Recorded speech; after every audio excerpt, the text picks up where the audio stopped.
Hi, everyone. Welcome to Podquester. We are so excited to be hosting the reunion for the All POC Mini that happened last night. It was such a fun game to watch. The wheel made more than one appearance, more than two. Was it three? Was it four? I lost count.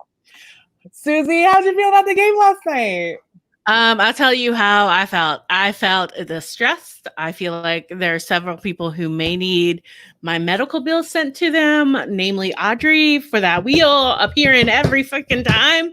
Every time Una appeared on a wheel, my heart, I don't have to do cardio. I'm good. My heart went trains. But I'm so excited to talk to this awesome cast too. Last night was filled with a lot of amazing moments, a lot of really fun ones to watch. A lot of more poignant things happened, especially towards the beginning of the game. And we want to just make a statement very quickly about where we stand as Podquester. And Suzi, take it away. Yeah, we just wanted to point out that, there was something that happened last night, both in and out of the game, that really bothered some people. And we believe that everybody's feelings were valid, particularly Andrew and Cammie. Both were very emotionally invested in what happened last night, and they had reasons to be. So we respect that, and we respect the fact that neither of them wanted to be on the podcast today. They both wanted to take time away and breathe for a little while. The situation was then complicated further by a conversation with a minor, and we have a rule on Podquester that we recently implemented of not having anyone 18 or younger on the show. And for those reasons, we are not going to address that. The involvement of a minor is something that we never really want to focus too much on. So instead, we're going to spend this time celebrating our amazing POC cast winner and everybody else. And you know what? We'll give it up a little bit for the wheel because it did give us some entertainment as much as we hate it. I don't know. I mean, we lost really iconic people on that wheel, but it was entertaining to see it make it as many appearances as it did. What I just want to say to tail off what Suzi said is that, as a community, and I said this last night during the stream, and I hope y'all took notes, we always want to focus on a positive way of moving forward. We always want to listen to people, even when we don't understand, even when we disagree. Those are the biggest moments that we need to be able to listen. And we always need to be kind and respectful to each other. I'm trying to live by my own advice. I've recognized mistakes that I've made in my past that contradicted that. And I am taking active measures to make sure that I don't make those mistakes again. Because when you make a mistake, you should never make it again. So please be positive, kind, and respectful to everyone in this community. That's the incredible organization that Audrey has built, and one that we need to continue to honor. Yeah, I really hope that people can go forward thinking the best of people, assume the best. That doesn't mean that we can't call things out. We can't have conversations. And you should call things out. Yeah, it should always be with love, and it should always be a conversation that is thinking about the entire community. And I hope that we continue to do that, and that our viewers will hold us accountable. I know that there are people in the chat that are upset that we have implemented this rule about the age. That's something that we implemented long before we knew Henry was going to be playing this. It was after the last time he was on here, after Audrey implemented her own rule. You can only play in a Podquester or in a Sequester game if you have a legal document from a parent. Podquester is not we don't got lawyers, all right? So we're not trying to play that game. I don't know, but we hope we're being transparent enough with you. If you have questions, please feel free to keep on, holding us accountable, but we can only do what we can do. And also, we don't speak for the entire community. And I want to be so clear of this because we put this responsibility on marginalized people all the time to consistently speak out and be voices for their entire community. And, you know, I just speaking from my own experience last night and being bombarded with messages saying that I needed to do something. It's really stressful to put on someone. It's very exhausting and it's not fair or kind, especially for marginalized people who are consistently put in that position. So I just want to be clear on that moving forward. Be the leader yourself. That is what I ask of you. That is what I ask of myself. And your voice is always powerful and you need to be able to use it respectfully and not rely on others to do so for you. So last week, Louis asked me if I had converted anyone to poetry, and I found that a failing that I had not. So we are going to be starting at least the podcast that I'm on with a poem. Just accept it, y'all. That's who I am. You get every single part of me. So today's poem is Won't You Celebrate With Me by Lucille Clifton. Won't you celebrate with me what I have shaped into a kind of life? I had no model. Born in Babylon, both non-white and woman, what did I see to be except myself? I made it up here on this bridge between starshine and clay. My one hand holding tight, my other hand. Come celebrate with me that every day something has tried to kill me and has failed. Mm. Mm. So that's some of Lucille Clifton. Check her out. She's amazing. And now we are so excited to bring on our guests. And what a beautiful way to wrap all of that up. Oh, that's right. I have to add people. Suzi, screw up. Sharifa, do you want to introduce our guests? Hi, Renzo. How are you doing? Suzi. Hi, Sharifa. Thank you so much for being here. Yeah. Of course. Anytime. Hi, guys. We have JT. Hi, JT. Hey. Oh. And of course, Queen legend herself, Muna. Hey, and everybody. Sergio. Hi, how's it going? And finally, the one, the only, the unanimous winner, Lance. What a team right here. What a crew. First of all, congratulations to all of you.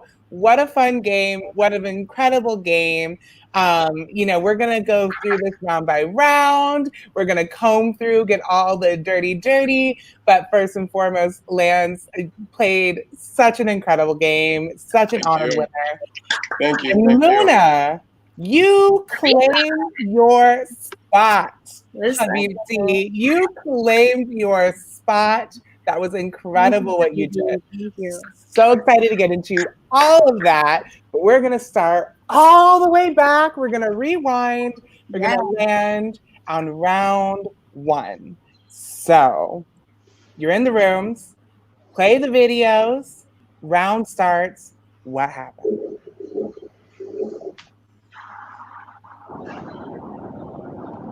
You want to start?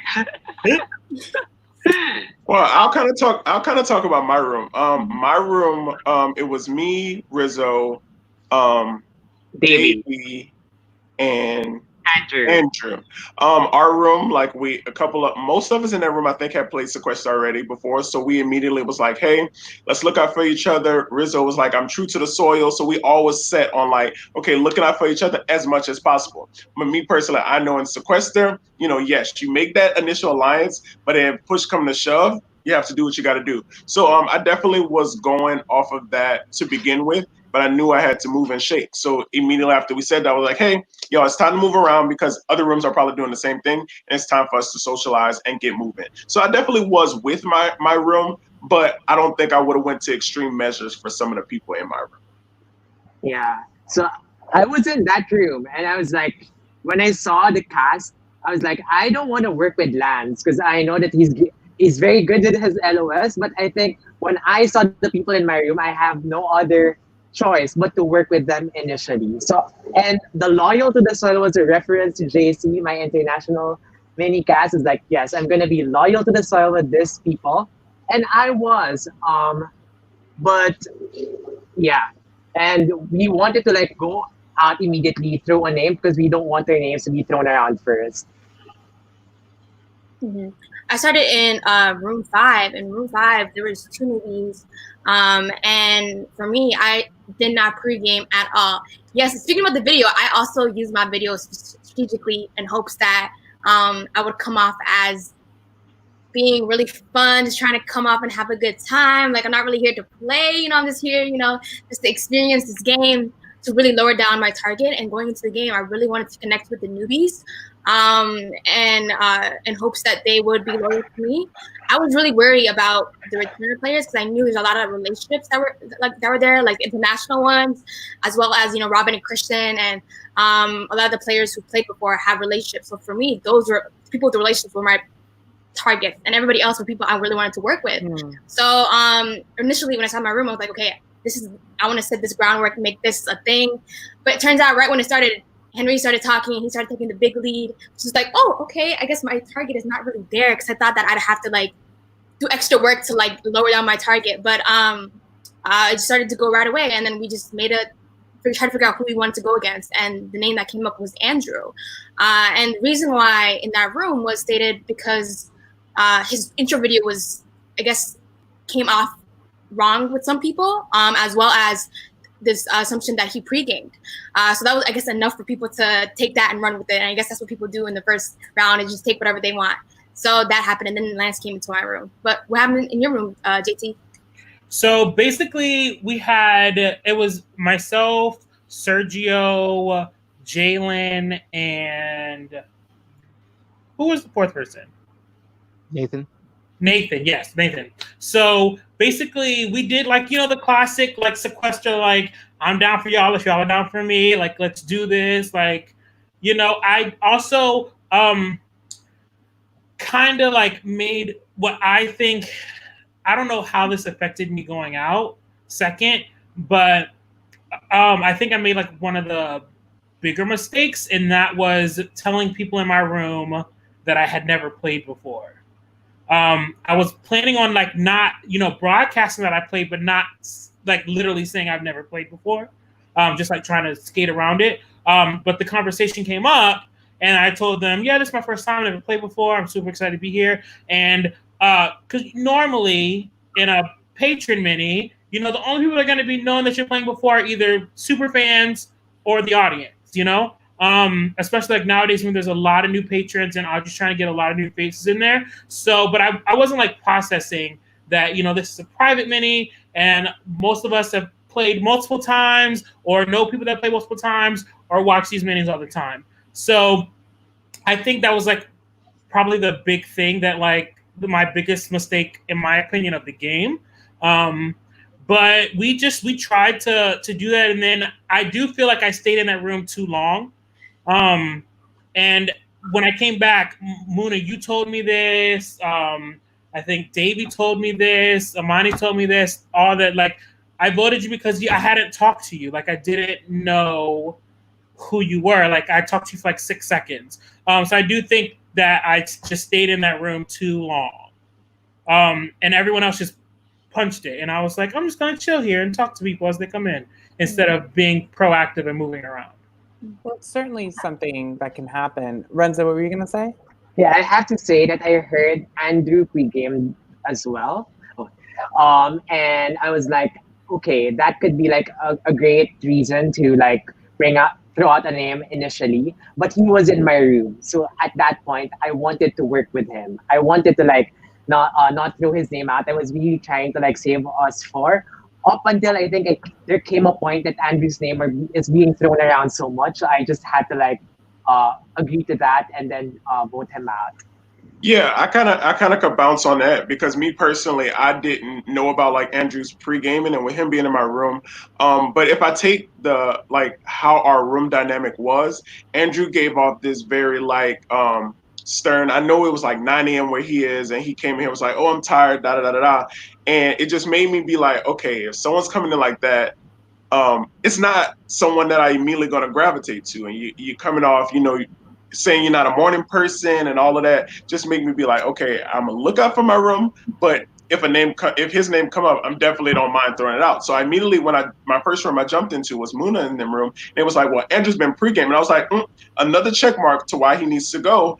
And I was like, okay, I'm down with that. At the end of the day, you want to make sure your name is not out there. And I know I had just played last week, so for people to already have a target already set, I was fine with going with that.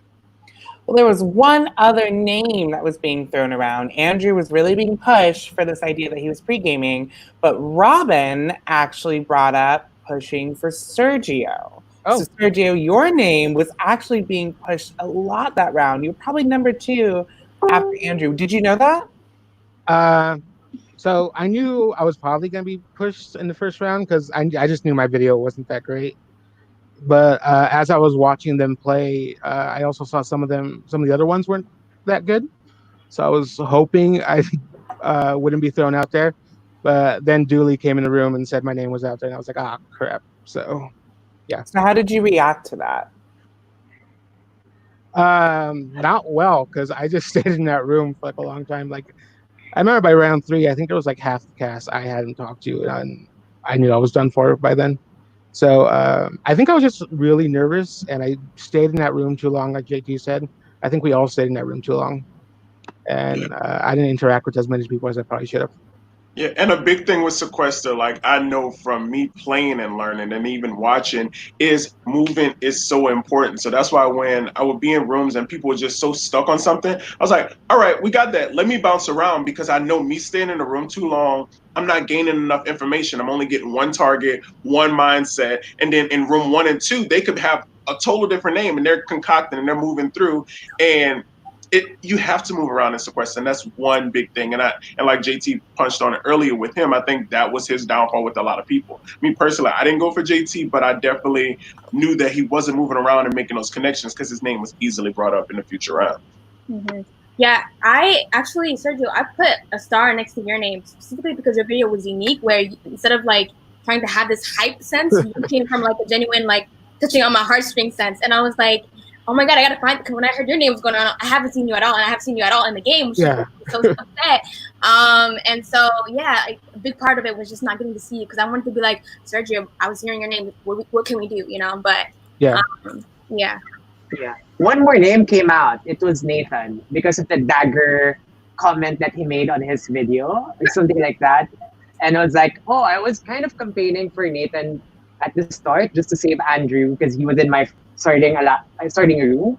But I was like, Andrew's name keep coming up, so it was hard to like go against it. And people are saying that Andrew was throwing two names at the same time. So I was like, okay, he's getting messy at a very early stage. It would be hard for him to like go back to the game.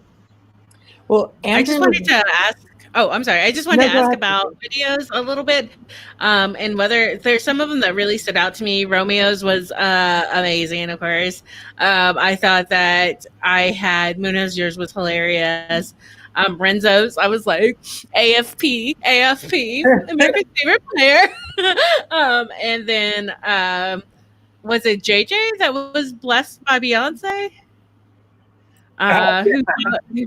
Who met Beyonce or like saw her in concert and she made like eye contact? I think that was them, yeah. Yeah, so I think that we like in the private minis, you don't expect the videos to be as influential, but I think we definitely saw that happen here, because that's exactly why Robin said that she was coming for Sergio. She just wasn't as wowed by his video.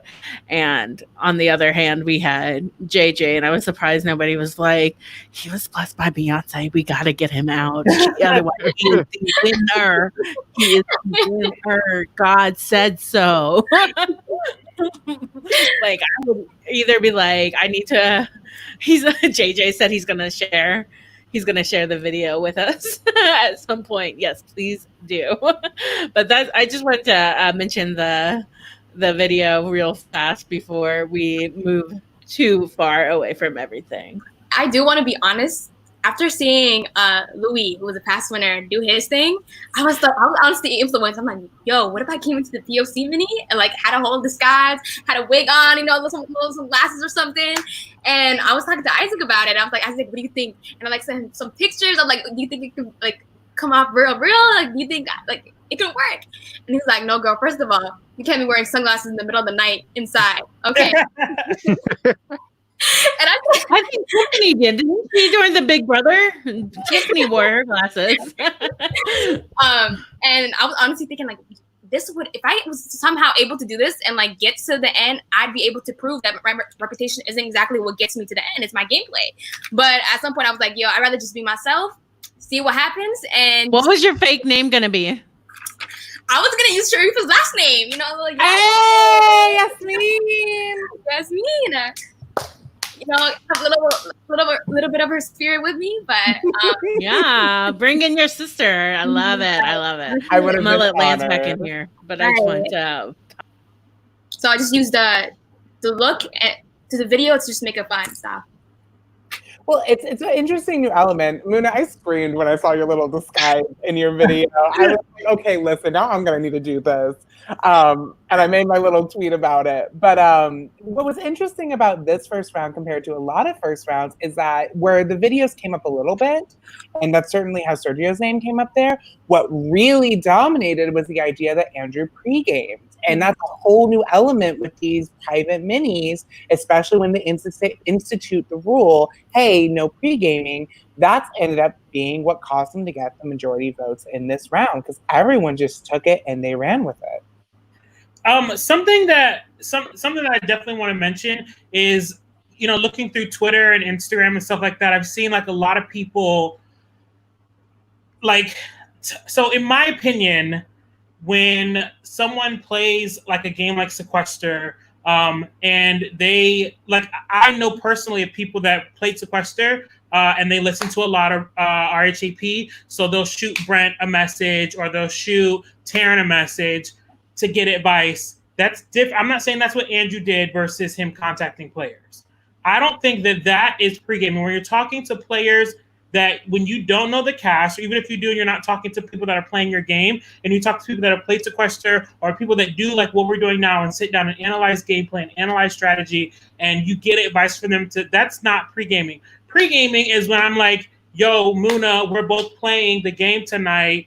We're going to go all the way to the end. Or, hey, I know so-and-so is playing. She's a huge threat.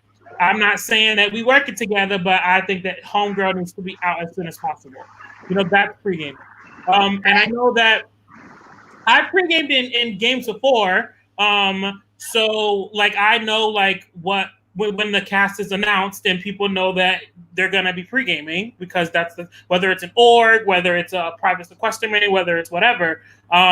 So, like, it's something that is done. And I feel like in the climate of the fake reality game world, whether it be online, whether it be live games, whether it be Sequester, which is like a mix of both, I feel like when you're told not to do it, you should not do it. But the culture that's part of the game. Like there's been org and live reality games where the cast was released before the day of the game for the purpose of you to try to build relationships to see how those relationships play out in the game itself. So I think there's a fine line. And before people go attacking Andrew, if he even was pre-gaming at all, like people need to like have their facts straight about what the actions that he took, and what led people to think that he was pre-gaming. I'm not saying that he wasn't, but I just know how it feels when only half the story is being told. But yeah, I think that before people go, that's why I didn't make any comments about it on social media, because I don't know what happened. I have to say something. Go ahead. Number one, I'm not afraid of pre-gaming. Like at my first mini was international mini. Half of my cast were like pre-gaming. I had 0 existing relationships with anybody in the game, and I made final 2. So pre-games don't always work. Like Right. even it can go against you because if you have so much pre-existing connections in the cast, it can limit your flexibility and options in the game. So it doesn't always work. And second, when I knew that I was joining this cast and there was like a strict no pre-gaming rule, I was very cautious about what I'm liking, about what I'm sending, about who I'm connecting to. Because it might give a perception that I'm pre-gaming, even if my intentions were clean. So I don't know what the intentions of the messages that is going around, but it can look very sketchy if you start messaging people right before the game, especially if it's like a POC cast and you're like messaging specifically POC people. So I think that's where the allegations were all coming from, regardless of the intention. The situation was kind of sketchy, and yeah. Well, I mean, the reality of it is that perception shapes reality in these games. And so, whether he did or not, the perception was that he did. And he simply didn't have the time to dismantle that idea that was really being pushed around. And what ends up happening is Andrew gets the majority of the votes and is our first person eliminated. And then has the very exciting task of nominating 6 people. And here's something that happened during the round that we didn't touch on, is that Andrew really wanted to push Henry. It had gotten back to Andrew that Henry was pushing him. So he was really pushing Henry, but he saw that it wasn't getting any traction. And he said, okay, I'll do Sergio. So when he goes out, everyone in the audience is thinking, when he gives that icon, and I'm not going to lie, it was iconic. When he gives that iconic speech and he says, I'm going to name 5 pawns and then my target. We're all expecting that he's going to nominate all the women as pawns and he's going to put little Henry to be sacrificed to the wolves. That, of course, swings in the other direction, and everyone was and surprised to hear that his target was actually Cammy.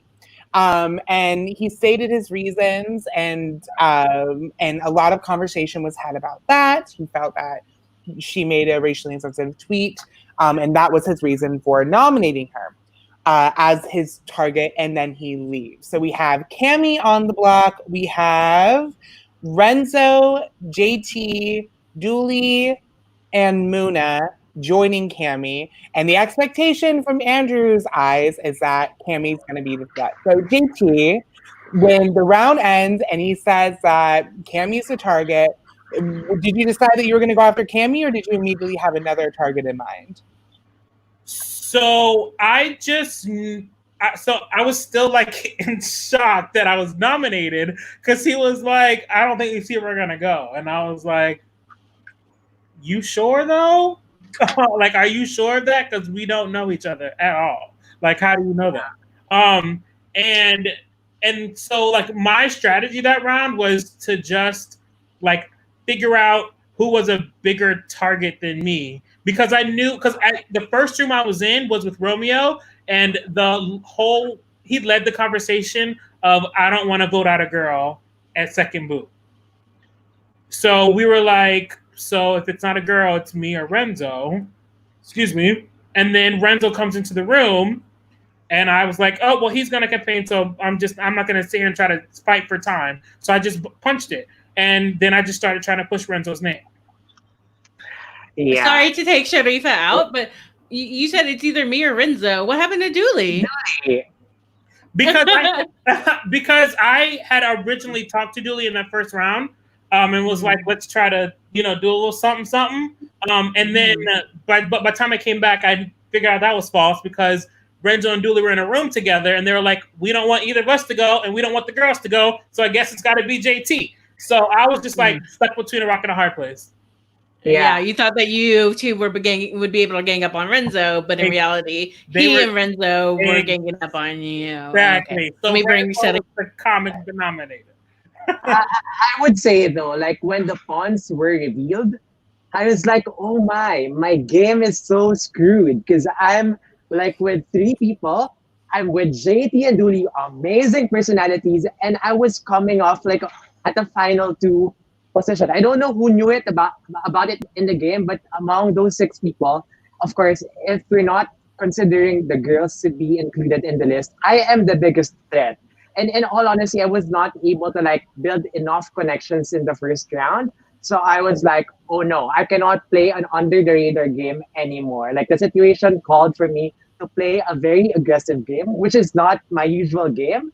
So I just had to do it. And it was so funny in my situation because I was with Dooley. So by virtue of elimination, I had to like throw JT's name. And then the next room I went to, JT was there. So I had to like throw another name and it's like Dooley. So I'm like, I'm just, and I know that everybody was probably throwing my name outside the rooms I had. So I was just like hopping from one room to another, trying to build connections as much as I can. And I see like, I think Sergio was even like, I saw Sergio in one room is like, you were telling people I'm boring. I'm like, or something. Like, Henry. So, okay. Anyways, I'm just like rattled. I tried to keep my composure. But at that point, even like my closest friends, I don't think would be able to save me. So I just had to go like from one room to another. Oh yes, and I used the Asian thing. It's a bad move in my game, but at that point, I was like, I had to do the optics. Yes, Yeah. and Christian and Henny were all kind of defending me as well. Like I was friends with them outside the game, so I knew that I would get help from them. But yeah, I've been saying a lot.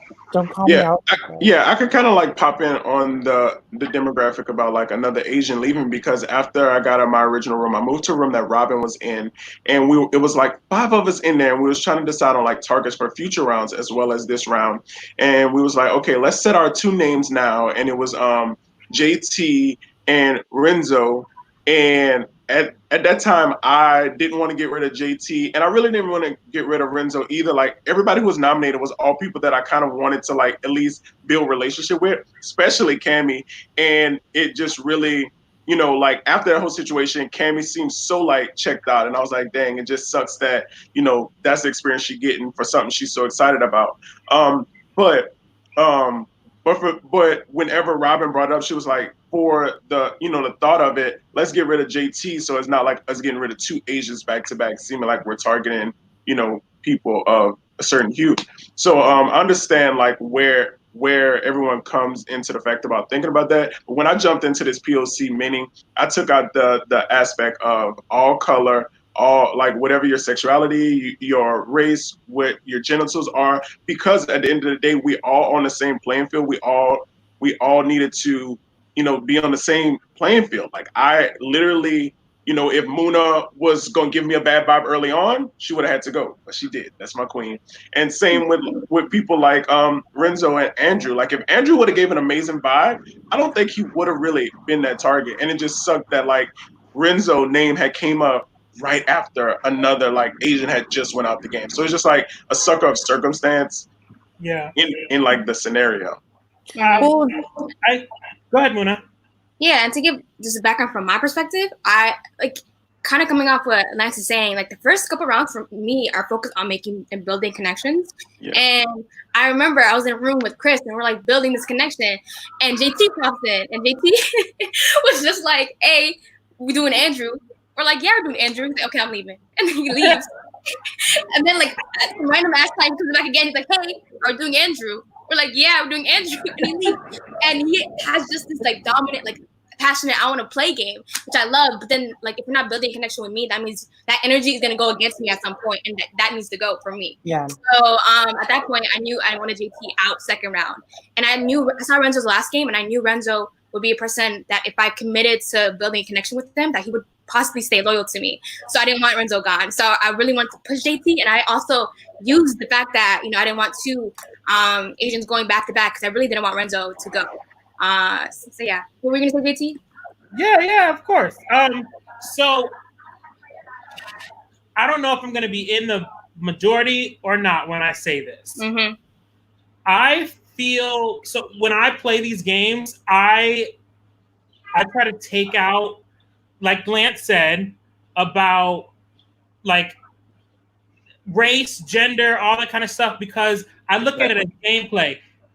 Now, let me be clear when I say this. In a situation like maybe like in a Big Brother situation where people are targeted because they're different, is a different case than people being targeted for a gameplay situation. everybody in this cast was a person of color, so all of y'all asses can go.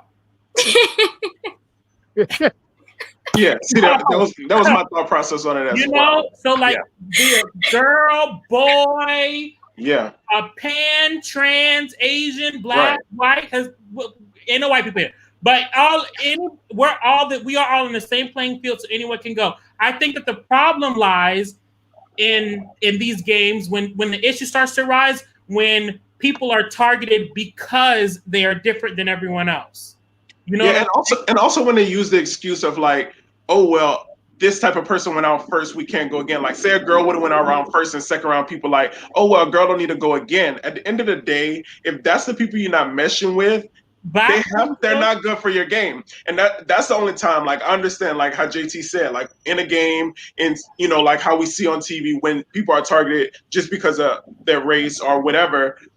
It's different when that person doesn't work good for your game, because there's many times where I watch black people on television shows where I'm like, if I was there, I wouldn't work with them either. So I'm a game player at the end of the day, and I take out all statutes of that. Yes, it's good women empowerment. We want to see women do amazing. It's good. We want to see POC. But if you're not good for my game, you're not good for my game. And like and the thing that bothers me, it really, when I'm like reading, you know, the comments and the chats when I'm watching minis, is like they're like, oh, they got the black girl out at 6. They got the black girl out at 5. Well, the black girl was kicking with the gay boy in room 4 the whole time. It wasn't campaigning. So like that, she went home because she wasn't playing the game. Like, it's about like playing the game. If you're not good for the game, you gotta go. If you're not good for people's game, it's now when you're being, like I said, if you're being targeted, like, I want this is going to be all boys to the end. The girl's got to go, and she has to go because she's a girl. That's different. You know what I'm saying? I think it's about the intention.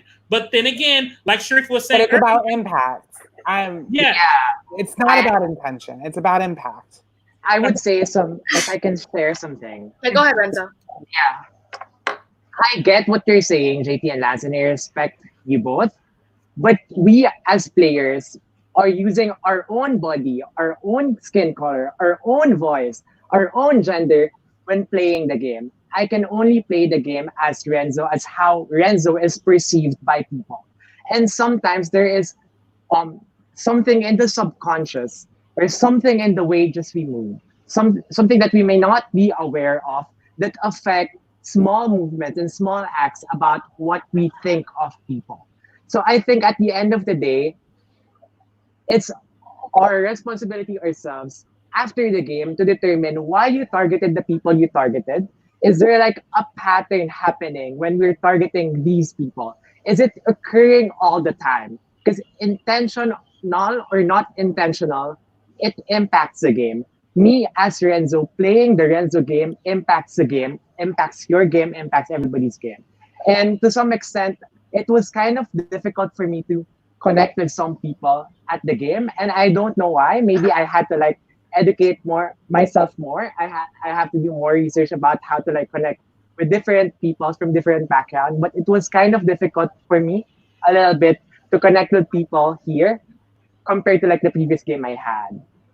And maybe there was something on me. And that factors into like your upbringing. At the end of the day, I was brought up around all different types of people. So whether it was a POC game or not, I'm able to play with the best of them. And I know we're trying to get back on the gameplay aspect, but I just couldn't sit here and just sit rooted in feeling like my opinions for who I decided to get out was rooted in race, because it wasn't. Because literally, if you look at my vote chart, I didn't vote neither of y'all. So yes, of course. Yeah, I think that I do want to say something, which is I think we can all agree that there was somebody in the game who was really upsetting and who was clearly targeting all POCs, and that was the wheel. And I don't know why she had to show up 6 times this one time when we were trying to. But no, seriously, I think that what we're having here is a really nuanced conversation, which is what Sharifa and I really want to do on Brown Girl Breakdown. And what we're having here is like also a conversation of intent versus impact. And also, you know, who you do connect with and who you don't connect with, and how sometimes people aren't allowed to play certain ways, right? Like how sometimes in certain situations, players maybe of color might be described in racialized terms for playing ways that are not racialized, like be aggressive when they're not being aggressive, etc. So I mean, I think that we, like, even in this beautiful community that we've created, we can't act like there aren't, you know, issues that we can ignore. Now, absolutely not saying that anybody was targeting anybody for race. I don't think any of us believe that. But I do think that it was a good reason to be like, nah, let's not do it. Just like if I was a woman in the game, I'd be like, you can't come for me. There are only 4 women. Why would you do that to me? You know what? It's just as much strategy as it is to make up a lie and say somebody's in a final 2 with somebody. You know what I mean? There are reasons, like, just like when I saw Muna and Sharifa in the Winners at War game, somebody was like, are y'all in an alliance together? And I was like, we don't have to be in an alliance together. We have each other's back, the end, period. Did it turn out to be true? No. I got. But we made Jeremy. I got. But I mean, like, at the same time, like, that was just it. I was like, I'm not coming for them. They're not going to come for me. It'll be gravy. So, I mean, there's like just some different ways people can play. And unfortunately, we can't separate that. But at the same time, I think what Renzo's saying here, where he was like, I kind of used it as a strategy too.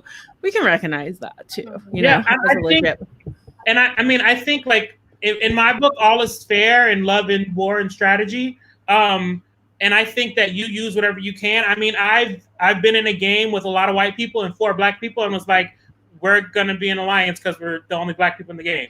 And I used it like to my advantage. And like I think that there's nothing wrong with that. Like I said, I feel like the line is drawn when people are either being targeted or outcasted because they're different. And I think that's where that's where the line is. I think we can all agree that that is when we all want to step up and have a conversation. Yeah. Is when we see people being targeted for being different. Exactly. I mean, but I will say JT's not afraid to. A lot of y'all haven't seen JT's Mini because it wasn't archived, but JT dragged Jacob and it got me my win. Right. JT says these loyalties only go so far between us. Okay. He said, I am not afraid. All right, let Sharifa back in here because I removed her unceremoniously. Hey, girl. And y'all know I wanted to say something too, and then Suzi snatched my ass. She's like, I'm gonna let her breathe for a second, which is smart. Thank you, Suzi. No, we will wrap this up, and I completely see everything you're saying. Like, for me, the dream is that none of these outside things affect the game. Me being a woman, trans, person, color, queer, whatever have you. The dream is that everyone is playing on equal footing. The truth is that's not the case. And the truth is it's not blatant. It's under the surface. And that was the sugar I called out in the game right before this. And the Survivor one? In the Survivor one, yes. Yeah, right. There was a trend of POC leaving, specifically Black people leaving pre-jury. 4 contestants all left pre-jury. And that was important for me to talk about because none of it was specific. None of it was people consciously saying, hey, I'm going after them because of this. It's all under the radar. It's all under the surface. And people aren't even aware that it's affecting the decisions that they're making. Mm-hmm. So, you know, I just want to point that out in what was said. And like, I completely understand that viewpoint. That's what I hope the game becomes. But that's not what I think the game is. What was interesting here and what it sounds like is that people did want to go after JT and we're sort of using the strategy of saying, hey, let's not go after another Asian person as a reason to save Renzo and to target JT. Is that a fair statement to make, Muna? Sorry, I totally chipped off. What did you say? Did I glitch? Am I getting robot voice? Y'all let me know. I think it was just me, maybe. No. Well, I was just saying that people were using the fact of not wanting another Asian person to leave or for them to leave back to back as a reason to specifically target JT this round. And I know you spoke before that was something you were sort of using. Because I knew I wanted Renzo, even though I didn't connect with Renzo, I knew I wanted Renzo in the long term because I saw his previous game. And so I was using whatever I could to take away the target of Renzo and put it onto JT. And I knew a lot of people were passionate in regards to the topic of identity. And so I thought, let's talk about that. Let's talk about that in order to get to whatever I wanted, which was JT being the target. So. Well, something so exciting happened at the end of the round, and it was truly a gift. I loved it. I think a lot of our viewers loved it. But JT and Renzo ended up in the room together towards the very end of the round, and we had it was unfortunately only about 30 seconds to a minute, but y'all went off at each other. JT, Yeah. you were going for Renzo. Renzo, you were going for Yes. JT. What happened here? So basically, I was throwing Renzo's name out there, but I kind of was like trying to like throw pretty much anybody that was up, but Renzo was the name I was saying the most, and that's the name that was getting back to him. So we got into a room together, and Renzo had just told me in a different room, "I'm not coming for you. Let's go for one of the girls." And then we ended up and then I went to a room with someone else, and they were like, "Yo, Renzo's been saying your name. It's either going to be you or Renzo." It was Lance, and Lance was like, "Yo, if you want to stay, you need to vote Renzo." And I was like, "Okay, perfect." And then Renzo comes in the room, and I was like, "So, you literally just told me we're gonna go for Jalen, but you telling these motherfuckers my name. So what's the case, sus?" Like, I was so mad. I don't like to toot my own horn or whatever, but I don't do no second boot. I don't do second boot. I can't do second boot. Like, I will never play again if I do second boot. Like, I will nothing. I don't. At least third. I could kind of pop in on that because literally, like JT said, I just was telling him like, hey, if you want to stay, you might want to just push Rizzo, like, because at that point, like, that's the two names I heard. And literally, when Rizzo popped in and JT started going ham, I like dipped out to room 5 and I told Moon and them, I say, "You guys, they're fussing in room 1. They're fussing in room 1, and I had to pop out of there." And everybody was like, "Ooh, wait, I want to know the tea." I said, "Well, they're in room 1 if you want to see it." I was like, I got to get out of that shit. My name not being involved in it because I knew I was just telling JT. So it's like, ooh, so Lance is spreading a mess. So I let them fight and I got out of there like, okay, Lance is not involved in that because I can't have my name being involved in the mess. Yeah. I have nothing to say. I wanted to lie. I don't want to know JT that I was targeting him, but of course it backlashed. I have no regrets with what I did, but what was funny was JT just left. I wasn't even able to say a lot of things I said, I think. Like, he just left the room. It was like, oh, okay, let's vote for JT. I haven't watched a replay yet, so that much. So I don't know what really happened there. But yeah, well, that was funny. And I love you, JT. I really love you. I love you too, Renzo. Well, in the middle of that glorious, delicious, delectable fight, we unfortunately end the round. We don't get to see it fully play out, and we are so sorry to see that JT, you get the majority of the votes, but we're not going to send you home just yet because your journey doesn't end right here. But we are going to push you to the back, and we're going to bring you back when we talk about round 5, but we'll keep that under wraps for now. So JT leaves, and we go into the next round, which is, and I'm just checking my notes here, room roulette. Suzi, did you want to say something? No, I just wanted to get on the stage. I missed y'all. So we go into room roulette, and the room that is nominated is room 4, which contains Sergio, Jalen, Chris, and Christian. So Sergio, once again, you're in the hot seat. You start the round being one of 4 people nominated. What do you do? I knew I was done for the moment room 4 was nominated. I was really hoping Jalen would stick around and one of the other guys would leave first.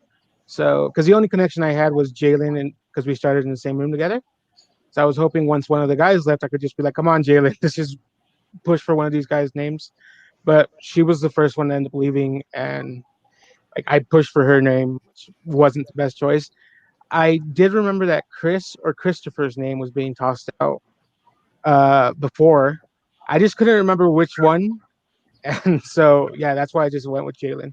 Because if I would have remembered which one, I would have just gone with that. And I think it was Chris who was being. Well, it's normally a really strong strategy. Like you wait for the first person to leave, and then the people remain, say their name, they go spread it to the other rooms. But what was interesting here is that it was Jaylyn who left first, and she left with a quickness. And Jaylyn was in a position where she was one of 4 women, and I'm correct me if I'm wrong. I don't know if you have in your notes, Suzi. I don't think Jaylyn's name really came up that round. No, I mean Sergio was the only one who was saying her name.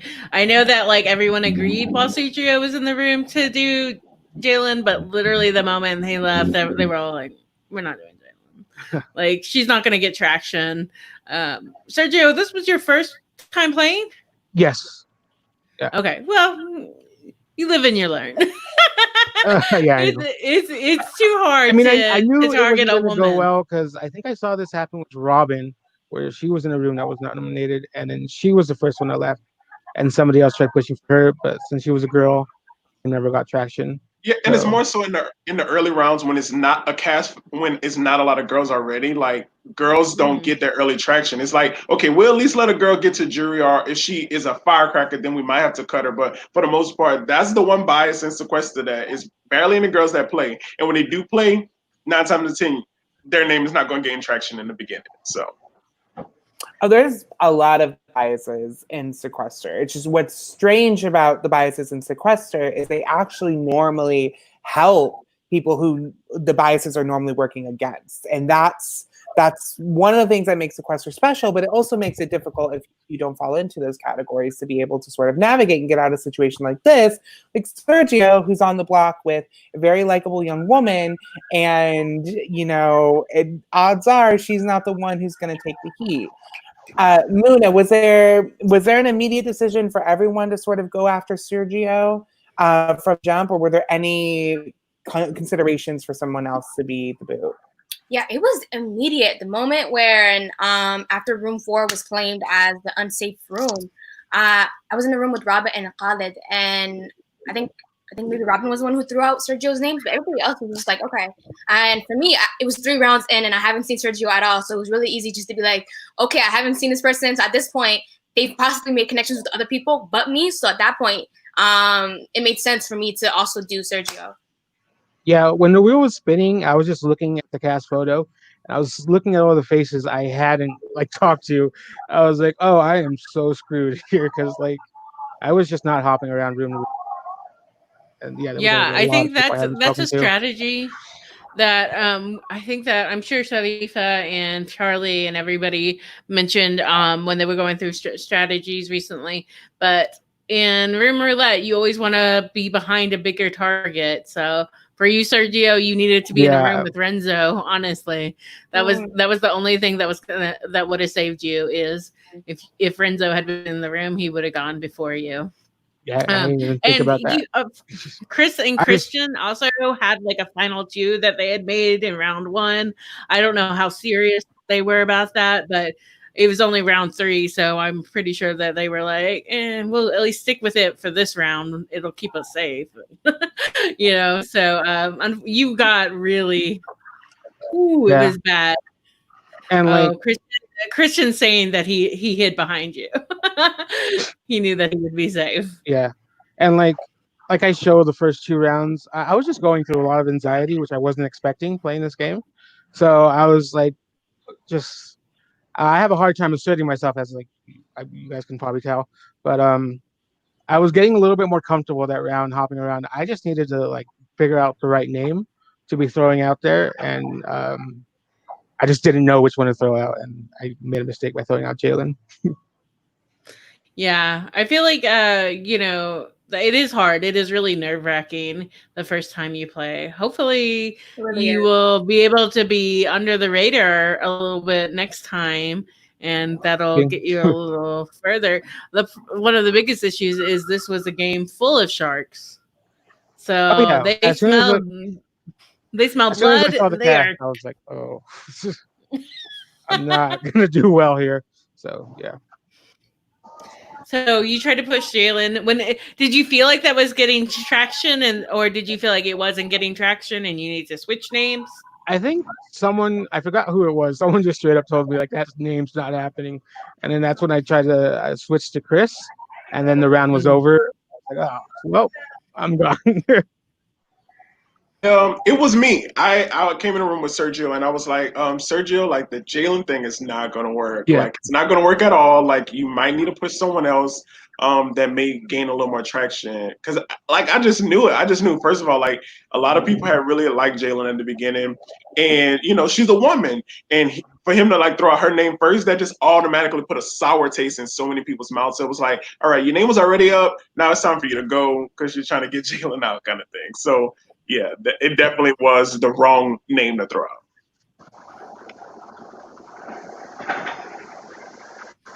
But Yeah, well, people did like you though, Sergio. I think that's like what's most important when you first start when you do your first sequester. Let's be honest. How many people have won their first sequester?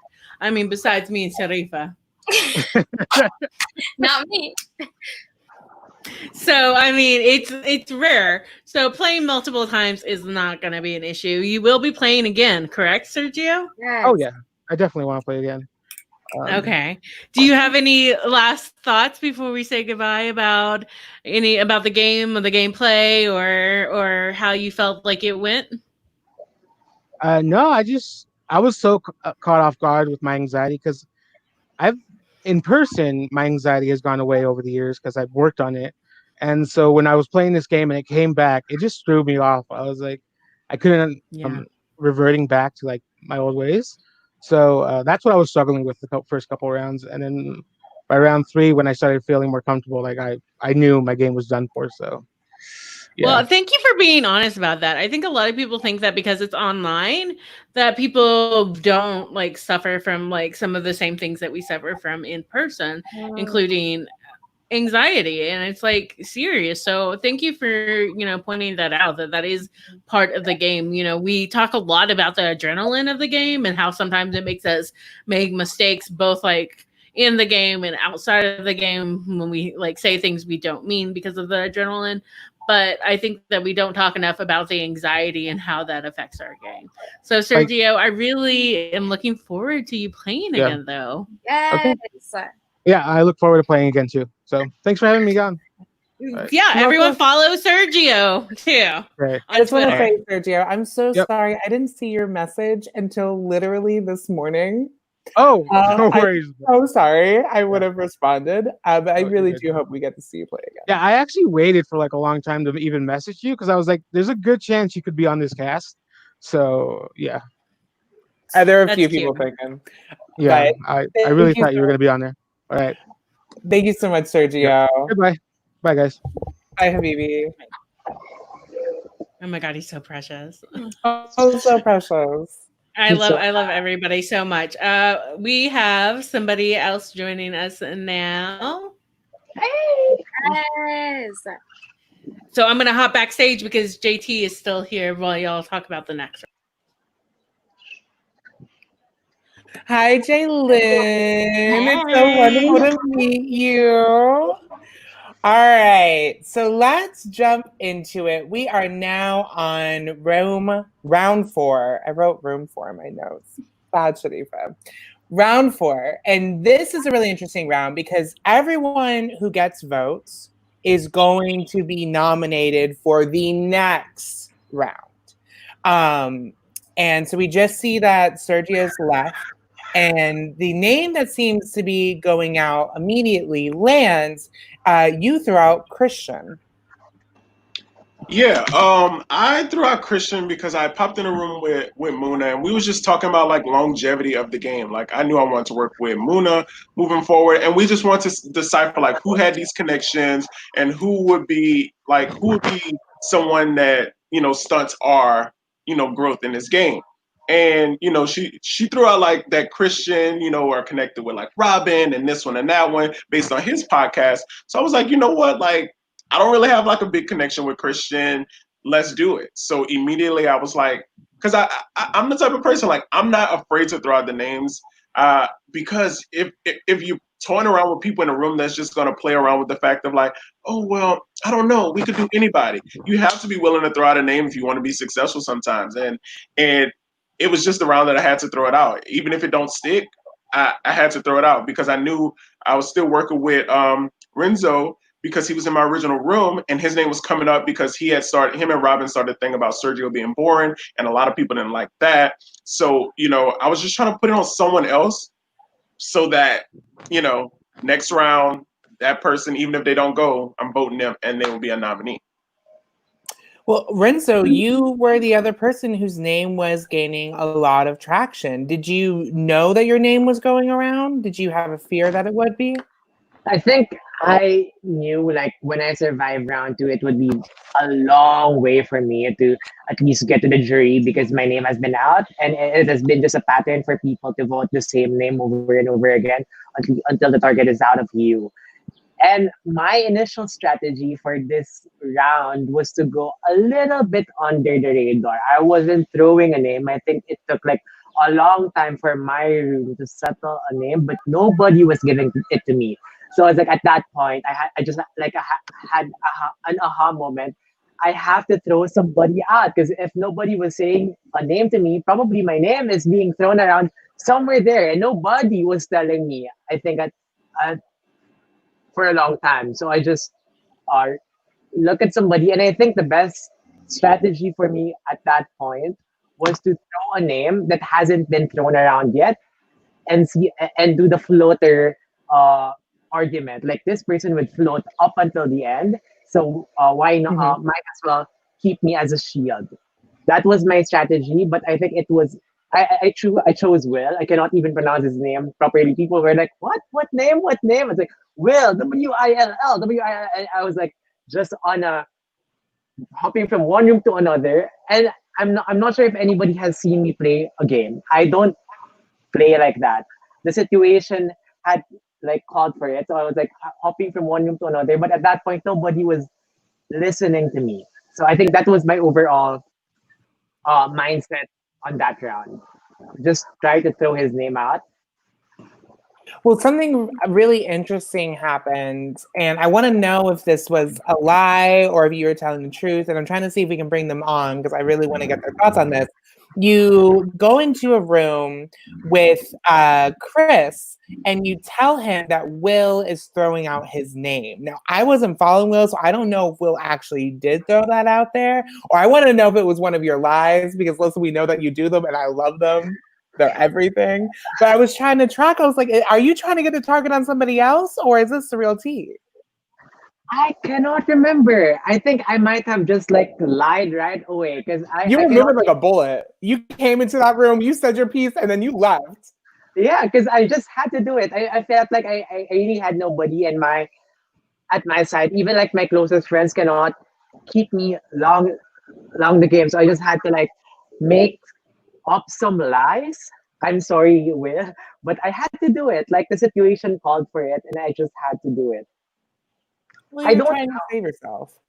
Yeah, and Nathan's name came out, but I think I was in a room. I cannot even remember the faces. That's how rattled I was. I was trying to be composed, but I was just trying to like push Will's name out. Nathan's name came out like probably 3 minutes before, 2 minutes left in the game. And I came into that, should I try now to change the vote to Nathan instead of Will? Because Will is not getting any traction. But at that point, I was like, if I change right now, I might not have enough time to go back to the people that I think I'm really working closely with, and I might not get traction. So I just keep saying Will. And I knew that there will be throw votes at that round because people will like use that strategy to bring up a name the next round. So I was hoping like at least 4 people or 5 people would like have that recency effect to vote Will, and that I can save my game. Yeah, I was watching. I like actually watched it back a little bit this morning, and I saw that Christian was really throwing my name out this round, which I wasn't really aware of. I knew my name was getting a little bit of traction, but I actually thought I was pretty okay for that round, but I knew I was going to be nominated for the next round. But I think I was actually in a little bit more danger there because I threw my vote that round to put it on to someone else. Well, another really interesting thing happened, and Chris, we already talked about it when you were in the room, and I swear this, yeah. So, do you remember this moment? Because I'm wondering if I made it up in my head. You're in the room. You believe that I can't remember exactly who you were talking to. Renzo comes in, and he tells you that Will is throwing out your name. Am I making that up? That happened, right? Yeah, no, that actually happened. Yeah, great. that happened. I'm not crazy. I love that for me. Yeah. Yeah. Well, I just remember your reaction to it. And the second that Renzo left, you sort of took a second. You were like, is he telling the truth? I was, because after that round, I was like, well, Renzo's apparently throwing out a lot of people's names. That's what I was told, I was hearing. So it was kind of hard to believe that Will, of all people, was actually throwing out my name. I knew Renzo and Will had like a little bit of an altercation in a room that I wasn't a part of. So it was hard for me to believe that. Rayan, I love you.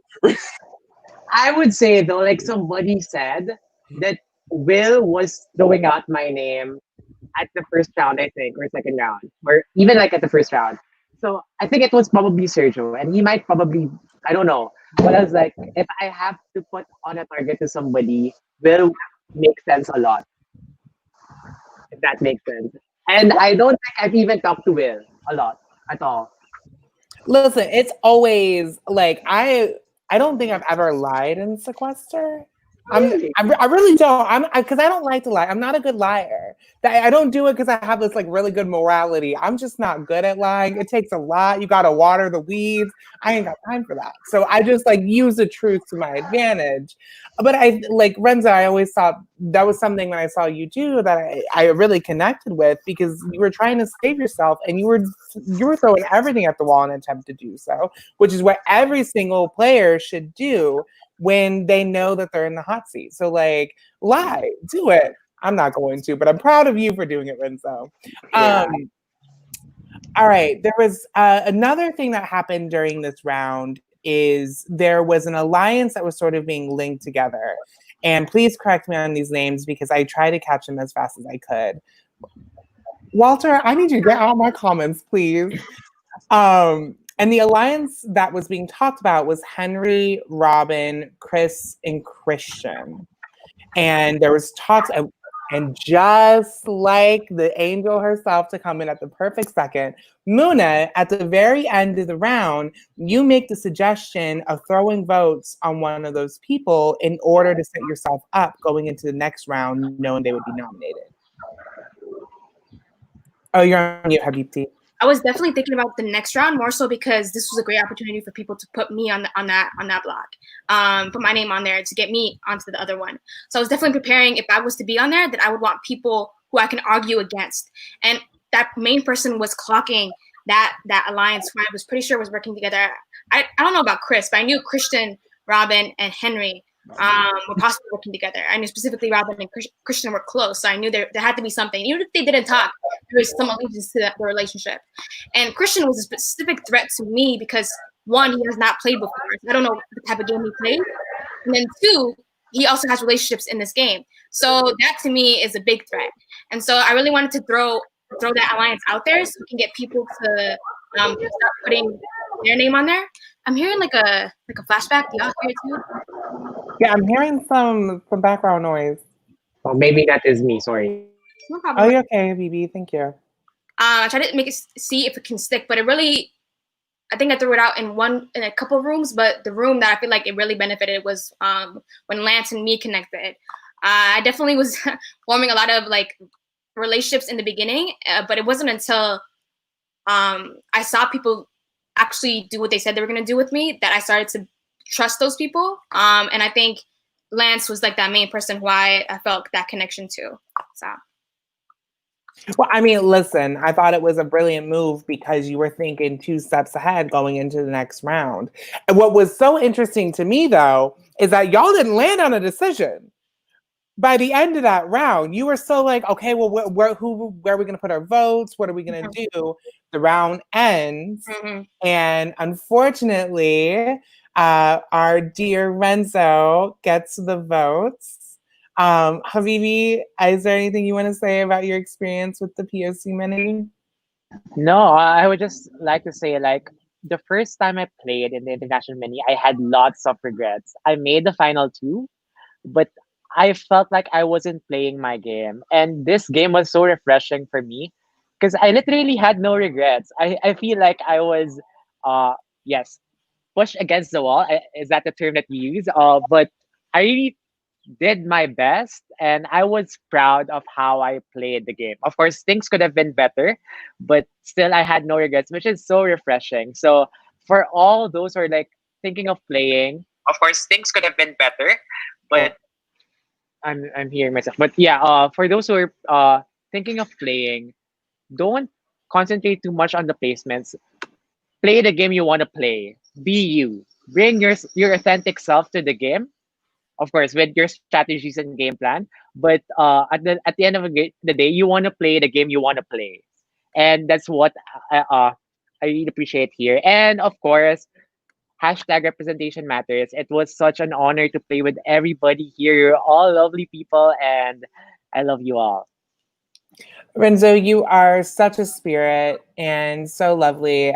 Your energy every time you grace us in a mini is nothing but entertaining and on fire. So I cannot thank you enough for playing again. I cannot wait to see you play in the future and see the next fire that you are going to start and hopefully put out. I haven't played in a regular mini yet. Just saying. Get on that. That's your Renzo. As Suzi would refer to it, the canon minis. So you should absolutely sign up for one of the Patreons to get a chance. But thank you, Renzo, for your time. It was wonderful to see you play again, and we'll see you in the future. Yeah. Hi, Renzo. Bye, Renzo. Bye, Renzo. So we end the round with these names being thrown out there. No one really knows exactly what they're gonna do. Renzo ends up getting next votes. We move into this round where everyone who got a vote is now nominated. And the people who are nominated are Christian, Robin, Chris, Khalid, Imani, and Nathan. Nathan, did you know, you said that you knew your name was going around. Did you expect to be nominated here? Oh, Habibi, you're on mute. Yeah, I did expect to be nominated because I knew my name was going around, but my closest allies I felt like were Jalen, JJ, and Davey. And every time I talked with them, they always said, we don't know who's throwing out your name. We're just hearing it secondhand. And so I knew I was going to be targeted for this next round, but I could never figure out who was throwing my name. So I could never figure out really where to target.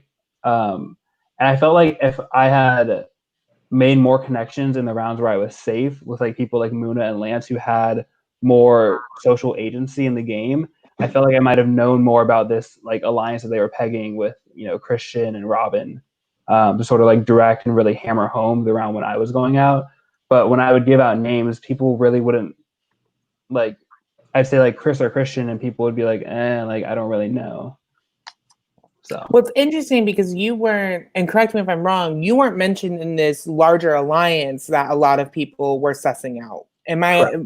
Muna, is that correct?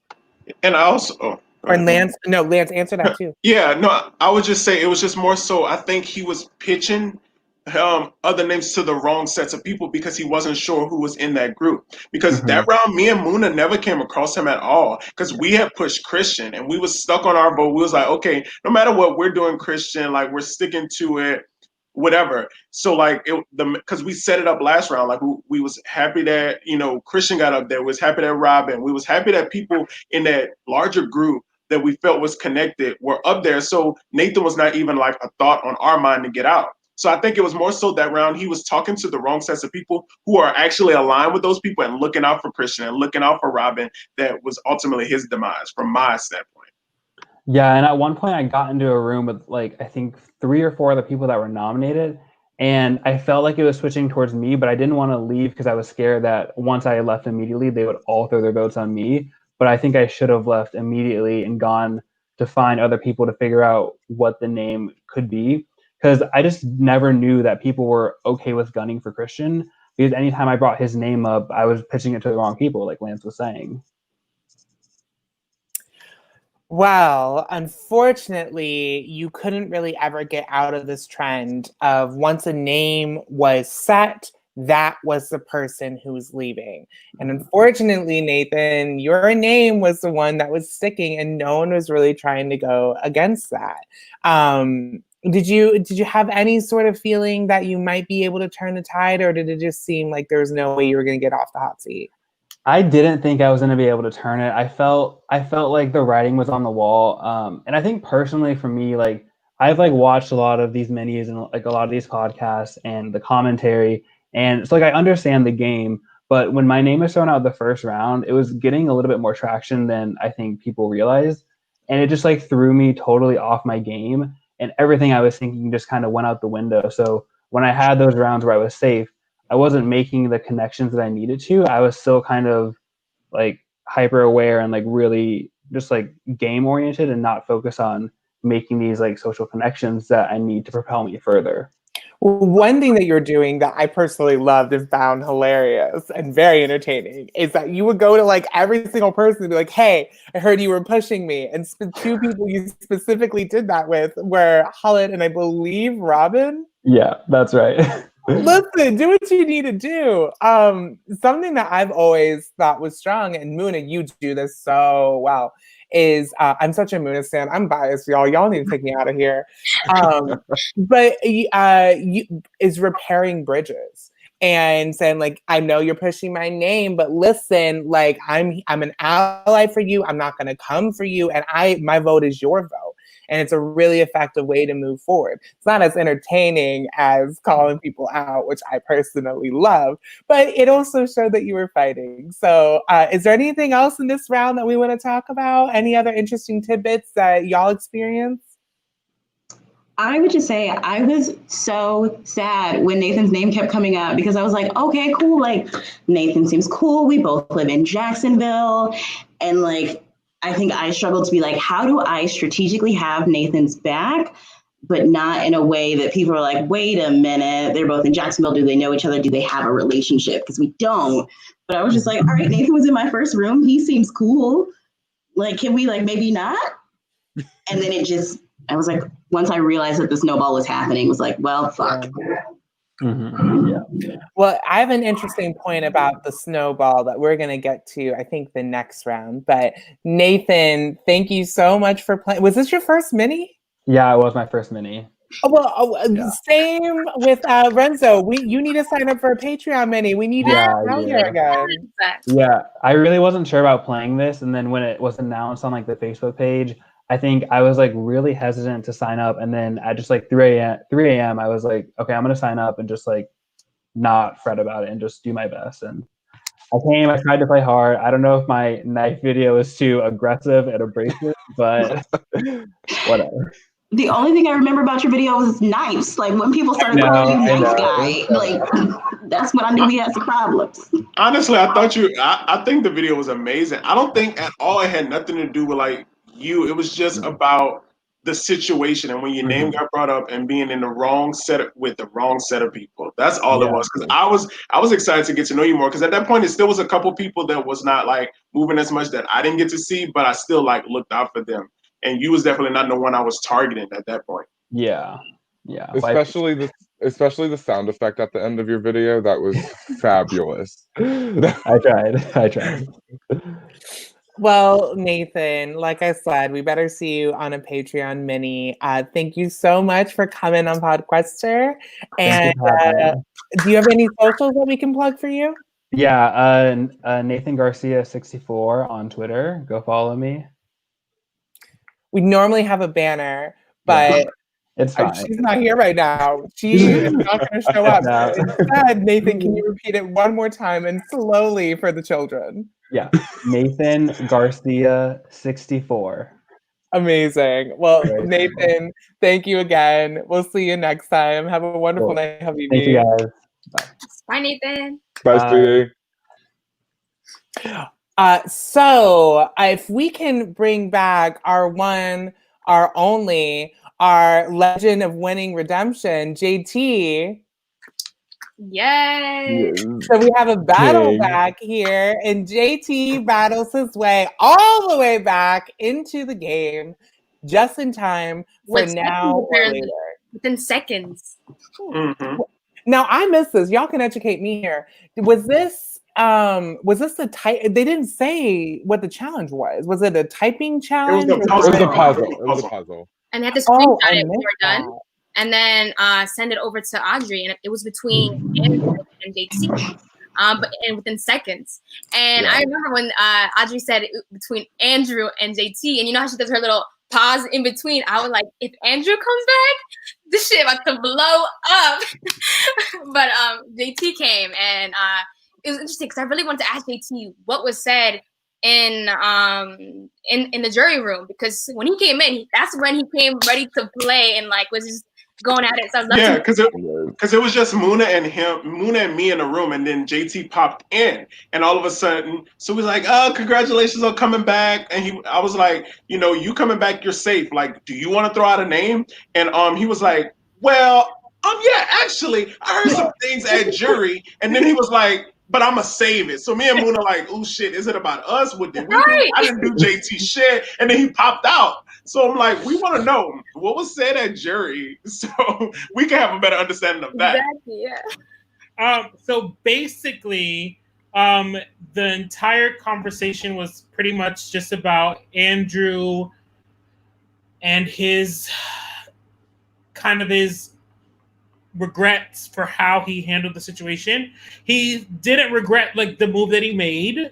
The fact of him wanting to target Cammy, he kind of regretted, the intent and like how he did it and the words he said. But that's really it. And then as far as the Andrew situation goes, but as far as like what I was hearing about me, I totally lied when I was like, yeah, the jury was saying everybody's name, like everybody had a going out. Yeah, because I didn't want anybody. That was so good. I wanted to coming back in. I knew like it's a battle back history of elimination reality shows is when somebody comes back, just vote their ass right back out. Because if you let them get too far, they're gonna have a story, and you don't want a story in final two. Exactly. So my goal coming back was if everybody hates me and I'm always a target, then whoever was gonna be the target if I wasn't here is the person I can push to stay safe, which is what I did each round. I knew that my name was always gonna be at the top of the chopping block every single round. So I just figured out what's the other main name I'm hearing, and then that's who I targeted. So that's why I said that I was hearing everybody's name, because I want everybody to be like, it wasn't me, it wasn't me, it wasn't me, so that I would have a reason to make a connection with each person. And it worked with some people. Yeah, and I definitely could attest to that, because it's like many times when people be like, let's vote JT. And I'm a person that like in a game, certain times when you are already a kind of a threat, you have to keep some type of shit in front of you. That's why I want to work with Muna. That's why I want to work with like higher name people, because so like when you coming back, I'm like, okay, I have a story, a +1 on him. I've never been voted out. JT don't need to go no time soon. And around where I'm like totally in jeopardy is when I could throw it, and then everybody will jump on it for my sake. So that's why like when people bring up JT, I'm like, okay, no, let's look at this memory wall and let's see who is more of a threat. And that's something me and Muna would always some kind of way find each other in a room separately and talk about stuff, check it off and be like, okay, this person's bad for our game. Let's go and let's get it. Yeah. I always stand behind larger targets working together, because I hate bringing up this terminology, but the whole lion and hyena thing. But like if lions don't work together, the hyenas are gonna whittle off the pack. And that was something that, speaking from an audience perspective, was always really clear that whenever, Muna, I love you, Habibti, and I don't mean to put you on blast, but you make a final two with everyone you end up in a room with when you have a second. But you could tell. This is what Muna does. I'm so sorry. I'm about to expose you. She goes, Go ahead. hey! Right here. She does that with me, and I love her for it. And I always knew she did that. And guess what? I still was going to take Muna to final two, even though I knew she had that with everybody. But you could tell that between you two, Muna and Lance, that there was a real partnership. And it was like two CEOs who were like, all right, what's up? This is what we're going to do. Here's the plan. And it was really exciting to watch this duo that really developed. And it seemed to develop specifically in the game. I don't think you two knew each other. No, we never talked until this game. Yeah, never knew each other. I done watched her minis. I done watched her slay and be iconic. And it just like something about her gameplay like just draws me in because I'm such a lover of the game. Like I'm the type of person that respects game and will, no matter what, if you're the person that got me out, I don't mind voting for you to win a game. So like just seeing an iconic person, I wanted to gravitate to that person because I'm the type of person I like being able to have someone I could bounce ideas off of. Because at the end of the day, if you're like your own entity and you think you're the all-knowing, it never works out. So like whenever you have someone you can bounce an idea off of and you think about it, does it work for both of us? Will it benefit us in the future? That's the kind of person I wanted in the game, and that's what Muna gave me. Like she had her ideas, I had mine, and we found a common ground. And y'all stayed loyal to. I mean, we'll talk about that. Yeah, y'all stayed loyal. Muna, what was that for you? Let me say real quick because this whole exposed party, let's talk about it. Okay. So I'm the type of player where like the first couple rounds connection is everything, creating that social structure and like connecting with people, because if you're not connected to them at least at some point, then that means they're going to be against you at some point and have a reason to. And I was genuine with the people who I talked to. So like Chris, I had a real connection with Chris in the beginning and it was just natural. Then when me and Jalen got to talk, I was when me and Jalen got to talk, I knew she was somebody that I wasn't going to vote for, but I knew at some point she might vote for me. She would not take me to the end because I can just tell. False. You weren't. Yeah, we'll talk about that later, Jalen. We got to save that for later. That round that we literally dipped out whenever Christian brought up Muna name, and we was like, "Oh, gotta go, bye." Like we'll talk about that later. Yeah, she had you back. For the record, I was 100% down for a Black Queen Final 2. But yeah, we'll talk about that later. We will talk about that later. We're gonna get to all of that. I love it. Why I also wanted to get Christian out was because I wanted Robin to myself. I wanted Robin to essentially be loyal to me and not have Christian. So it was really based off of just finding relationships that I feel like will be committed to me in longevity.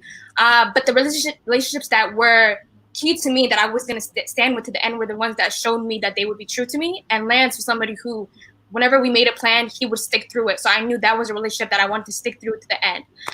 So yeah. Well, I did not mean to put you on blast. I know, but I think it's in itself, it's a very interesting strategy, and it's something that just has worked for me. Yeah. And I think it really depends on the game and in the sense of different strategies on how to form connections and who you work with. But yeah. I mean, listen, it's nothing but a compliment because it's what's the word I'm looking for? I can't think today. I didn't get enough sleep this weekend. But it's a result, there we go, of your social game. And no one can try you for your social game. Hey, Julie, it's so exciting to meet you. Hello, good to meet you guys. You were such a bright light in the mini. Yes. I had a great time. I left way too soon. You did leave too soon. We're going to talk about the wheel. That damn wheel. And very rude. And I actually think we get into it this round, if I'm correct. So now we're on, and y'all, please let me know if I'm wrong. Everything I say is not fact. We're on an hour later, correct? Now top. Yes. Okay. Yes, that sounds about right. So we're on an hour later. And JT, you have a choice. JT left. I apologize. I was looking at my notes. I didn't even see. But you have a choice this round that you can either vote now or you can vote later, but you cannot do both. And we start the round, and one thing that starts happening is Robin throws out Henry's name. Robin's name gets thrown out there, and Jason and Christian as well. And what's really interesting about that is the round ends and there's a tie by a single vote on all four of those people. Chris, sorry, give me 1 second. So Christian, Jason, I know that's way too soon. Christian, Jason, who was the other two? Was it Robin? Robin and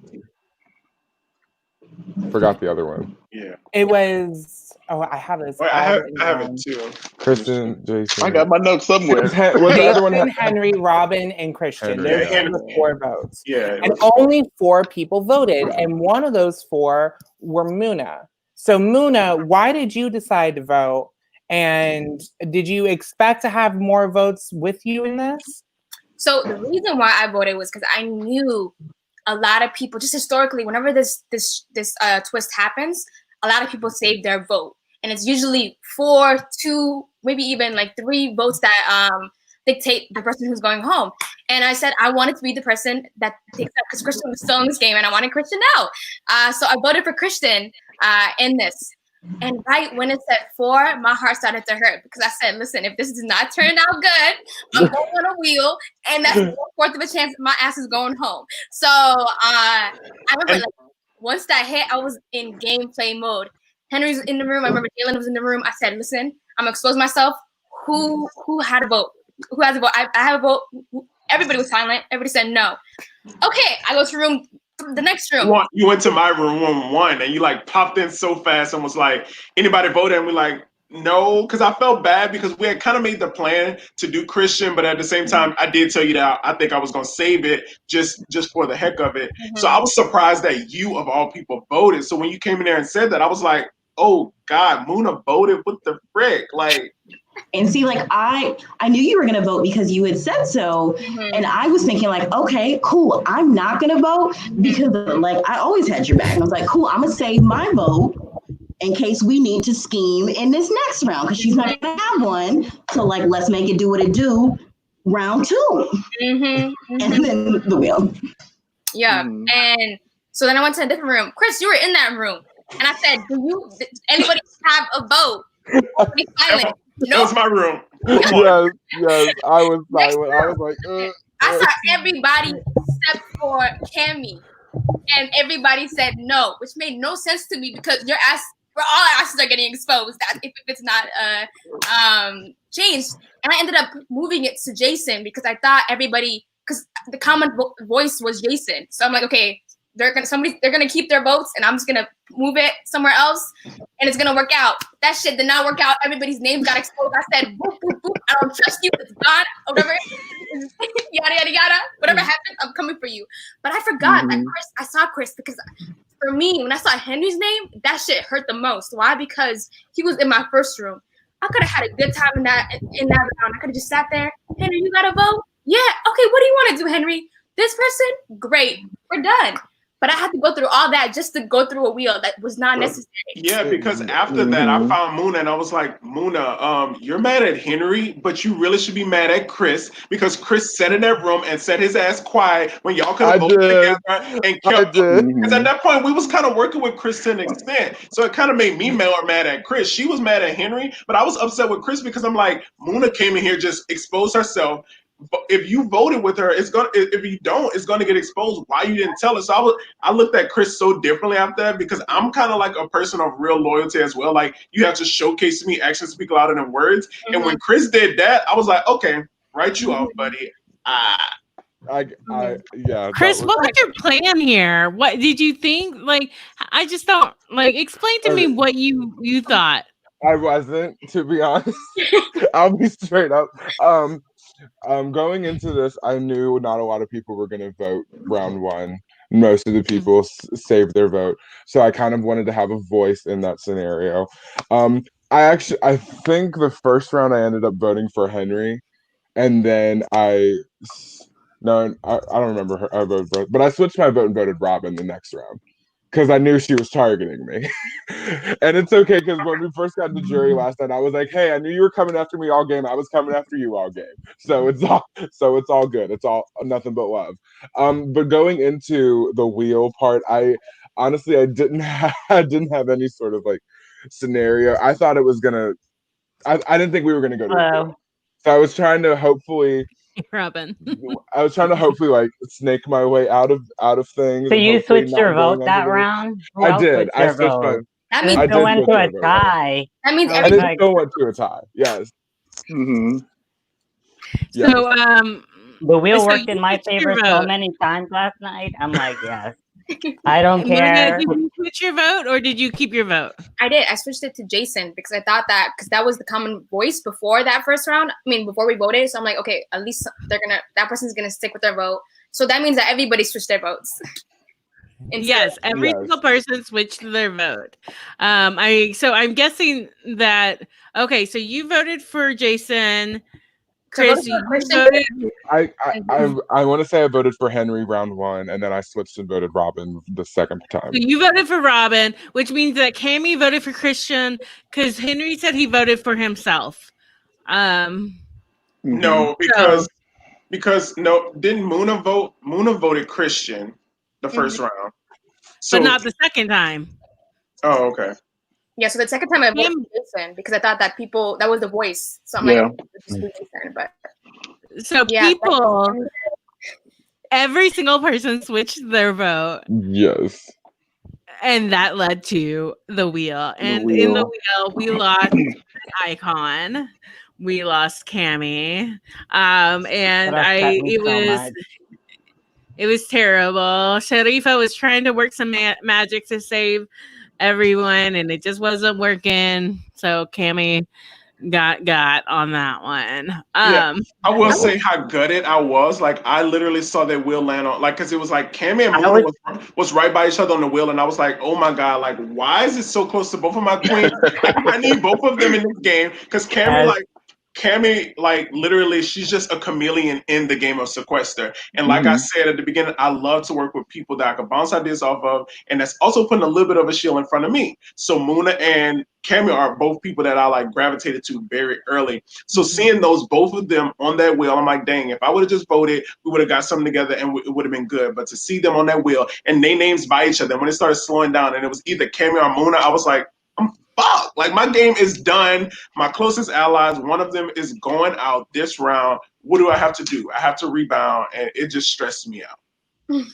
I definitely have to say, we were also stressed out. I definitely have to say though, I think being on the wheel, because I've been on the wheel in my past games, but I didn't really care. I was like, okay, if I get out, that's gonna be funny. But this one, I was really committed, and like my adrenaline was off the charts, and really showed me how much I wanted to be in this game and how much this game really meant to me, being a part of this cast and doing that. So it really, I guess my anxiety in itself and just anxiousness to an all-time high, and my sharpness really came out at Henry, which is I currently have no negative feelings towards. It was just that moment in that game, but I do have to say, you're like, how dare you put me in this position?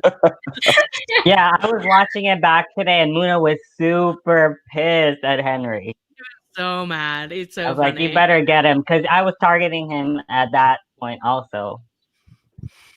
So that moves us into the next round where Muna's target is clear. She's become full shark. She smells the blood.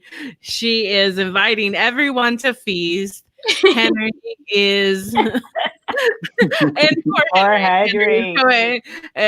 Somebody tells Henry, I don't know who, but somebody tells Henry that he's getting. It's me. I'm always the person, and I don't mind doing it because Lance is only looking up for himself. Yeah, like I'll be like, okay, well, Henry, your name is going out, but at the same time, I knew my girl Muna was sharking him. Everybody was over Henry at that point a little bit. They was like, okay, your name was out so much, and it was kind of like you kind of caused this drama, and then Muna is painting it on you like you the reason. So it was just easy for everybody to just sit back and relax. Because I think I was in a room with Robin at that point. It was like, all right, we got Henry. Let's speak about next round. So that's when we was like, okay, we're not worrying about this round. We're all doing Henry. Let's move. I think that's it, and it's just like we had to mute at that moment. We didn't get to strategize, and I hate that we didn't get to. Cause I think we would have went far, but whatever. It was also really funny because people were like, because Henry was like, I think Muna's mad at me, and people were like, she is, girl. They were like, well, you know what? You can't really trust your instincts. Girl, if you came on me left, you know what right's gonna look like. I mean, he kind of shot himself in the foot, though. Like, Henry's game, I felt like as the game continued, he kind of got frantic and started overacting.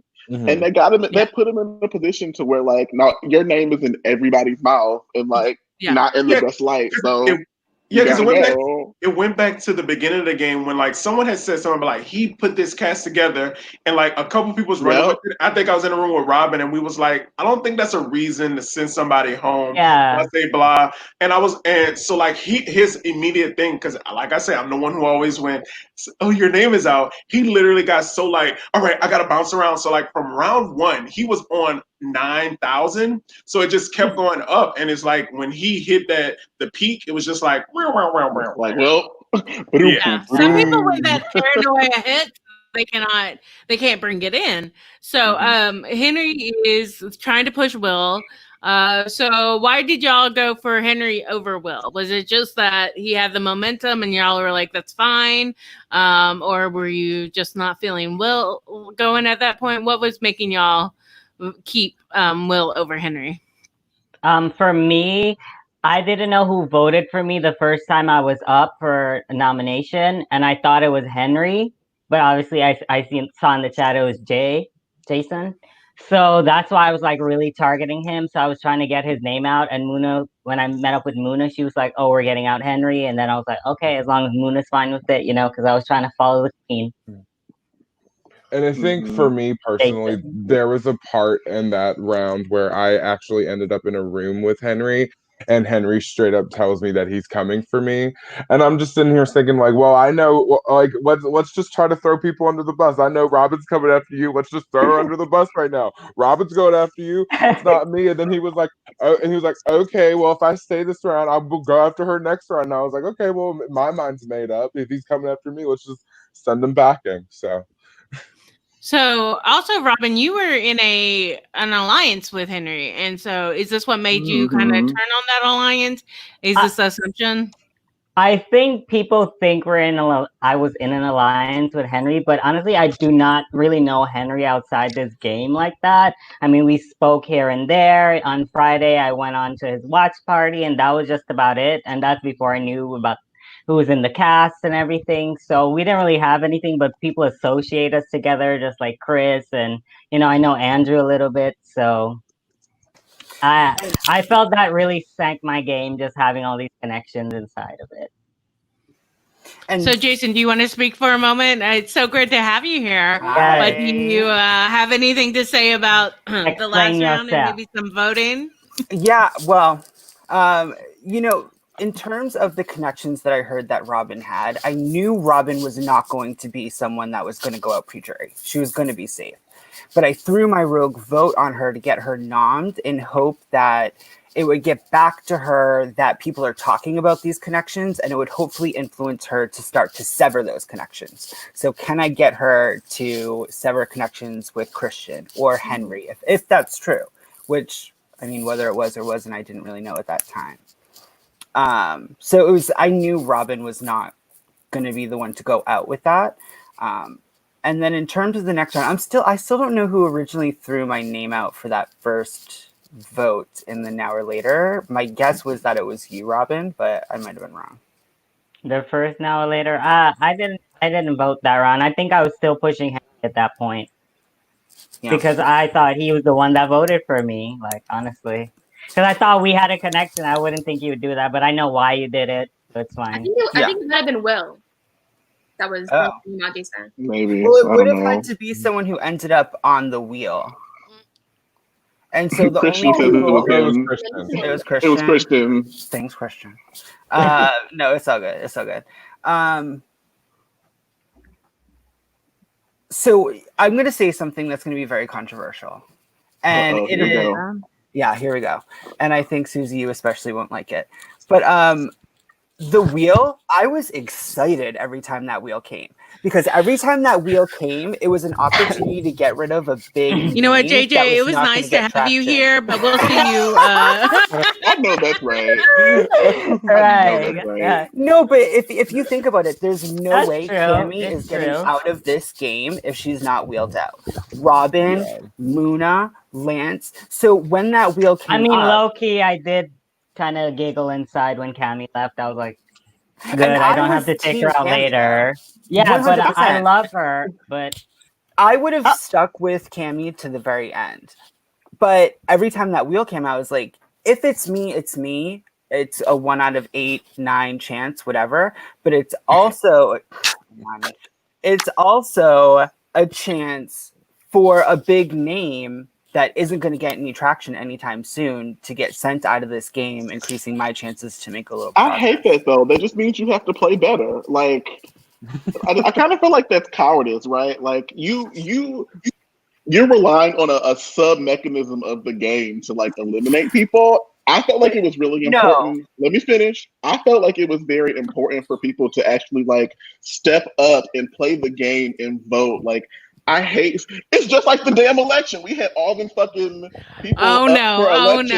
And like, but no, here's the thing, Julie. I never was trying to get the wheel to come. Yeah, I don't think he was trying. I wanted I don't think anybody to was vote out. Yeah. But when that wheel came, I was not disappointed. I was like, all right. I mean, I've seen people try to get to use the wheel, especially at Final Four. At 4, yeah. Using the wheel it's a strategy. I mean, using production. This is not the same as Big Brother. You can use production up in here, right? So it's a strategy, just like lying about people, just like throwing your vote. It is a strategy, and you could say it's playing scared a little bit. But I think when it's 1 out of 4 chance of you going home, that is too risky to want. Yeah, that's true. I would much rather play the game and actually like make an effort to win and like to climb, to be like put out the game for some like exactly. When I was in the room and I said, "Does anybody have a vote?" You could have been like, "Yeah, I want Cammy out." I would have thought about it. I don't know if I would have done it, but I would have been down for other people that were bigger names to go out. So us two could have had a big opportunity to make a big move in that sense, instead of using the field. Yeah, it's the same thing I thought about Muna. Like, Christian was pushing your name, once looking back at it, but he never told me about it. And I was like, maybe if somebody had told me to push Muna, maybe I would have seen through what she was doing and push her. But nope, because that thought never came in my head to push Muna. So if somebody had given me that thought, maybe I would have did it more. So it's about getting to the right people. Oh no! Now you've put thoughts into people's minds, Dooley. This is a game of being conscious, being socially nimble, being aware of boundaries and when to move and shift. Like, play the game. I hate having like things like this just chosen by chance. Like, those wheels did help me. It helped me because I was nominated so many times. So it helped me in that aspect. I definitely think if you are one of the people who are on the block, like, that is a great opportunity to get everybody else on the block except you. Yeah, and that, especially that round, I was shocked when there were only 4 people that needed to come together and figure it out, that those 4 people could not come together. And I know, Muna, I saw you jumping from room to room, and I trailed you a few times. But as soon as it went to wheel, I was alone in a room, laughing my ass off, being like, "You dummies!" Oh no! So then Henry goes. Muna and Robin do make their final 2 here. Robin says, "I would lose to you and be happy." And from what I understand, Robin was sincere in that. Oh, I knew I couldn't beat Muna. If I had taken her to the final 2, I knew I couldn't beat her, and I was okay with that. I was hoping at the final 4 somebody dragged her, but that was me thinking ahead. Yeah, Robin, it's funny because it's exactly what you were saying, Suzi, in regards to like how you and me and Sharifa didn't necessarily like alliance, but we still had each other's back. Like, me and Robin, like, we didn't really talk before, like, after during the game. But you were somebody who I was like, I want Robin to the end, and I know with all my other connections, you were like, maybe I wouldn't take you or something. Yeah, and I think that's like the thought process of a lot of us when we look at how we want our end game to go. We want to make sure, like, hey, if someone's playing an amazing game, when it gets to 4, I could easily pile someone together, someone else will get dragged, and it'll sit me comfortable, and I can explain my game. But then this also was the round, like, after when Henry was doing his drag, I was just hoping, I was like, okay, I don't really have that much of a relationship with Henry. Like, he probably mad at Muna, he's probably mad at Robin, and fingers crossed he'll pull Christian, because at that point, me and Christian was on like severed ties because I literally was voting him like left and right. Henry, he didn't have a drag. Henry didn't have a drag. My notes is all fucked up, y'all. I'm sorry. I didn't mean to pop in on the wrong section. My bad. Well, if it helps any, he did not drag you. Yeah, right. My bad. Let me put myself back on mute. My butt off. So we're gonna pop Lance in the background to deal with his humiliation. Bring Jalen back for a sec. JT said in the comments that he was also making a final two with Muna at this very moment. Yes, I was. So at this point, after I heard the conversations, I was hearing Christian's name a lot. I was hearing Henry's name a lot. I was hearing Robin's name a lot. I was like, okay, so I see like the types of, the group of players that are starting to be targeted. So I need to start trying to align with the other group of players so I can get further into the game. So that's when I had my conversation with Will. That's when I had my conversation with Muna. That's when I had my conversation with Romeo about, let's go. I made a lot of deals in that round. A lot that I wasn't planning on honoring any of them. Let's welcome Khalid to the chat, and and I think he also had a moment in this game. I did. Muna also promised me a final two. Honestly, I was gonna cut you at 4, so like I don't like it doesn't matter, but like that's a lot of promises. Here's the thing.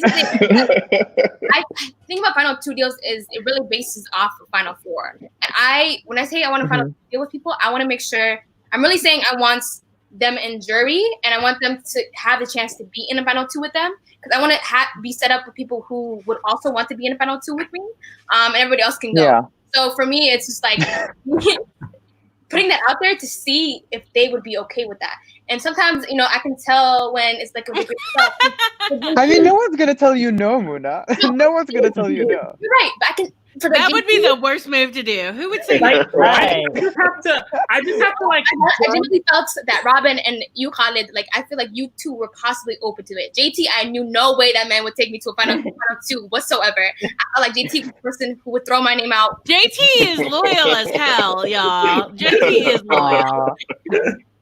That's exactly why he cut Jacob, though. Yes, I do. I try to, play as low as possible, like I said. But, like, I got to jump on the Muna train and say, like, after I rewatched a couple of, scenes this morning. Like, it's crazy. Like, we're all talking about Muna making these final 2s. But I got a question. How many of us went to her about a final 2 instead That's of true. That's about true. a final 2? Like, the fact that she played a game, like she was making all these moves, and still all these people were asking her to make a final 2. Like, I got it. No, for sure. No, I would say at least 75% of them were people saying, Muna, I want to go to the end with you. Who complimented her poetry? Davey. Yep. No, Davey, listen to your poetry. You are fire. It's you and me forever. And I was like, how come nobody ever comes to me in a game and says they like my poetry? It's interesting because I definitely didn't think that was gonna happen whatsoever. I thought that I was definitely, my plan in the beginning was to push like, oh my god, I'm the biggest target, like I'm the ultimate shield for you in the final 4, like you want to take me. But I think people already knew that. I think people already understood that. I didn't need to have to make that argument. And I think that players from the jump, they knew what's up. Yeah. Okay, so now that we have exposed everything about Muna, thus far, I'm sure we will get to many other scandals. We have the highest even round, and do we have? And this is an interesting round because we are going to the wheel again, and it's a very traumatic moment. So, Hala, do you want to kind of talk a little bit, because you were being targeted in this round? I was, and I think I found an LOS in the first round, and this is the first time I ever found an LOS. So I literally started like freaking out, and like I panicked because like I think having an LOS is worse than not having an LOS because it makes you so paranoid. Like I heard my name once and I played it and I didn't even have to play it. But I know that I was just like pushing names, and I just like I was never gonna stick to them. Wait, is this the round that I got in, or the one, or the round that Dooley got out? No, this is the round where Amani was targeting you, and then I remember. you leave the next round. You leave the next round. Okay, but I this remember. is where your name starts going around. Yes, I had heard that Amani was throwing out my name, so I go and tell everyone Amani. And I don't think anyone had been saying his name up until that point. And I think that's what screwed him over when he got voted out, because everyone was saying Amani and no one really knew where it was coming from, and it was coming from me. So like I pushed Amani. And yeah. Who got voted out this round? Was it Dooley or this is the wheel round? The wheel round. This is highest even. So what ends up happening is a tie for JT and Christian. Now, this was weird because I didn't really hear their names going out a lot. So it was kind of unexpected. So can anyone who voted for JT or Christian? I can. So I knew this round I wanted to have. The way I do this round is just have one person who I know is going to be solid with me and just us two. You are queen of this round. And it just happens to always work out. I think just having a solid other person will make, it's a pretty sure guarantee because it's always the two. And so I saw me and Lance and was like, Lance, you and me, let's do Christian, done. But then there's other people who would come into the room and would be like, okay, let's possibly do another person. But me and him were always going to stick with Christian. And that ended up happening. And I'm thinking somebody else, another two did Amani, which made it a tie. Once I saw that it was a tie, I knew we were going to the wheel. I was just prepping myself mentally. You were like, I know this cast. This is what they're going to do. I was not ready. Yeah. So I remember I did that round. I voted for Christian that round as well. Like prior to this point, like we were amicable, but like once like Christian's game was getting a little shaky, his name was getting out there. Like for me, a bit like I don't mind working with people. Like that's the name of the game, right? But I start to clinch up when people start self-destructing. I'm like, okay, like because if you blow up, I don't want to blow up with you. So Christian was shaking. I was like, okay, Christian, sorry, like. Yeah, and then I also voted for him. Yeah, and that's why like when me and Muna was in the room, we was like, we're gonna stick on it because if any other people stick on it, then we'll know it'll be more and more. So at least we know if push comes to shove, we put two on somebody, and that's a possibility. And come to find out, like Dooley say, he voted Christian, so that means someone else had to. So I think it was like 4-4. So like the thing is, at that point, yeah, Christian was definitely self-destructing, and at that point, he was against me, he was against Muna. I just knew that. That's a name that he has to freaking go. So when they tied, I was like, okay, no matter what, I'm sticking on Christian. Hopefully everybody realized he's self-destructing. Let's stick it on Christian and hope it sticks. But then it wound up tying. And I'm like, I'm bad at wheels. Like I got wheeled out of my last game. I got wheeled out in with an LOS play. With the LOS play. And then I got wheeled out a game that like I played before, like Sequester was what it is now. Like a mini, I got wheeled out. So like wheels are my friends. So I was surprised that I actually made it through the wheel that round, to be honest. I knew as soon as that tie happened that I think there was like a less than 50% chance that like we would be safe. And I was like, okay, I just have to like prepare myself. So like as soon as the tie happened, I just sat there. I was like, you know what? I know we're going to a wheel. So I just sat there like mentally preparing myself. And yeah, it was crazy. Yeah, it was highest even, and that makes it a really difficult tie to break because you can't guarantee votes. There's an odd vote. Christian said he voted for himself, and Robin said in the revote she voted Christian. So it seemed like people were flopping and flipping everywhere. Yeah, I changed my at the first vote, I was hearing my name just a little bit. So I figured it was only like 2 people or so, and I was hearing Christian's name a lot. But I wanted to make sure that I didn't, get the even. So I took a calculated risk and voted for myself. Oh, girl. Yeah. So then in the revote, when it was a tie in the revote, I flipped and voted for Christian because I knew Christian would vote for me. And after having the conversations I had, and luckily, who voted for JT? Somebody had to, because I know I voted for myself. Yeah, I voted Jason that round. And I don't know how JT went up there. I knew Christian was probably a target up there. And then on the revote, I just was like, let me vote for Christian. Maybe it'll tie the vote. Maybe it won't. And I didn't care if I lost him or not, really. So I just did it, and it worked out in his favor. I don't know how heavily my name was Jason, going you around said you that voted round. for JT? I did. I voted JT, and the last room I was in before the round ended, I can't even remember who was in it, but your name came up, and I was just like, that's not my name, so. Yeah, I heard my name. So it was really, I didn't know if I wanted to, like, I had a feeling that Christian would go, so I didn't know if I wanted to put that vote and possibly make it odd, and I happen to have the highest even, or if I wanted to vote for myself because I'd only heard my name a couple of times and make myself an odd, but also could possibly make myself even.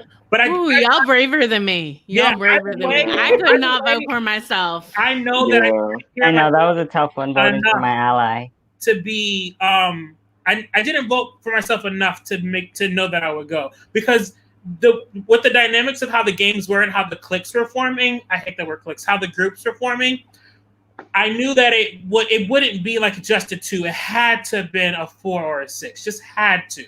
Just the way that the people were talking and the way that people were staying in rooms, it had to be a 4 or 6. So I was willing to take that risk to be 3 or 5. What was really how funny did you is... vote? Oh, sorry, Holly. I didn't mean to. Oh, no, go ahead, Suzi. Go ahead, Colin. Go ahead, Colin. Oh, I was just going to say that I remember in this round, Chris told me, Khalid, like, they're throwing out your name. Yes. And I was like, oh my God. Because like I hadn't heard my name. And Chris was like, Amani's throwing out your name. So I vote for myself in the first round. And I don't know if that... And I remember, like, just before I voted, I was watching the Podquester with I think Sarah and Charlie and all of those, and they were saying the worst thing to ever happen is like if you vote for yourself and that's what causes you to go home. I remember everyone was saying that if that happens, they won't be able to live with themselves. And I just sat there like, if that happens to me, I will not be able to live with myself. And I don't know if that made a difference, me voting for myself, but I don't know. That's all I was gonna say. I honestly think that was probably the only vote against you. Like I didn't hear your name popping up during that round. I didn't either from So the I outside, think, except for Imani. I heard Imani say it. And Colin, when I was talking about the round previous when I was in a room with Imani and I heard that he'd throw out your name. So that's what I was talking about. So, okay. But in this first round, okay. In this first round, I knew Jason's name was going around, so I voted for him. And Christian, I love you, but I flipped and voted for you this round. Well, you didn't want to go to a wheel. I feel like all is fair when it wheels comes out. So at this point, the wheel comes out and it starts to spin, and I say, "Oh, I hope it's not Julie." Once I saw the wheel, like in my mind's eye, I was like, "It's gonna be me." I literally like felt it in my spirit. Like it was destined. I'm so sorry. I felt everyone blamed me. Suzi done cursed you. It was such a moment. Like the wheel happened, and I literally felt it inside of me, and I was like, "Here we go, damn!" And it happened, and I was like, "Well." I think we can officially say that was a Suzi screw up, making you go out at wheel. So everyone can have a little drink there. Right. But you're gonna play again, aren't you, Julie? Oh, absolutely. Like I would say for the rest of the players, it's actually very good that I went out on this particular round. Okay. I had notes, I had plans. And I was doing a very good scenarios. I didn't even get to go like full me, but that's okay. Like I'll see y'all again. Okay. Do you have any last thoughts or comments before we say goodbye, or any gameplay things? I firmly believe that Romeo took my spot. That's where I envision myself. He and I were playing a very similar game. But not Lance? Lance didn't take your spot? No. That's where you gotta envision yourself. I actually wanted to partner with Lance, but Romeo was always there when I had the opportunity to have the conversation. And I was like, girl, move. Like Girl, you in the way. Why you in the way? By the way, Lance is throwing you up hearts in the background and backstage. He's throwing you up hearts. Thanks, man. Okay. Well, he says love you in the chat too. So thank you so much. We really want to see you do some more minis. We are eager for you and your tank tops to come back. I have a whole collection. Just wait. We are excited. We are ready. Summer feels. But thank you so much for joining us, Dooley, and we cannot wait to see you again. Bye, Dooley. You're great. Love you. Okay. It takes me a second to do all of this. I'm not TR. He does everything so smooth. You're doing great, Suzi. Yes. Thank you. Queen. Fabulous. You're doing good. And now let Sharifa know that she can come back. Because there's like a limit and stuff. Okay. And I can't multitask. That's okay. Anyway. So then we hit to the next round. Dun dun dun. And this is the majority are noms for the next round. Mm-hmm. And it kind of gets people scared. Brent was very clear. So we had Brent on not for y'all's mini, but for Friday's night mini, he joined us. And when this round came up, he was very clear about how much he hates this round because he thinks it creates scared playing. And I think we saw that a little bit. I heard a lot of people saying they wanted to throw their votes. JT, I know you wanted to throw your vote. Yep. And you were like really honest about it. Yeah. Like we see some players be like, "Oh yeah, let's vote this way," and then they're I think it was just the position I was in because I think in our mini, Suzi, when this round came up, we had a group at that point. Mm-hmm. So we were like there was like one or two outcasts that we could get to vote with us because we had this round early. So I think we decided to just vote in the majority and then just be up and just keep it pushing. But I think it was just the position I was in. I just couldn't risk it. Especially having just been up for elimination. I couldn't risk it. So I voted for Lance because I knew he wouldn't get any votes. Yeah, I was pushing that. I was pushing that narrative of like, yeah, if a majority of us vote this round, then next round we'll have a lot of players to decide from who we want to go home. Yeah, that's a good way to do it. Robin, I think you and I talked about that. It's like, let's just get everyone on one name. And then real talk, I left that room and said, I'm voting for Davey. And I mean, I was pushing Chris that round. But what's new? And I was pushing Amani. Sweetheart, I ended up voting you that round, so it's all good. This rivalry is nothing but love, baby. I love you. We can't wait to see y'all on Rivals. But I think that what you're saying, JT, makes a lot of sense because this is a position where you can lie and say you're not voting that way, but when you're already in a precarious situation, if you're lying, people that makes your target bigger. Exactly. Let me let Muna back in here. She's got something to say. I like that y'all get to see my process. TR is so seamless, but with me,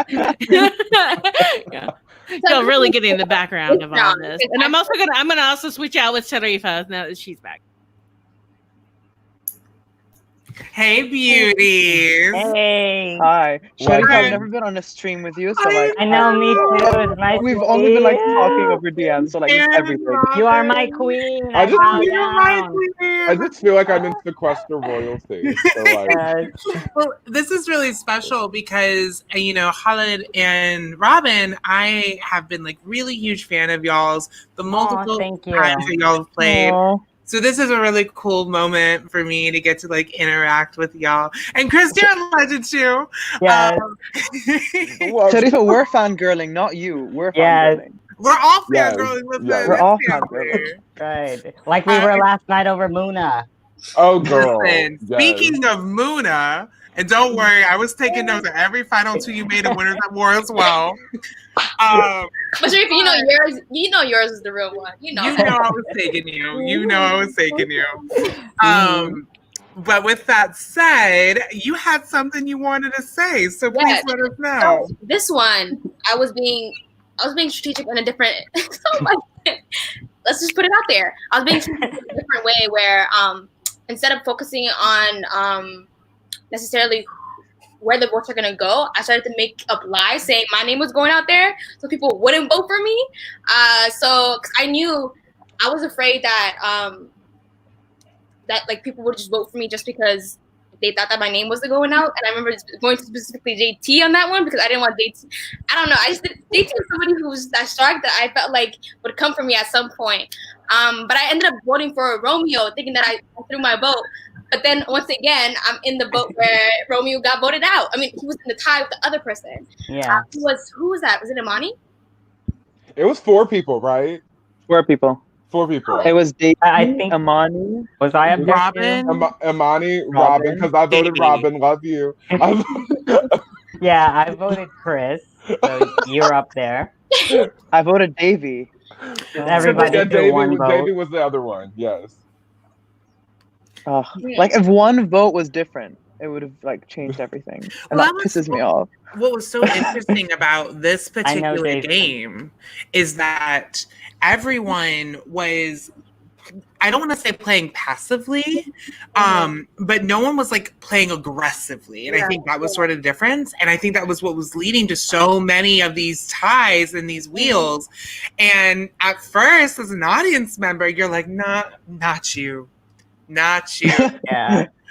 But it started to become exciting because normally when you see gameplay that's not aggressive, it tends to make you want to tune out. But because the wheel kept coming in and because it was forcing y'all to make decisions when you couldn't make decisions, it livened things up. Unfortunately, the first person we leave is Cammy, and the second person we lose is Holland. When you saw that wheel and it started to spin, Habibi, what were you feeling? I knew, and first of all, the first thought in my head was because like this was the second wheel I was on. The first one I was on had my name wrong, and I was like, oh, maybe like, I had my name wrong. I had like KAH, and I was like, I wonder if Audrey will spell my name right the second time, and then she didn't. And then I was like, well, if it lands on me, maybe I can say like, oh, like technically, I never got eliminated, you know. But you know, I was so annoyed. Like, and the 3 times that I've played, I've been voted out and then dragged and then now wheeled out. And I can officially say being wheeled out is the worst. It's the absolute worst. Yeah, it's like you don't have any control, you know? So I would rather be voted out, like targeted and voted out, you know, rather than taken out by a wheel. Well, you were really fighting for yourself too. You were going accusing everybody of pushing your name.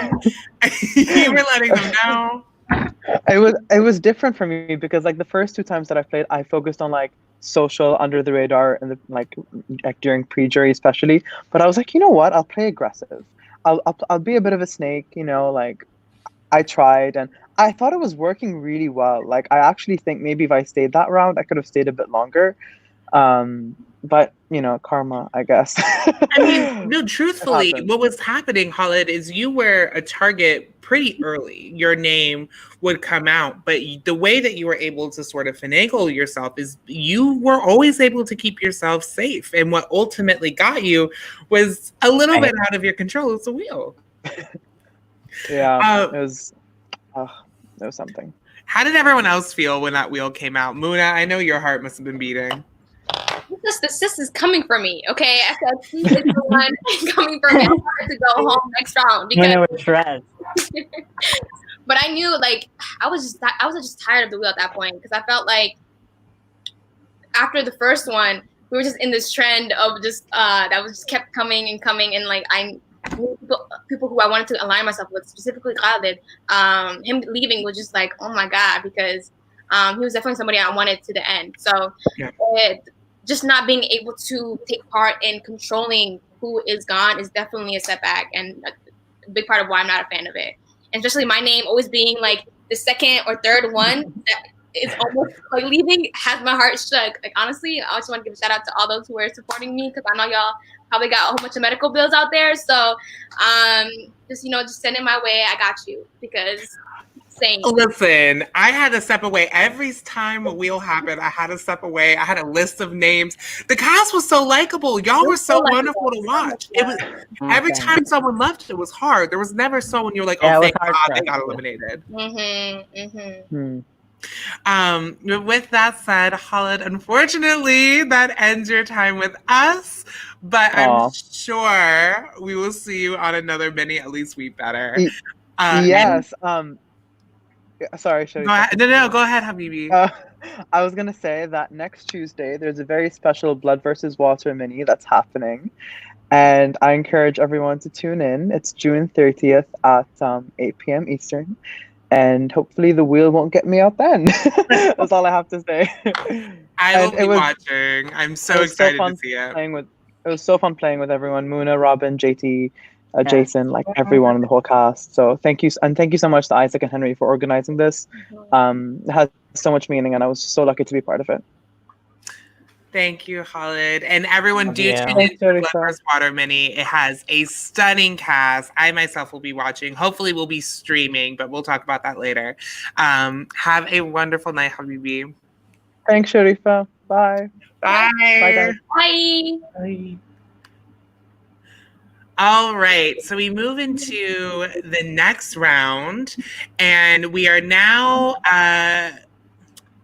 hold on here. All right, so the majority who voted this round is supposed to be the noms for the next round. But because of the wheel, and I didn't quite understand this, and Robin, I know you were safe, so maybe you can explain it to me. But because it went to a wheel, those rules didn't necessarily apply?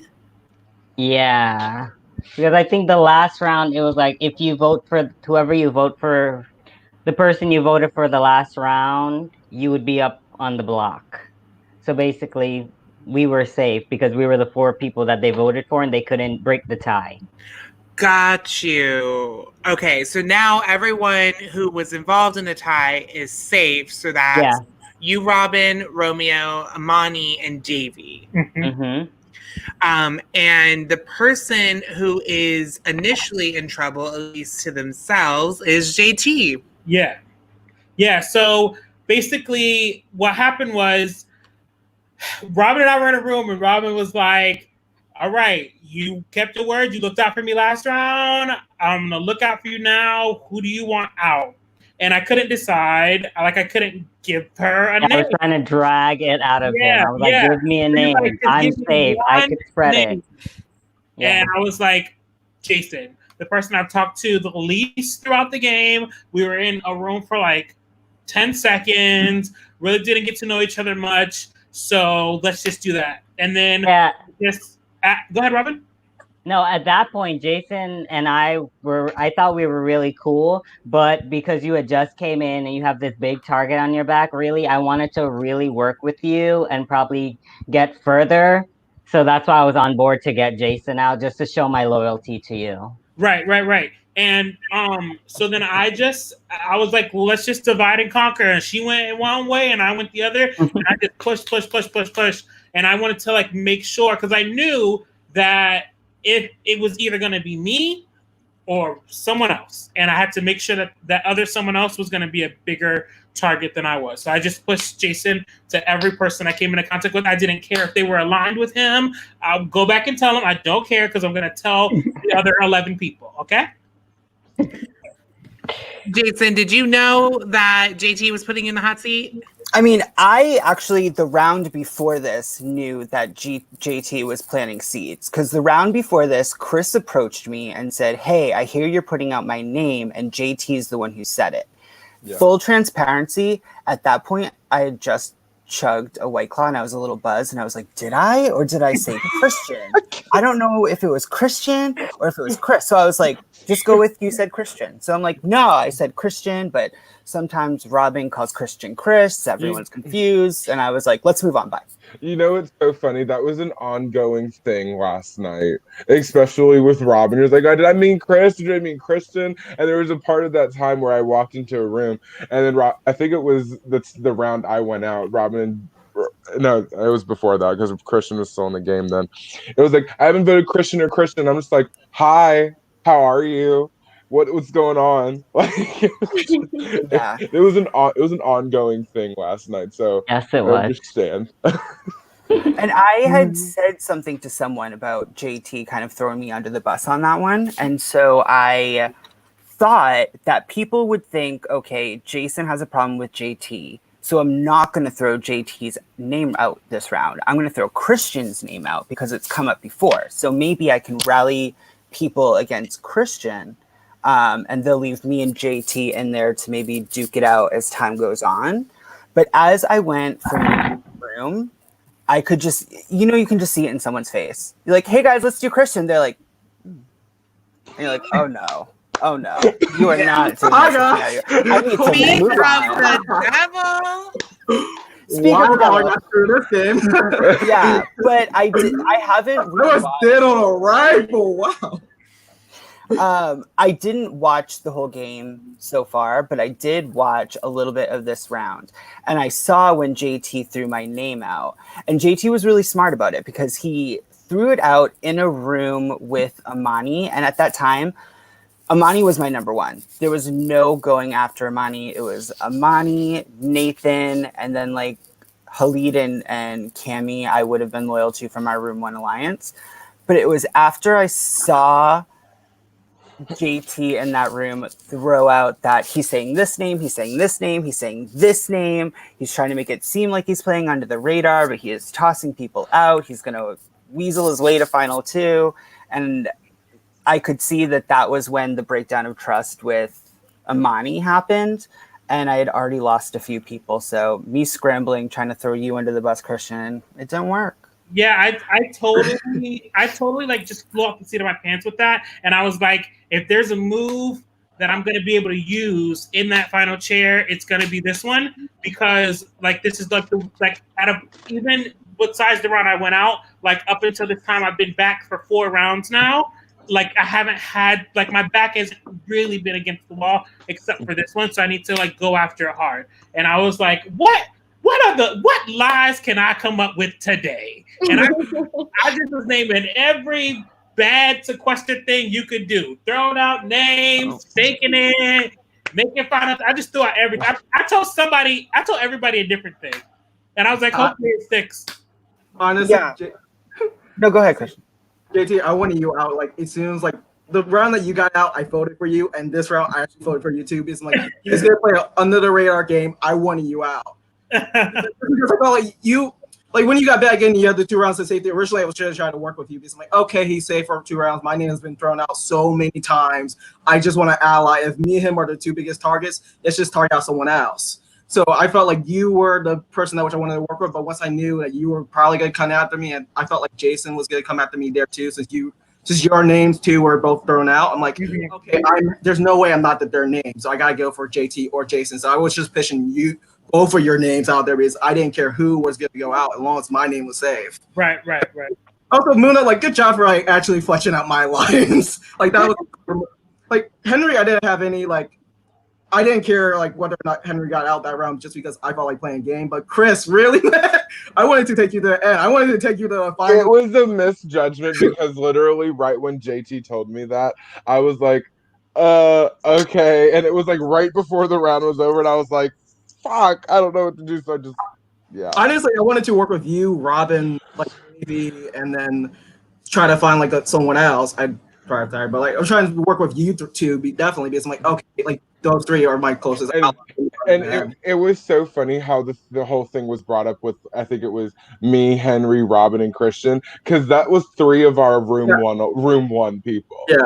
And the other one was Dooley. So I just thought how that was all brought up. That was fabulous. Whoever started that. It was great. Also, just the fact that which Muna actually fleshed out, like Henry wasn't the person, but like the fact that which you caught on early on is like smart move because I would have targeted you like first if it wasn't for the Andrew and Sergio. Because I'm like, if there's anyone in this game who's gonna target me, it's gonna be Muna. Like there's no like anyone else. I'm like, she knows my connections. It's not hard to know them, and she's won already, and it's probably like. Because I came into the game wanting to play an aggressive game. Like everyone knows me. This is a POC. The only way I'm getting it for is by playing a balls to the wall aggressive game. And the only other person that can play the same game is Muna. So I want to take her out. I just never had the chance to, honestly, until I threw out the name. And we know what happened with that. I can't tell you how many times I was with Muna and she was like, do you know how well connected Christian is? Here's the thing. Once I saw a cast, I'm like, Muna, you basically lied because I'm not as well as connected as you think. Like, I was not as well. Also, I'm like, Robin literally told me before that she was gonna cut my throat, like if me and her was ever in a game. So I'm like, I'll take her to jury, but I'd rather have like a final two with Muna, because if I'm gonna lose or if I'm gonna win, let me go with the best. Like for a final two, I wanted to go 1-on-1 against the best person in the game. You told me that, Christian. Things would have been different. Things would have been different.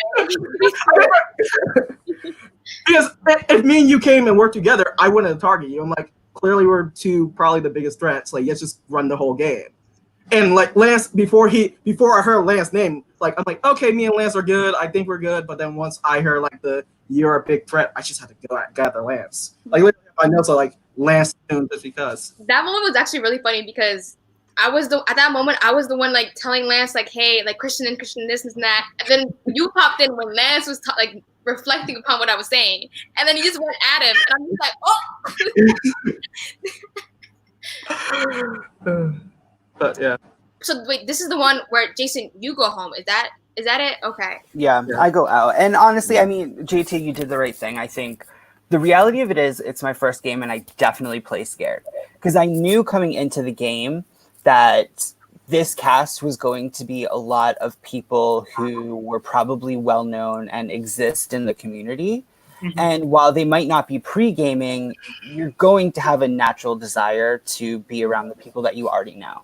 So I definitely played scared, and I was probably an easy target because the only people that I really had like final group deals with was really Amani and then Nathan, and whatever was lingering from my round one, my room one alliance. So I was probably an easy name to float because I didn't have solid alliances at that point.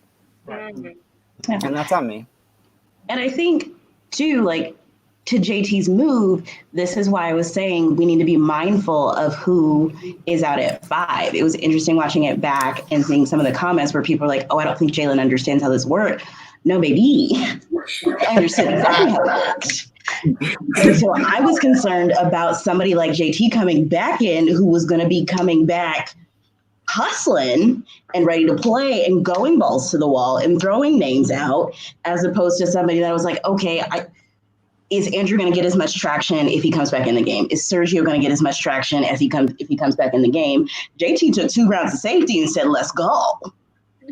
Because I had an option to take either the 2 rounds of safety or an LOS. And I was told that it was going to be now or later. And I knew that everyone, like, it's classic in now or later when there's a battle back. I've watched minis before where they play now or later. You just vote someone out the first round, everyone saves their votes, and just votes out the battle back the second round. I was like, not today, Satan. And I'm not gonna like waste an LOS. Like, I might just not have it. I might just have safety for 2 rounds instead. Yeah, and plus JT, and those 2 rounds gave me time to make that final 2 with Muna, gave me time to reconnect with Davey. It gave me time to talk to everybody that I needed to talk to make sure that I was going to be set up for whatever twist is coming next. Mm-hmm.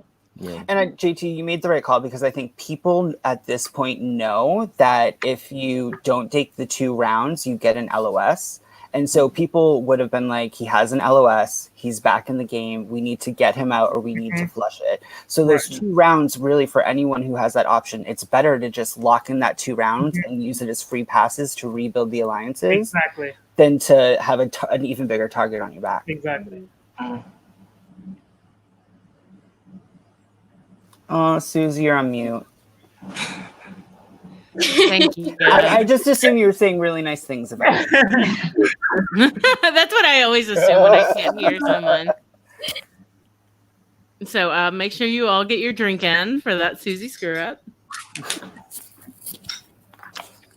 But then at the end of this round, we do lose you, Jason. Jason, do you prefer Jason or JJ?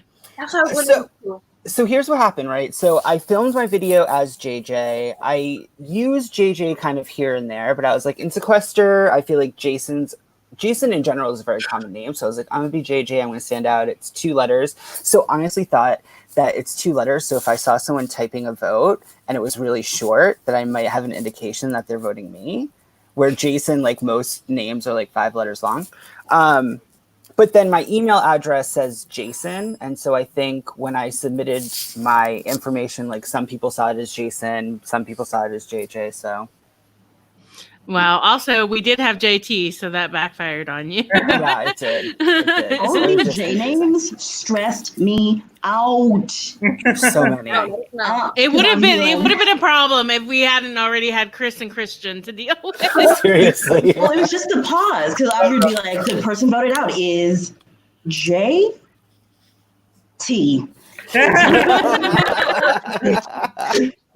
Audrey is like the queen of pauses. Pauses. She like makes a rotisserie chicken. She comes back. She starts to say the wine, and then finishes. And you're like, the whole time you're like, My heart dropped so many times. You're like, is it JT, Jason, Jaylen? Which one? you're like, just say it, girl. Just say it. Yes, but unfortunately, at this point, we do lose Jason. But you played a great game, Jason. You were controlling a lot of things going on. Your name wasn't coming up that much, but you were also like, you had your puppet strings going for other people. You were making people do a little dance for a while, but then you got caught out. So thank you so much. We'll see you again in a mini soon. Yeah, for sure. I think I'm going to give it a little bit of time. I want to go back and kind of see what I did, see where I went wrong. Maybe let people forget who I am a little bit. And then maybe in a few weeks, maybe in a month. Yeah, borrow that wig of Muna's. Yes. If anyone has any wigs or Lou can send me his beard, I'm accepting all gifts to get my new personality. Fantastic. All right, Thank you love so you much. guys. Bye. Bye. Okay, and the water, blood and water. Is that that many that Khaled was talking about? Is that he's playing with his cousin, also Khaled? So I'm excited. I know.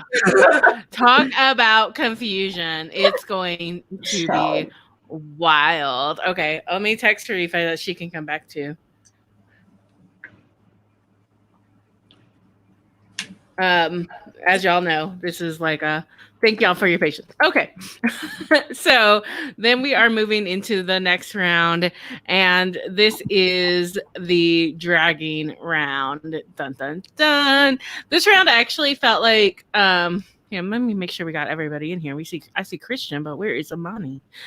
Okay. we got both the troublemakers up in here. What do you mean? And I'm gonna let Sharifa take over because Sharifa is back. But let's hear about all this and how it went down. Speaking of Audrey, she gave us a little Audrey Harvey moment in this round. I found out the hard way. Hey, hello.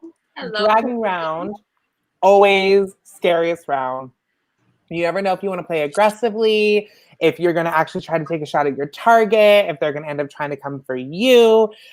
So, Christian, what was your goal at the beginning of this round, especially when you found out that someone wasn't just getting eliminated, but they were taking somebody with them? I honestly felt like this was a round where I was done. I felt like I played like up to that point the most aggressive game I could possibly play, where it's like I stab people, I try to make moves. I'm like, okay, my time is near. So I'm like, if I'm gonna go out, I'm going out taking the biggest players. I'm like, as soon as I heard like, throw out big, everyone is like oh Muna, and I'm like, even if it was like Lance and New, like they were like, okay, probably. I'm like, I have to take the shot. I have to take the shot. Even if I fail, I kind of have to take that shot there. But you were in a room with, I know, Jaylen and one other person, and you were like, Muna. And both of them were like, yeah.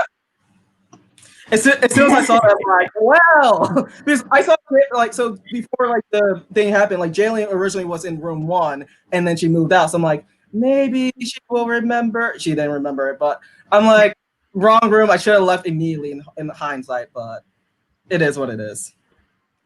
Muna, did it get back to you that Christian was sliding your name around? Yes. So Lance was the one who told me, so we can bring him in. You can take me out and bring him after I tell him tell this portion, but it was towards the end.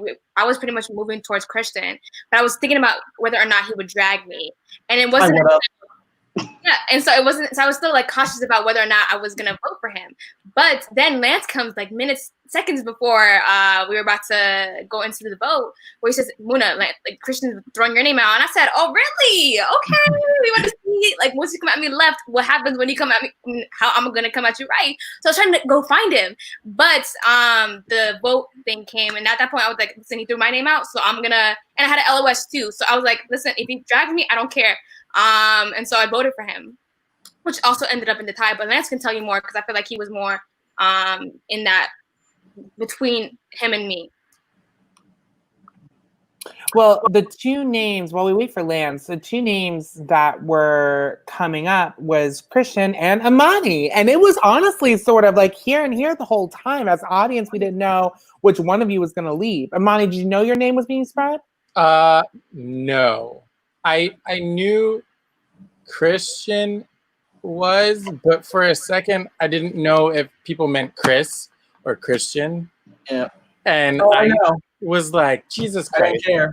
I didn't care. Please figure it out, like, in my head, just like, okay. And I didn't vote for Christian because we had, talked, and I was like, okay, I enjoy his personality, so I'll just, because I really never got to talk to Chris that much. I think I saw him like 2 or 3 times in like 4 hours. Imani and I didn't get into a room until like top 13, like literally. Crazy. And like even with Jalen, I think we spoke maybe for 20 seconds, and love you, Rob. That was it. Well, yeah. So God. Like my biggest standpoint on this round, it was me and Jalen in a room with Christian, and I'm like, hey, like right now, like 9 times out of 10 people are throwing out your name, but let's kind of think of somebody who's like a big name that we could get out that wouldn't leave any like blowback and they wouldn't drag us. And I'm toying around a couple names. I think I mentioned I didn't mention Imani, but I mentioned like Chris or like people that I didn't have like super close ties with at that point. And Christian was like, nah. What do you think? You want to talk big names? What about Muna? And I'm like, wait. No.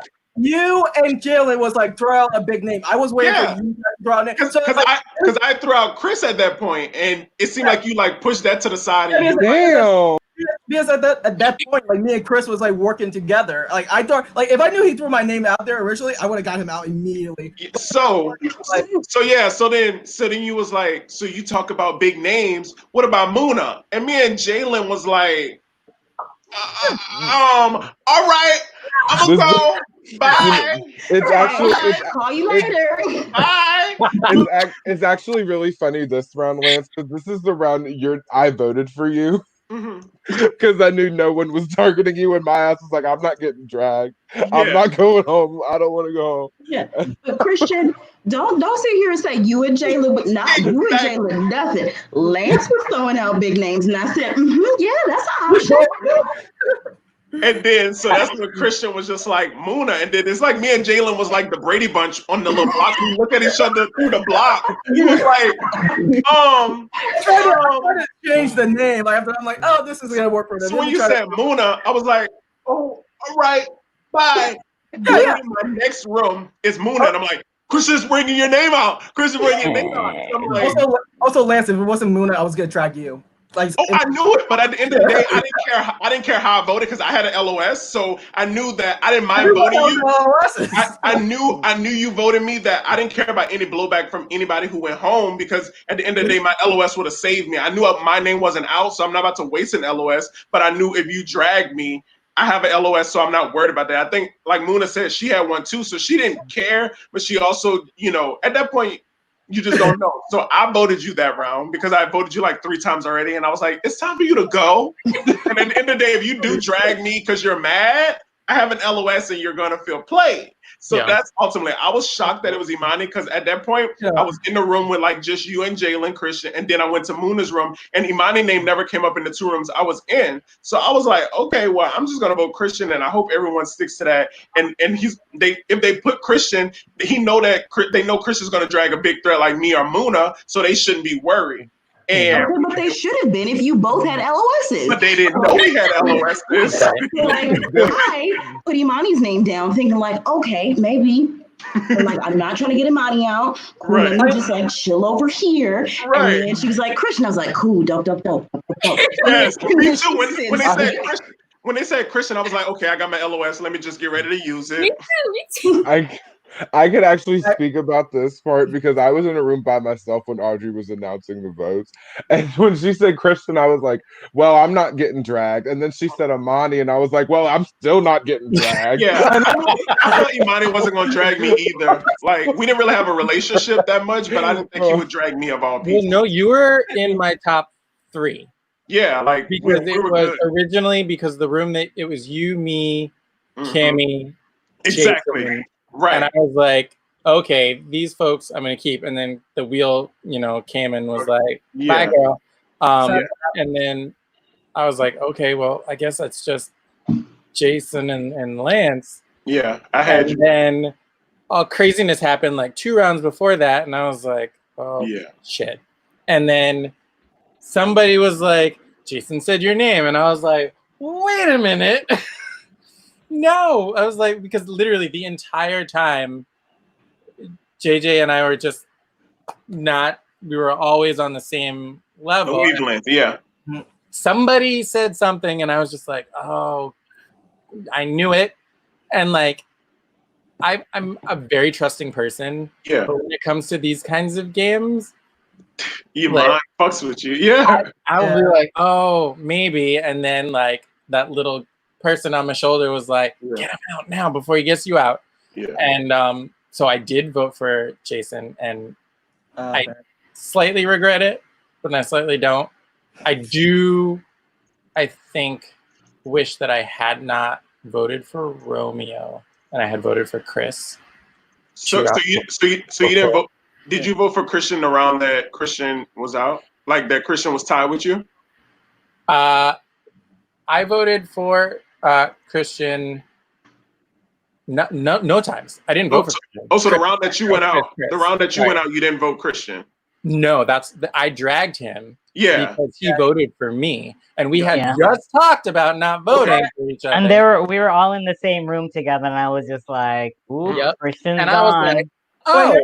Here's the question. Wow. Were you in the room the entire time, or did you come in after the fact? Because I saw you after the fact, like come in afterwards.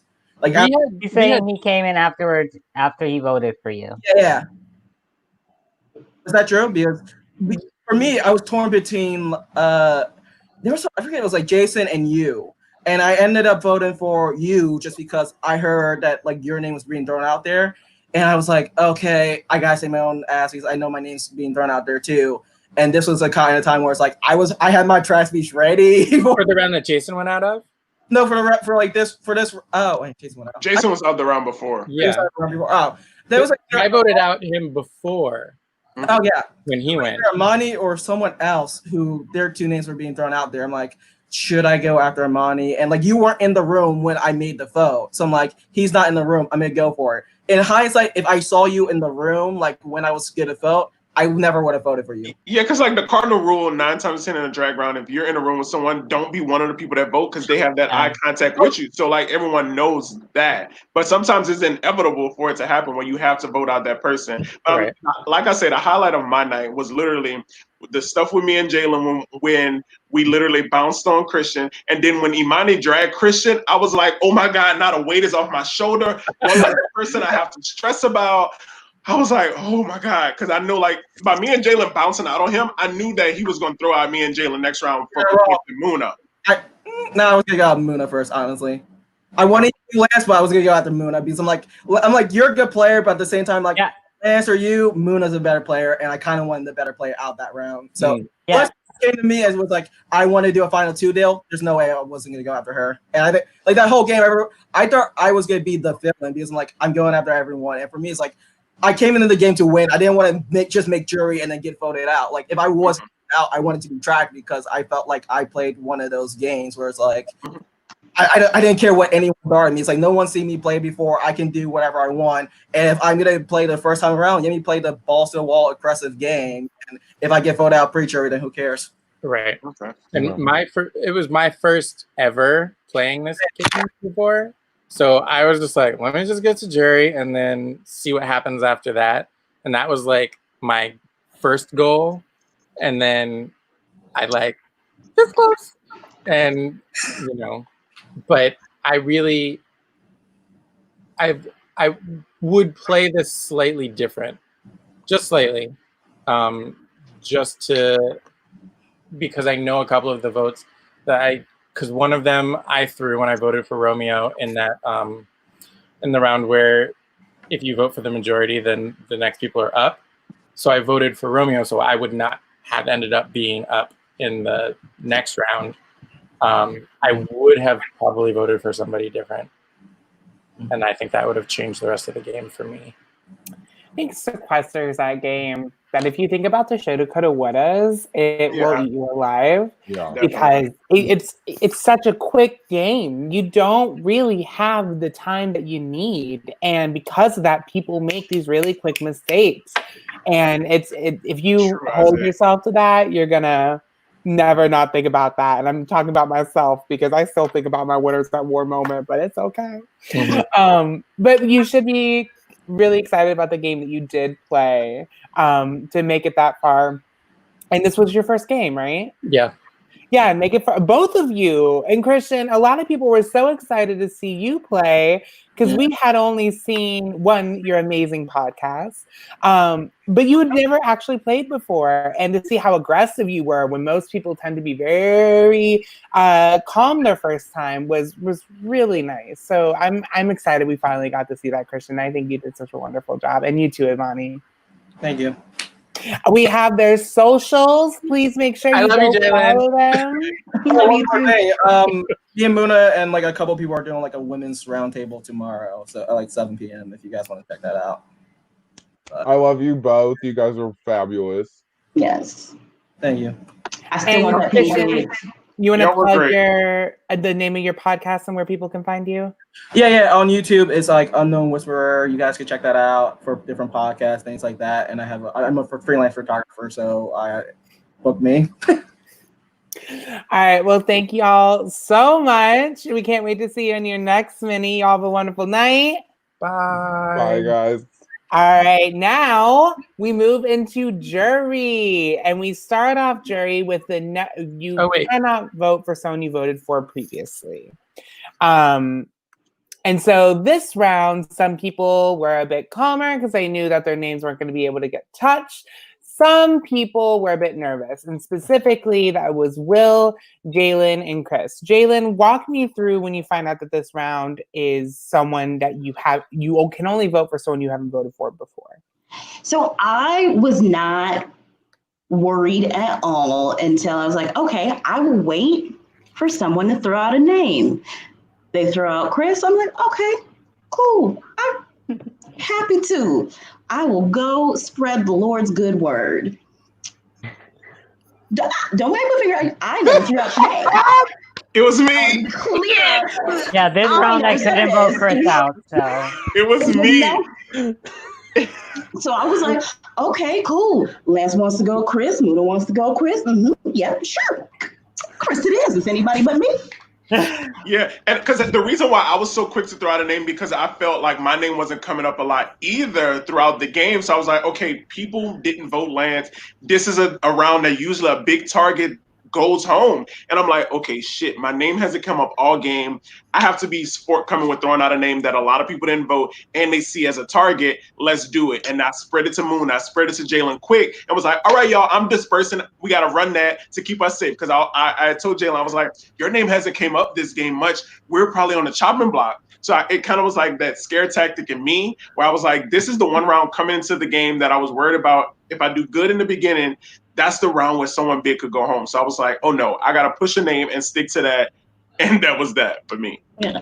And I wasn't necessarily scared because I was up in 2 back-to-back rounds in the beginning. So I was like, okay, surely there's some people that have written my name down already, as opposed to like, nobody's really written down Lance's name at all. There's other people that people are interested in targeting. So it wasn't until people were like, oh, Chris is saying your name that I was like, oh, wait a minute now.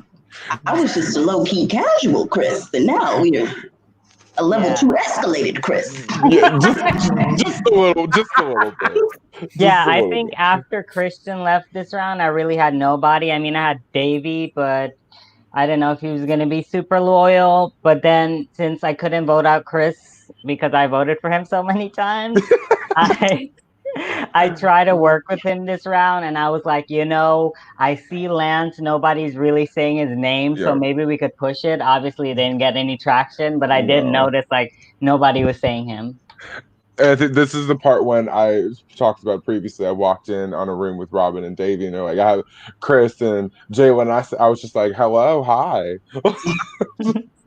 Actually, I was in there as well because Robin, that's when Robin, for some reason, was getting like Christian. And even though Christian was gone, she was still confusing us with the Christian Chris. And like you had popped in and she was like, no, I was talking about Christian rounds ago, not you this round. And Chris was like, oh, okay. So you can see my facial reaction. So when Robin I was like, all right. Yeah, so when Robin popped out, Chris was like, she said my name. I was like, yeah, because you know me. I tell people what it is. It keeps the name off of my heat, and it causes them I people was to trying to act like I don't know what I'm doing. It was so funny. I was saying Christian the whole time. Yes, it was so funny. It was hilarious. Yeah, that was a good moment. Well, Chris, you gain a lot of traction, and how are you trying to counteract that? I was hoping to go for somebody who I really think no one was voting for, which is why I ended up throwing out Jaywin's name. More so than last, like right before the round, I got into like another room and everyone's like, we heard Will, we heard you, Chris, we heard Jaywin, and I'm just like, are we voting Will? Are we voting Jalen? Because I'm not trying to go home. And at that last minute, when that round was over, mute button came up, and we were like, Will, let's lock in Will. And I think the biggest, like my downfall this round was like I knew I was getting votes. I don't know if I had the majority. I don't know how many votes I actually had, but I've had a feeling I flipped to Will last minute, thinking that Will was going to get more traction than Jaywin was, and then don't know how the vote actually happened, but I think Jaywin had like a few more votes than Will, so I figured if I voted for Jaywin, maybe tied. I don't know how many votes I had, but I think my biggest downfall was that I voted Will last minute when I probably should have voted for Jaywin. Maybe I could have stayed, but I have no regrets at all. This was a fun round. It sucks because I really wanted to make the tether twist. That's what I was beaming for. You were so close. I was so close, but I'm happy I got on the jury. So that's. It was my first ever. I was gonna say it was my first ever Sequester Mini. I didn't know how well I do, and just you did amazing. Yeah. You did amazing. And what was so wonderful is that we got to see so many people who hadn't played before, and we didn't know that was going to happen. A lot of people thought it was going to be a lot of veterans. So it was really great to see you play. And you can follow Chris. His Twitter is down there. Please make sure to give him a follow. Anything else that you want to say about the game, Chris? That I had the most fun I've ever had in my past 3 months of this whole quarantine mess. Catch me on Rivals with Robin, and we might be a final 2 up on that bitch. But you don't tell people though. Hey, you hate each other. Oh, girl. I cannot hate fierce women. I can't. I can hate their gameplay, but I can't hate that. Yes, but I have nothing but love and respect for all of you guys and the whole Sequester community. I'm so proud to be a part of this family, and I'm hoping to play more in the future. Yeah, well, I mean, I asked this question to all the first-time players, but we need to see you on a Patreon mini soon. I've been on Patreon for about a hot minute, so who knows? You might. Might see an appearance this weekend. Probably not this weekend, but hey. Too soon. All right. Well, Chris, thank you so much for playing and coming on the podcast. Thank you guys for having me. I love all of you. You're a blessing. Thank you guys. Thank you, Chris. Bye, Habibi. Bye, baby. All right, so we move on to the round that Chris was so close to making. Hi, welcome. Hi. Hey, What's up, how guys? are you doing? I'm doing all right. Hey. What's up? Well, you are just in time because we're about to get into the round that Chris was so close to making it to, but unfortunately did not. That is the tether round. Yeah. Now I was trying to pay attention to all the tethers. I know, Robin, you were with Romeo. Yeah. Lance, you were with Will. Will, yes, stressful. Okay, what was that like for you? Okay, so the thing is, for me, I'm like, right now is because Robin had just in that round with Chris. Robin had just went and like because I gave Robin a plan how I'm pushing Chris, and I popped in the room and they had just told me that Robin, because Chris got mad at me, was like, Robin said you throwing my name out. I'm like, no, I promise you I didn't. So I'm like, ooh, Robin is playing that game. I see what she getting at. So I'm like, okay. I finished the round with me and Muna in a room. And I'm like, Muna, whoever your partner is, let's go for Robin. She's running this game. She's trying to flip everything on me. Let's get it. Let's go. So I'm like trying to find Will. And Will in a room with Robin. Will's in a room with everybody I can't talk in front of. So I'm sitting in room 1 by myself for like 2 minutes. I'm like, this guy needs to know I'm your partner. Audrey didn't message you that Lance is your partner. When you want to move where Lance is, your name is out there. We need to stick on the boat so you don't go home. I'm still sitting there and I'm talking to the people like, if Will don't get in here real soon, I'm gonna go crazy. And then literally like he pops in and I'm like, we voting Robin. I don't care what you say. That's what we doing. He's like, okay, fine. I'm like, it took years. It felt like eternity. Wait, I gotta go watch that back because I know I was stressing out. I'm like, you were like, I was like, where's Will? Where's Will? Is Will in here? Where's Will? I'm like, it was just crazy. It was a craziness, but I did push Robin name hard that round. And it. I just popped in to point out that we're still waiting on Will to join the stream. So, Will, where you at again?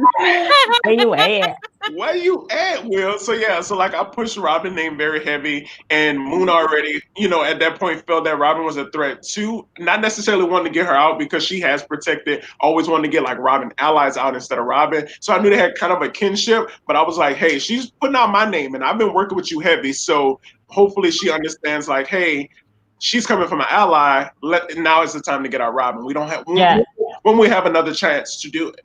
Yeah, and you played that round well, Lance, because I think you came into a room with me and Romeo, and you were like, I was like, who are we doing? You're like, JT. So I'm like, okay, we're cool. Lance has had my back throughout the game. I didn't even know Chris went to you with that information. So I was like, okay, we got JT. So I just stayed with Romeo instead of like jumping around to the room. I didn't even think about me in that moment. So when I was voted out, I was like, what? Shocked, gobsmacked, everything. I was like, they got me. Because you had even popped in whenever me and Will was talking. I was just finishing a sentence with him, and you was like, "We still good on JT?" I was like, "Yeah, fine, so we're fine." I watched that scene this morning, and I could not stop laughing. Yeah.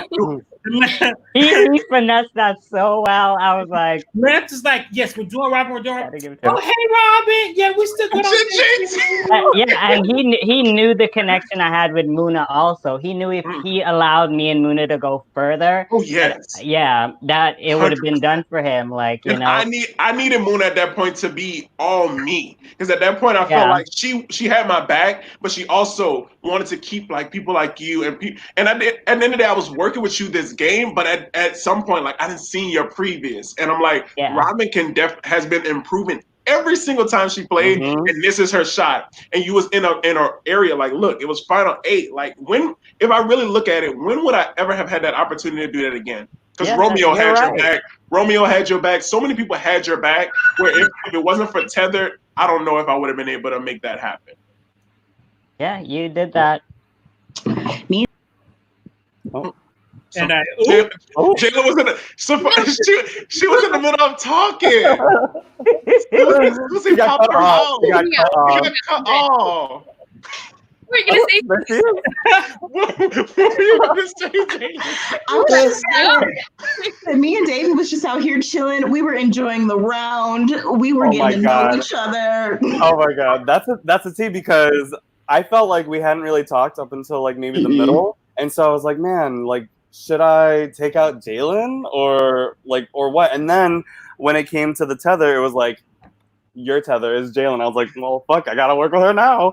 And then, yeah, like we just chilled ever since. And that was really funny. That room deadlock, that was really funny. Yes, I had the same situation with JT. That round, I was like, I need JT gone. And also because I felt like JT, Will, and Romeo would be the three who would come for me. I felt like those three were the ones that I felt like JT was somebody who, yeah, we made a final 2, but I felt like he would at some point know that he can't have me at that in the final 4, final 5, final 6. Just in that ending, he couldn't have me. Yeah. So I knew he would at some point talk to the other people if he had the option, and that would get me out. So at that point, I was like, okay, Jalen, me, Davey, and JT were in the room. I'm like, y'all, just to hold ourselves accountable, let's stay in this room.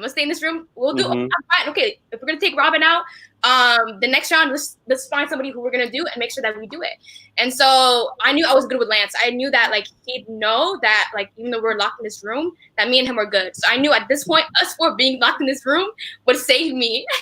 Right. I was this close to being like, okay, cool, I got it. We're gonna vote her. I'll be back. And I was so close because at that point, the round before is when I started to catch on to the Muna Lance thing. And I was like, I need to find Will. I need to find Will because I knew the only way to get into that was if I got Will on board. Because when Will was on board, then I could get Jalen on board, and then I could get Romeo on board. But I had to start. There was no way because Jalen was already talking to you.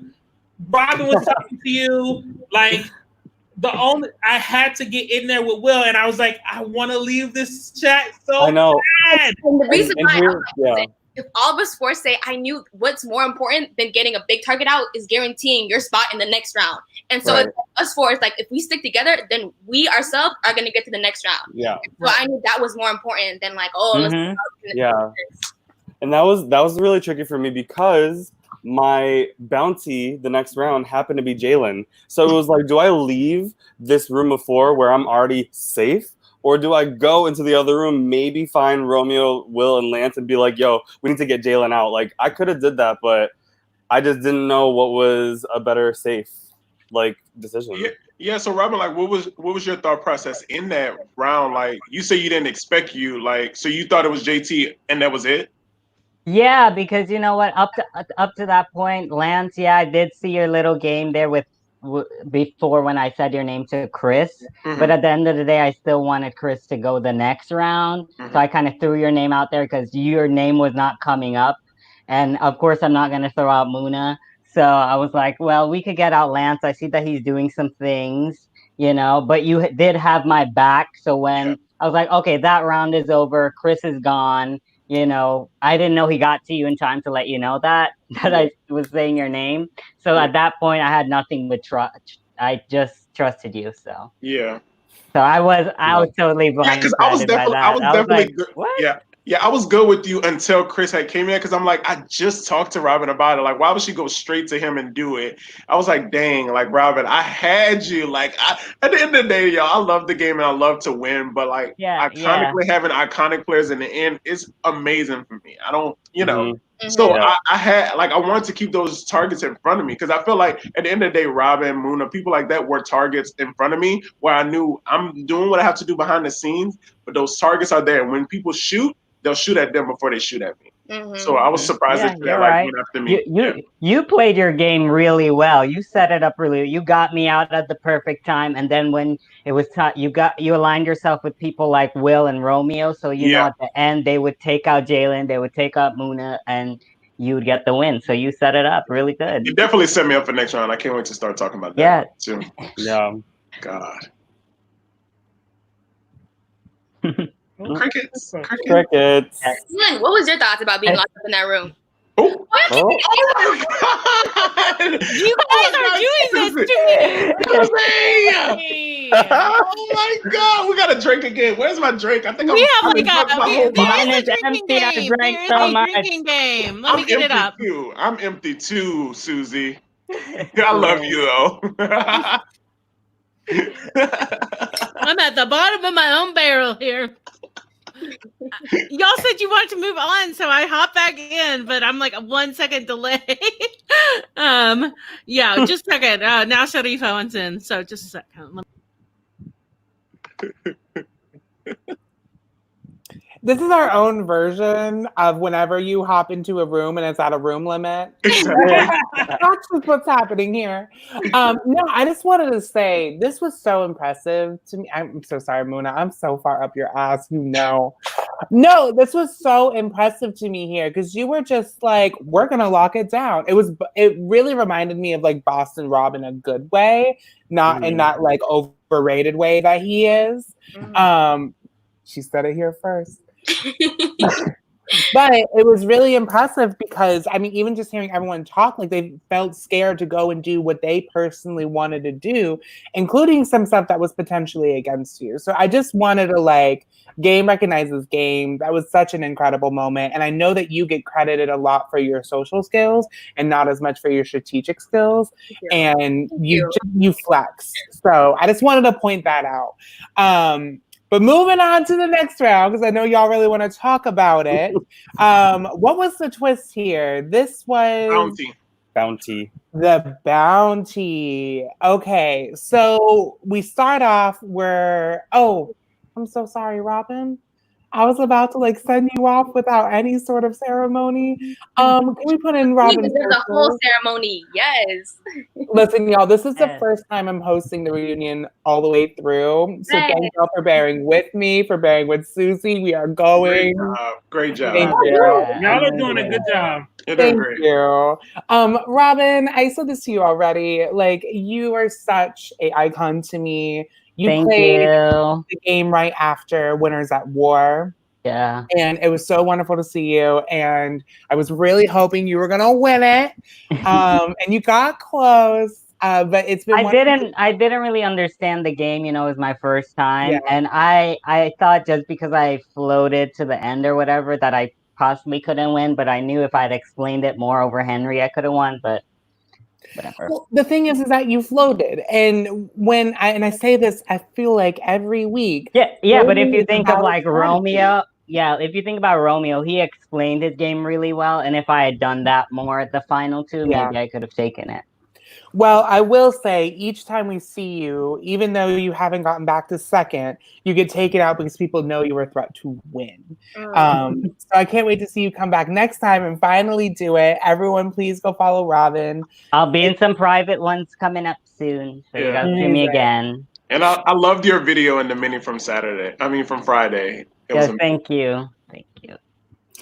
All right, Robin. We will catch you in the next. Love you all. It was great playing this, connecting with you all. All right, bye, love you, Robin. Robin. All right, now we're in the right round. Yes. And this is the bounty round. So we end the previous. Oh, hi, Romeo. Hey, Romeo. I'm sorry, I'm late, y'all. Understand? I was catching up from sleep from last night. Understandable. And you look so comfortable right now. So all right, so we're in the bounty round and we end the previous round with Muna's lockdown. She has 4 people in a room. We start the round. What happens, Muna? We start the round and we create the target being Romeo. We set it in stone, lockdown. We started talking to the moderator, who is Beth, the lovely Beth, about her cookbook, because at that point we're like, we're good. Because the majority, in my mind, I was like, okay, Romeo started to come in, there'd be awkward pause, and they knew that we weren't leaving, so then they'd hop out. Lance came in, awkward pause, then he'd hop out, and then Will came in, awkward pause, and they'd hop out, and we just keep staying there. And I feel like every time a new person came in, that would hold the 3 people, Jalen, Davey, and JT, to stay in longer because we already done the damage, you know. So at that point, I still didn't think about what they were doing because at that point I was just like, we are the majority, we're good. But it wasn't until not seconds, but like maybe a few. Yeah, like a couple minutes before. Yeah, and I was looking at like the Skype call, and I was looking at my LOS that I had, and I was like, I was thinking about when I wanted to use it since we had time. I'm like, holy shit, there's been no LOS plays. There's throughout this whole game. So that means that somebody else has LOS, or at some point people with LOS just went home without playing their LOS. So I was like, y'all, if there is an LOS, we want to split. And at that point, Davey and JT and Jalen were basically like, it's already too late to figure all that out, and it could backfire extremely. But what do y'all think, JT and Davey? Yeah. So as soon as you said Romeo, because he was my bounty, and I was like, oh, bitch, if I can safety at 6, a bitch is sitting in the final 2, bitch, because I know how you better ask around. A bitch can talk your way into 4, no problem. I was like, let me sit here, let me shut my mouth and don't mess it up, and just let them go for Romeo. But here come Lance with his stinking ass. Okay, yeah. So let me talk to you about this. So like immediately once we got off of mute, I was like, hey y'all, I need to go see what that room doing. Like, cause we already had like me, Will, and Romeo had kind of like locked something down as in like a group to move forward. So I went in there. I think Romeo went first and came back. I went in, and I don't know if y'all was just because he had just left. Y'all had said something about Romeo. So I was like, fuck. Like, so I'm waiting to get added in, and it's like y'all finished the sentence, and I heard Romeo. So I'm like, ooh, is it me or Romeo? So like y'all, nobody's leaving. So I'm like, I said that for like 10 seconds. I'm like, okay, somebody's gonna leave. My girl Moon in there. She gonna want to talk to me. She didn't leave. So I go back into room 1. I'm like, y'all, okay, Will, how about you try to go in, see if they'll talk? And then so when Will leave, me and Romeo talk, I'm like, Romeo, like, we got to just stick on the vote. And that's what Romeo was like, my bounty is Davey. I was like, you know what? My name hasn't been going around much. So if we get Davey out, that will make Romeo safe. So they can't take him out. So I have an ally going into after that. So it's either like, okay, do I use the LOS on myself and vote out Davey, or do I use it on Romeo? And the thing is, I just remembered that y'all had finished the sentence with Romeo. I was like, okay, my name hasn't been out much. Let me just take that fucking risk. And if I go home, I know I made an amazing move setting Will and Romeo up. And it ultimately paid off, like, amazingly, and sent Davey home. Because at that point, me and Davey had a good relationship. He was in my original room. We had a good relationship, so I didn't want to target him. But when it costed saving Romeo and keeping him safe for around the day, y'all easily would have took him out next round. It needed to happen. Keeping an ally of mine in the game. Y'all biggest mistake was stonewalling that room. Yeah. Like, Well, the thing is, I was hoping that 7 would be Deadly Sins. Yeah. So that way I would have a chance to talk to people. And I was gonna this is when I was gonna shoot my shot at Muna, because I knew that if I was able to let her get to 6, then Davey or Will would be gone, and then my game was screwed. Because my only way to get to 4 was if Davey or Will was there, because those are the only other 2 people I had talked to besides Muna. Yeah, and then at that point, I think that solidified Will to work with me and Romeo moving forward. I think he still had your back, but when y'all stonewalled, that ultimately like gained his full trust with me and Romeo. Right. Yeah. Right. 100%. I would have to say, Lance, you doing that for Romeo absolutely ruined my game in a lot of different ways, because if Davey would have stayed and Romeo left, I would have been in the most perfect position I've ever been. You would have been perfect. I would have been perfectly perfect. Because y'all would have took out Romeo. Like, okay, so if Romeo would have went, next round, I think it would have been easy for y'all to, like, JT saying he would have stuck it on Muna, but I think if Muna and Davey would have talked to Jalen, it easily would have been on me. To be honest with you, if Romeo would have left and I was safe, it would have been me. It probably would have been me. Yeah. It would have been me.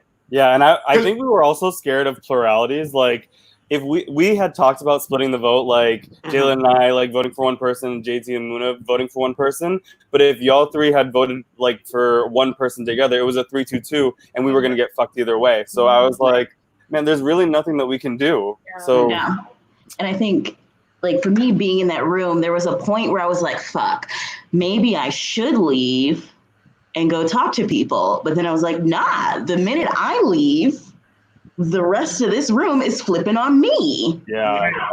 And so that was crossing my mind. But then I also was like, if I'm the first of these 4 to go to the 3 of them and tell them what it is, then granted, I'm on the bottom of that 4, but I'm in a 4. That now knows that I'm going to give them information. Because if us 4 made it to the next round, that Y'all gives were us good. more insurance to trust each other. Yeah. Yeah. No. So, That, Romeo, that what round, was your take on Why I that? didn't flip.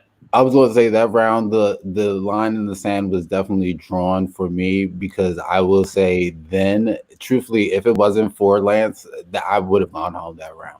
And honestly, I was trying to get you out, Muna, like 2 rounds before. Lance had your back like a motherfucker. Like I promise you on that. I was trying to get you out. Oh, I wanted to get you And I out. was cutting it off. Anytime someone bring a Moon, I'm I cutting knew it off. Romeo, I knew if y'all had JT, I was gone. Like I knew if y'all had JT, I was gone. And mind you, JT, so that is, I said too before that round happened when Robin went out, I was like, I wanted JT to go out that round. And so then when I saw that wasn't going to, and when Robin went home that round, I was like, okay, well now we need to get you out. But then he was like, LOLs is out in play, and then we had the bounty, and so I was like, all right, well listen, Davy's my target, so let's just go for Davy now. But I was trying to get you out so bad because I knew if you stayed in any longer, that it was going to be even harder to get you out. So that definitely was a pivotal round for me. I promise you, if it wasn't for that round, I probably wouldn't have stayed in the game. Yeah, and at that point, Romeo didn't even know I used the LOS until next round, and we'll talk about that. Yeah. I was gonna run by myself. He didn't I was gonna run by myself. Just Yeah, like, no one knew I had an LOS. Like, cause I was Yeah. saving it for drag rounds. Like, I was like, okay, my name not going up. I'm never gonna use it. I'm more worried about drag rounds. So I was like, okay, I'm gonna just save up. Yeah, when Audrey was like, and LOS was played successfully, I said, fucking shit. Like, I'm going. I'm going. It's one of us four. And I just was smiling. Because when Romeo realized, well, I don't think Romeo even knew that his name was out because I didn't even go to Will and Romeo and say it's Romeo. I kept that close to me. I'm like, okay, I can't have them freaking out and just want to throw shit somewhere, especially Will. Because at that point, like, me and Will had a good game relationship, but I wasn't sure where his allegiance lied. And I was worried, so I was like, okay, I just need to concrete this. We got our targets set. We saving Romeo. I got Will's back, and he realizing that, okay, those 4 are together. We need to stick together. So I was like, okay, I can't let them know because Will might freak out. And I just did it. And I was just smiling. And they probably like, why the hell is Lance smiling? So Romeo was in a room 3 by himself the next round, and I just go, I used the LOS on you. Bye. Boop. And left out the room. No, I couldn't risk none of y'all finding that out yet. Like, it's crazy. I'm not even mad. Like, if I got to be a part of an iconic move, cool, I'm about it. Did it work out in my favor? No, but is it legendary? Yes. Period. Yeah. I mean, high risk, high reward. I think that when you shoot your shot and it like really pays off, like more kudos to you. And that's why I voted for you. Yeah. No. I love the calculated risk. I love you, David. All right, Davey, this was the end of your journey. If you want to give him a follow, and you should, his Twitter is down below. Davey, any closing thoughts on your experience? I just want to say that, you know, when the videos were coming out in the beginning, I made a really pretty like teacher sheet of everyone's like, I made a pretty teacher sheet of everyone's facts because that's just like a natural thing for me. I really like organizing and seeing where people like fall because, you know, in class I have to like sit kids strategically and I have to make purposeful groups. And so that's my thought process throughout the whole game. What purposeful group can I be in to make sure that I'm sitting at the final 4? And so, you know, it didn't fall in my favor, but I hope the next time that I play, I make it farther than I did this time. So I'm really happy. And yeah, I felt seen at the end of this. Yeah, I love you. You were great. So much love love, you guys too. baby. So much. I got so much love for you. All right, bye, Habibi. Thanks for coming on. Thank you. Alrighty then. So we move on to the next round, and LOS is played. Davey is safe. Romeo, I know you said that Lance quickly popped to you that he played the LOS, but did you know that you had majority votes that round? No. That round, I didn't. Honestly, I thought Lance had played the LOS on himself. Because when we was in that room and the way that he was going, it was like I was trying to read his face and like what he was feeling. And I knew he felt something. I felt as though he thought it was him. And so I was just trying to think, well, like, okay, well, if Lance does go this round, what is it then? Like, what move can I make next to make sure that I can get further? Because I knew if Lance was gone, then I wasn't safe. Truth be told. So I really did not know that he played it on me. It really gagged me up when he told me that in that room. To the audience, it seemed like you played it on yourself since your bounty left. Mm-hmm. So for me, I thought I was like, okay, Romeo, he pulled out the LOS. He brought out your bounty. You're safe. Lance, I gotta shout you out there. It is really impressive to not play selfishly there. Get out your own bounty. Know that you're covered, and make sure that someone who's going to help you down the line, which he did at Final Four, was going to be safe. So strategy.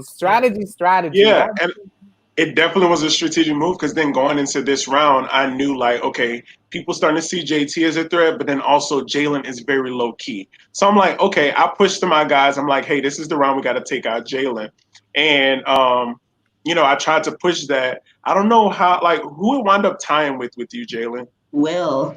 It's because y'all. I don't know how it must have been 3-3-1, right? It was because how many was at that point? It was only it was 6 of us, so it was 3-3. Because JT, you went out on the will. Yeah, so it was 3-2-1 because I threw my vote. Oh, so me and Romeo must have been the only ones that voted Jalen. Yeah, because I didn't want to go on the wheel, and I figured it would be because I didn't know where. So Will didn't vote us. I knew that. I don't think so. I don't know because So Romeo, did you vote Jalen? That round, yeah. Okay, so it was only me and you then, and then so it was Jalen and Muna voted Will, and I voted you, Lance. Oh wow! Because I was trying to, I went out on the thing that I was trying to avoid. Yeah, I was trying to avoid going to a wheel because it would tie, and I knew at this point nobody's flipping. The way that Jalen and Moon are talking, they not flipping. The way that I just excavated Will from any type of thing, and Davey's gone, he's not flipping. And the way that you and Romeo are playing, y'all not flipping. So so either I flip and make an enemy in 4, or we don't go to a wheel. Yeah, and that's why I think me telling Romeo that, going in and telling him that LOS was like his reassurance. So when I did throw out Jalen, because I don't think he really even wanted to do Jalen, but I was like, hey, this is what we got to do. You're safe, dude. Trust me, let's do this. And he was like, okay. I did tell it to Will too, so I'm surprised Will didn't just vote with us, but now I see that he didn't. So when it went to Will, I was like, yeah, because when it went to Will, I realized that Will didn't vote with us. Because I was like, dang, I could have just voted out Will, and I'm trying to protect him, and I'm voting out Jalen, who I had a really good relationship with at that point, but I was worried about her connection with Muna, and I wasn't taking out Muna. So I'm like, because at the end of the day, Muna could go at 4 because they're going to pull Muna no matter what. I'm looking in the chat, and someone said that Will must have voted Muna, and we had just had that conversation, and we went mute as me and Will were talking about breaking up the 2, but we hadn't decided on the name, and he voted Muna, and I voted you. Oh, okay. Which is what messed it up. So I remember. Sorry, go ahead, Muna. So it was 2-2. Listen, I think my biggest mistake here was I had an LOS. And I was triggered being in Final 6 because the past 2 times I got out Final 6. So I used it on myself, even though I didn't even need to. I should have used it on Jalen. After that, I was like, yo, I should have just used it on Jalen. But you didn't know. But you didn't know that Jalen name was coming up. You would feel that we would throw you out. But you should have known that I would never vote you out at that point. So that kind of could have helped you if you trusted in our relationship. I guess you was worried about in game because I know when you make it to the same point of a game and you worried about the same shit happening over and over. Exactly. The memories come and slap you in the face. That's what kind of screwed me on deciding to throw my vote. Because like I said, you're balancing, if you're balancing, do you go against this group that you voted with for the last 2 rounds? Right. Out of that group, you could probably get to 2 with at least one of them. Right. Or do you go make an enemy out of them and then end up possibly being in 4 with 2 people that won't take you? Yeah, and that's why I said Muna should have just trusted our relationship, knowing Lance not about to throw my name out. If anything, Lance wouldn't mind sitting next to me. But you were taking out her allies, which is smart. Yeah, but you were taking out her allies. I needed her to. What was best interest? I needed to have her as my soul. I needed her to cut off all her arms and legs, where she only wanted to be with me. And I that will was have to say, Lance, moment where I'm sorry, I had to pop in about this. This reminds me of BB Can 8 when that dude Chris was cutting he like cut that girl's like showmance, and when she was like, why would you take my showmance out? And he was like, so you'd be my number one. And she was like, I'm not gonna trust you now. That's the same ish. She still trusted me. She still trusted me. You should have trusted me. I was just systematically taking out everyone that supported you. Yes, I needed to. Muna has love. Yeah. Even what you just said, you said I would never vote you out. At that point, those two words contradict. The word never and at that point are not the same. Like I would never vote out. Like I literally never voted Muna out. So I knew at 4. At like, that point, but, right? but then when we speak on what happened at 4, you see how I was like, look, Will, you have to you want your allies to sit at the end, because at that point I was not going to vote Muna. If it had to go to a 2-2 tie, it would have went to a tie. Like I wasn't going to vote Muna. Like my loyalty, like people that know me outside of Sequester know how I play these games, and I'm a loyal ass. I play the game, but I'm loyal as hell to my people that I make those connections with. I'm loyal. So, I needed her to trust me a little bit more. What she could have used her LOS on Jalen, and it would have got her. She probably would have set in the final 2 after that. I do have to say though, when it became a tie, like I wasn't in the big dilemma because I was honestly gonna go to the wheel for Jalen, and what got me though was you, because you said that like you'd do whatever I wanted after, was it the 5 or the 4, and for me it was like, okay, Lance, you've been the most consistent in regards to our votes, and Jalen never said that she wanted to sit with me in final 2, like verbally. Okay, but it was understood. I was trying to make that play. I said earlier, Luna's out here making a final 2 with everybody but me. Like you were always in game for me, always, literally. Yeah, I could smell it. I smelled it. Like I think there were so many votes, like when before I was like rudely interrupted and thrown out of the stream. You were asked about how I felt about being in that room. I was like, all right, cool. This is an opportunity for me to show my loyalty. I'm not even tripping. I'm not even sweating.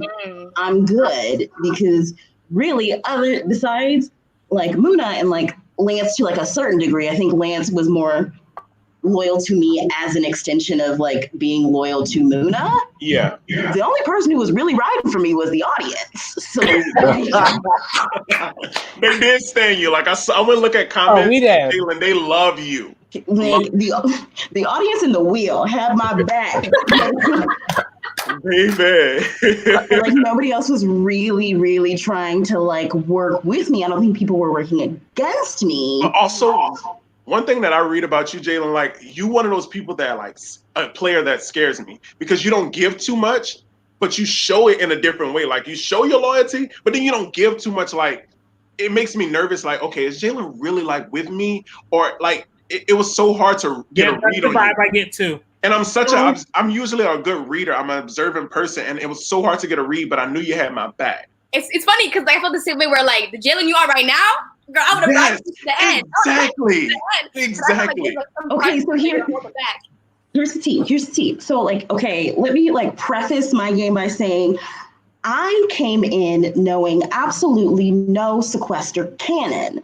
I've watched the Survivor minis. I like the only like Patreon mini that I watched was one that my friend was in, and he was the first boot. So then we were like, oh, fuck it. Like we came for you and you got booted. All right. So I was like, cool. I learned my lesson from his mistakes, make a better video. And it did. But like, I came in was just being like, okay, I have to just read rooms and stick and move wherever I can. Like, I think it's funny that so many people had like thoughts or feelings or like trying to analyze my decision-making to leave the room first when my room wasn't safe. Bitch, I just didn't know that was a rule. But there's no textbook to Sequester. You broke that textbook because usually that person is gone and you broke that. So like that shows that Sequester doesn't have no exact rule book. Like people have to realize that. Like people have these things, like many people have put out like little Reddits and different things saying this is the perfect way to play. No, that's a perfect way to play if you're playing with robots. If you're playing with human beings that have different mindsets, It's no certain way to play Sequester. Muna has played this game many times, has played differently, and still make it far. I have played it, I've learned my mistakes, and I have done really well. It's all about how you move and shake. It's no textbook way to play Sequester ever. Yeah, I've never played it the same way. And so, like, I never saw Muna play. I didn't see Lance play. I didn't know who the returners were. I didn't know who were the pre-existing relationships. Amazing game. I was game. like, cool. How can I get in where I fit in? And I think knowing what I know now, I think there are some moves I would have maybe made differently and would have had more leverage to be like, okay, here's why I want to make these moves and here's why I want to do these things. I think the other piece is I knew I wanted to play at least twice. I wasn't going to give up my whole game in the first round and then have people be like, oh, we know Jalen. We know how Jalen plays. Jalen's going to do X, Y, and Z. Yeah, because at the end of the day, this is a private mini too. Like I'm happy that I won, but I would love to have say I won a Patreon mini where I could be on that leaderboard right under the people that has won this game. Muna has touched that. Like I'm excited about me winning, but like I feel like I showed so much that I literally have to take me a like 16,000 month break if I ever pop my ass back in. I mean, Jalen, I want to say something because something I respected so much about your game is you reminded me so much of the first time I played. And that game, like, I didn't know anything about Sequester. And it was really just about, like, adapting and making social connections and relationships. And I ended up winning that season. And then I studied Sequester. I came back from when I was at war. And you can ask Muna, you know, she made it far, but she didn't make it to the end. So, like, it was really impressive to watch you figure out what you were doing as you were going along and to be as successful as you were being. You really were playing a fantastic game. Thank you. Yeah, I was here for a good time, not necessarily a long time. But it turned into a long time. Right. So, like, I was like, goal one, as long as I'm not first boot, like, okay, I've like elevated the status of the friend group in And then after that first boot, I was like, okay, cool. And then my name got put up. I was like, fuck. And then my name got put up again. I was like, fuck. But you still didn't go this round, right? This was the wheel. This was JT's round. Yeah. Because I stuck it on Jalen again. And I was like, I'm going to risk it if I can. Well, we end up with a tie vote. And that pretty little wheel decides that once wasn't enough, twice wasn't going to cut it, but 3 times. Well, that was number 4. That was number 4. That was number 4, baby. Fourth wheel. The first wheel was Cammy. The second wheel was Dooley. The third was Khalid. I forgot about Dooley. Okay, yeah.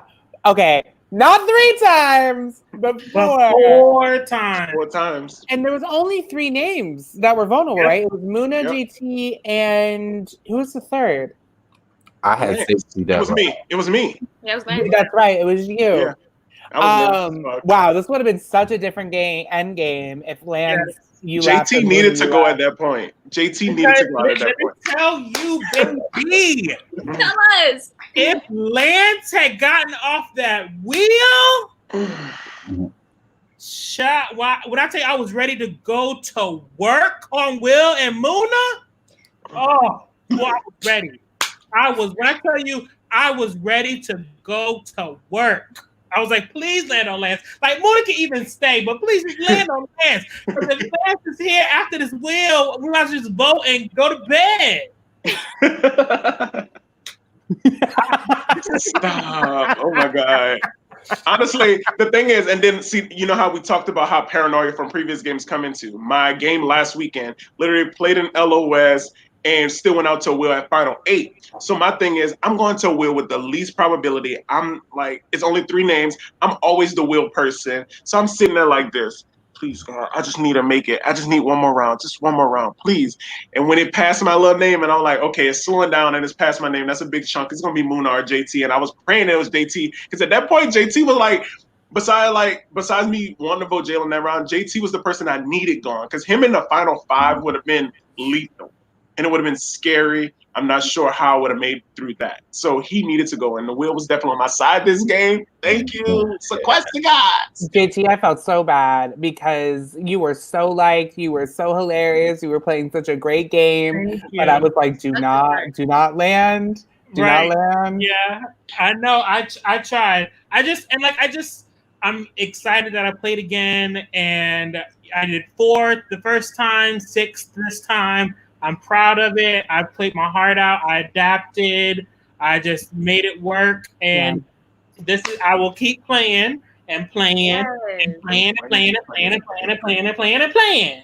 Period. I'm taking a break.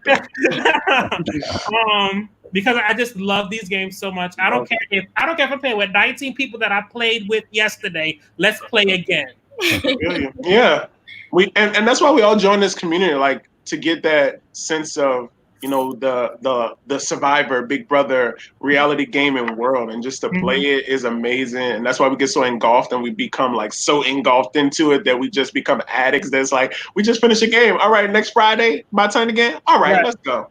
Yeah, it's such a great experience, and it's fun, and it's tiring. And I would not be drinking the next time. I drank the first 2 times I played, and my head was raw. I drunk the first time I played too. Horrible. But it was so much fun, and I'm just proud of myself for, you know, fighting it out. And I made 6. Yes, you did. Please make sure to give JT a follow. Let's bring his banner back in.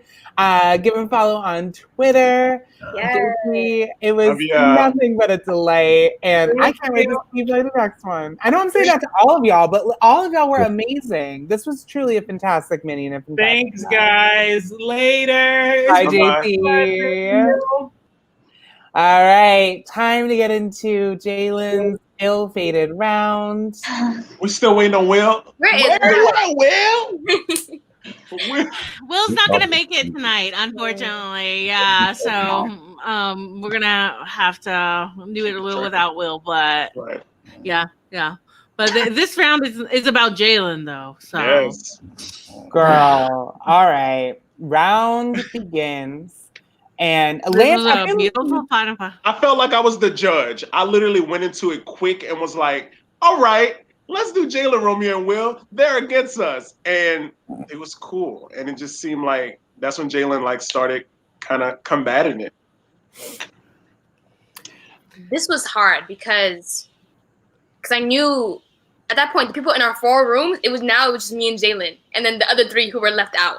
So it was like how we had to try to swing one person into Jalen, and I knew it was going to be tough because those 3 at this point made an alliance. So I was like, I had to switch, but I had to make it seem like it was a hard decision for me to grab Lance onto my corner, and if I was to make it to Final Four, making it to Final Four, because I knew I was goner, had absolutely no chance at all in the Final Four. So that was my move. But what were you thinking, Jalen? So like I said before, I was here for a good time, not a long time. I didn't plan for Final Five because I didn't think I was going to get there. And so I think like that was like challenge number 1. Challenge number 2 is like not having enough context to really form a solid argument to try and make moves. I think knowing what I know now, I love you fucking death. I don't think there was any situation or scenario where the 2 of us were going to get a third. I think the play I would have tried to maybe make is saying like, okay, look, Romeo and Will, Lance and Muna will beat us all. We can't, none of the 3 of us can sit next to either one of them if they're running this game. Our best bet is against one of each other. If they've been making these big moves, like, appreciate loyalty. I think that's cool that you're like, okay, yeah, I'm going to sit next to the best, but also there's danger in that. But I think he would have sat next to, he would have took Muna out that round if y'all would have pitched that. I just wasn't going to do Muna, so it would have had to be, because Romeo had been pitching Muna. I couldn't be out this time on the 5th. Because if we would have voted for Muna, it would have. Oh yeah, we had the challenge. So the only people up was me, Jalen, and who was the third? Will. Okay, yeah. Yeah. So like, you know, I didn't like people were like tweeting like, you need to be more vocal in this moment. I was like, I knew I was fucked at 7. And then there was like, I do not have the words to, at this point, formulate any sort of cohesive argument as to why I should stay. And then I was out. Yeah. What I tend to notice with this round is that the person who is most vocal tends to get their way. It's true. I mean, I did that in my mini and I got my way. Like it tends to be the person who's steering the conversation. And Jalen, like I agree with you. There wasn't much that you could really do there because it was so clearly targeted at you and there weren't really any other options that were popping up. Yeah, your best bet would have been winning the challenge. Like you and Muna winning the challenge would have been like, I think that would have been the end of my game, but maybe I could have swung it where they would have voted out Will. Muna, would you have voted out Will if it was just me and Will up? Or you would have voted me out? He told me when I was safe that I want you out, Muna. Right, So at that point I was like, I want you out. Dang, yeah, it was just circumstance. Because I love Jalen, but at that point I was like, okay, I could win against Will, and then I could cut Will out next round. And especially when he started saying he wanted to take Muna out at 5, like, and I'm like, she's safe. And he's like, oh no, I'm just saying, like, I would take her out. So I'm like, okay, I got a target for drag round, and I don't have to get my hands dirty with my girl, like, and he's gonna take her out. And what was your take on it, Romeo? Well, for me, I was going whatever vote you told me to at that point because I knew there was no case for me. Honestly, once you played that LOS on me, I was like, bitch, that's your game-winning move. Like that right there, because automatically thought of Natalie. Automatically went to Natalie, and I was just like, "You're winning." So at that point, my thing was trying to make sure that you got as far as you possibly could. Because truthfully, I knew that my game was over. I knew my game was over. That's interesting. And why would you want to sit with Lance at all? Because your game couldn't be over. Your game couldn't be over. No, if you knew Lance did that for you, out of all three, but that's the thing. Out of all three, once I knew my chances of winning, this is my thing. I knew my chances of winning were very slim to none. Unless there was some way for me to have some miracle move pulled on my ass, it wasn't going to happen. So for me, the way my gameplay goes, I'm loyal to a T. So that loyalty is going to go until I can no longer play no more, and that means getting my alliance members as far as they possibly can if I cannot go there. At that point, me, Lance, and Will were my strong alliance point. Truthfully, I thought us four were going to be working together at one point, and I was excited for that, and I was ready to do that, but I really was just trying to adapt with that deadlock changed the whole course of the game. It did. It changed it so much. I think the other piece of Romeo is like, go ahead, Jalen. I initially thought that the LOS was your move. Me too. You could have very easily, quietly, with me, taken out Lance. I would have been down, but when y'all was stuck in that room, that said everything I need. I was like, oh, they're working together regardless. Like no budging, no one popped out to go check in. Not even for a second. Room. That already sealed. That's why I said the lines were drawn in the sand. I knew that the only two people I could potentially trust was Lance and Will. So whatever they wanted to go, that's where I was going. Do you think you could have beaten Will, Romeo? Honestly, I felt it would have came down to the speech. There could have been a possibility of me beating Will. I definitely didn't know too much of his game. Like from what I could tell, I couldn't see too much of it, so there was definitely a possibility. But I knew once Lance had made that move, if there was no way about it, if he was still in this game, there was no way that he was going to be able to. I was going to be able to win over him. I think you had a case against Will, I would say, because I play with you a lot, so I know like how you play. Whereas with Will, I feel like he played that like back against the wall game and like just anybody but him more than with you. You at least had like you had your allies, you had like Imani, you had people throughout that had your back. Like with Will, you definitely had a case to win. I'm not even gonna lie to you.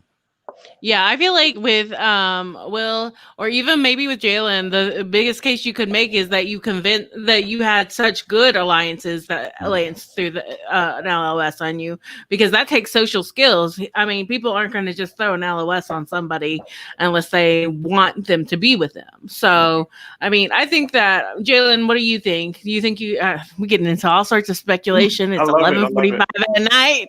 I know folks got to work tomorrow. I'm like, so. Hypothetically, no. I'm sorry. Let's not go down that road because we will be here forever. But I do think it's interesting to think about how different things would have gone. And also, it's his first time too. Like he'll live and learn. No, this literally was my first mini. Both of y'all, Jalen and Romeo. Romeo, yeah. Yeah, it was my first mini ever. I literally, and also too, I'm not gonna lie. At that point, I was so tired. I just wanted the game to end. I wanted to go to sleep. You're like, please, I just want to sleep. Don't let me feeling the same way right now. Just a little bit. I had a little nap before. That's Oh, I'm good. Exhaustion came, she hit. But Jalen, unfortunately, you were not able to get yourself out of a Baylor voice sticky situation. Do you know how long I've been waiting to say that on the podcast? Yeah. Okay, does anyone know Baylor? She made sticky situation from San Juan del Sur. Yeah, I'm just going to go leave now. We got you, girl. Thank you. Thank you. All right, Jalen, please follow her Twitter. We're all going to watch you play again. And I'm going to call it right now. I think the next time you play, Jalen, I really think you're going to win. And you're the only person that I've said that to. Okay, you're going to say that now, and then you're going to put a little target on my back. Jalen, wait like a month and a half. Wait like a month and a half. I'm going to just chill. Listen, I'm going to be over here reading my book. What book is that? Let me see it. I love that. This is Little Fires everywhere. If you have not watched it, yes! I'm sure.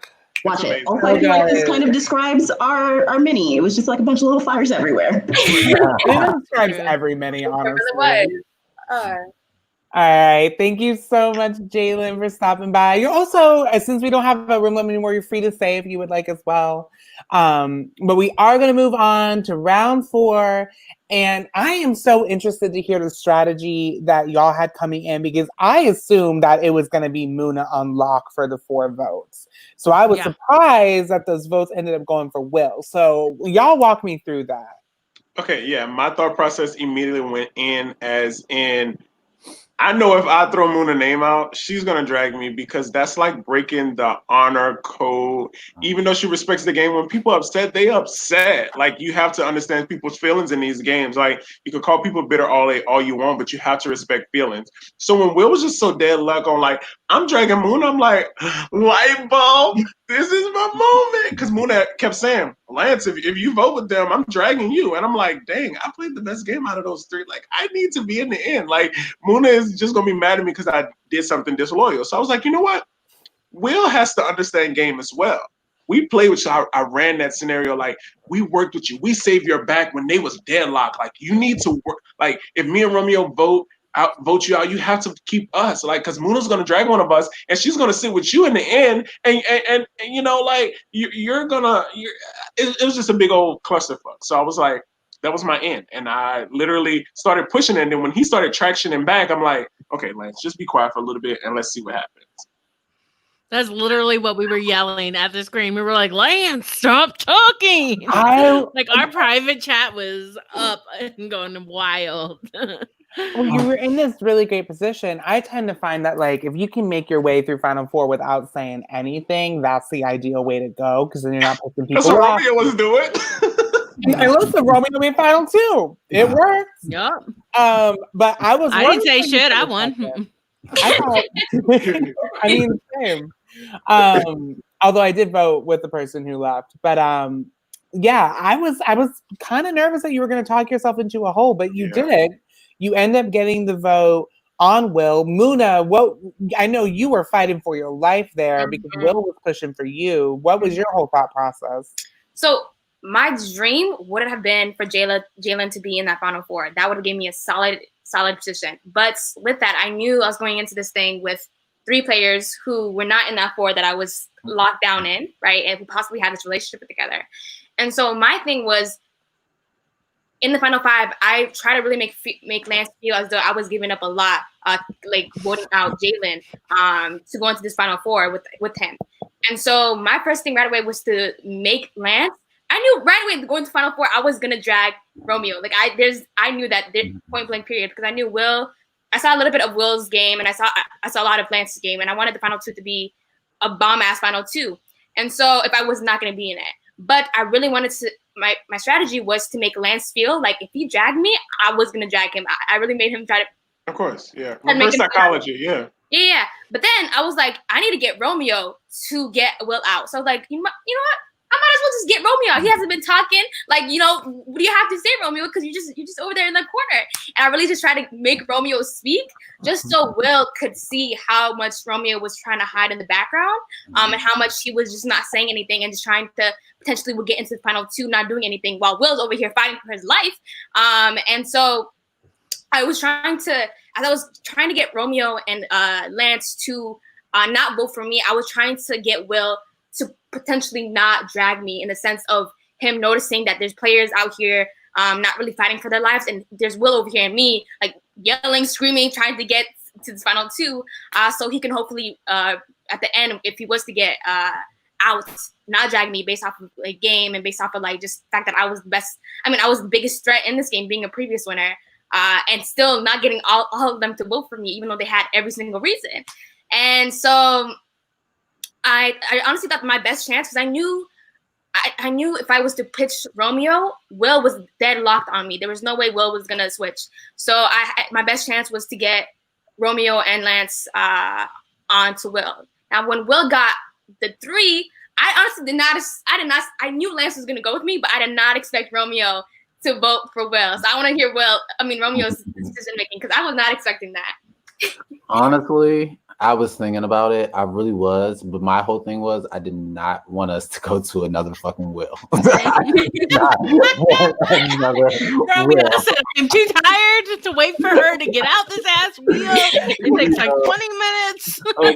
I kind of wanted it just a little bit. It would have been a great 5 times. I mean, just my luck, it would have been me, because I could have easily did it as well. But I'm like, we know Muna would have survived. We know Muna would have. Listen, I got all 4 wheels and didn't get. At that point, I was like, listen, let's go for the 5th. There's no shade, Muna. But I knew you were a beast player. I just any odds that I could to make sure that you weren't in that final, I was going to take that. And so that I didn't want to vote Will out. I really was this close to voting you and getting the tie, but I was just like, you know what? Let's not even do that, because I felt confident that he was going to drag you. So I was just like, all right, I'm gonna just go that way. It really started stressing me out when he started like backpedaling on it, because I'm like, Will, come on, dude. Like, I saved your ass round after round. Like, if anybody to drag, you better drag Romeo if you're mad at somebody. Don't drag me. I love the fact that none of y'all were like trying to cut me off while I was talking. Cause I'm like, listen, I'm gonna have a whole moment. Will, listen. We were like, why are they still muted? Look, I'm just sitting there because I knew Will. Like, when Will had made up his mind, I was like, okay, I think he's fine. Like, when he was like, all right, I know what I'm doing, and he letting you talk, and I'm just like, okay. Unless he would have been like, all right, I would have been like, oh no. I was just letting you have your time, because at that point I felt good. Like, I felt good. I was letting you have your time. And you deserve to fight for yourself. You played a hell of a game. I was definitely scared to see what you're in the final 2, but I don't, at the end of the day, I don't mind losing to some good people, but I was happy to sit next to Romeo as well. Like, I literally did what I had to do to get there, and it was fun. Now, Muna, you played the quiet game in the one you won too, right? Because I remember on the after show, you talked a lot about having watched other minis and seeing that being quiet in the final 5 and 4 actually can be an effective strategy. But here, you felt like you couldn't play that, right? No, the moment I started playing this game, I could not play the game I played in my winning one, and that's based off of me playing previous games. And the winning one, I was in a beautiful position because, like Lance, I brought people who were bigger threats than me, and they fought it out while I was just chilling out in the back, similar to Romeo. So, yeah, Romeo was in a great spot. Lance was in a great spot because me and Will were on such a pathway.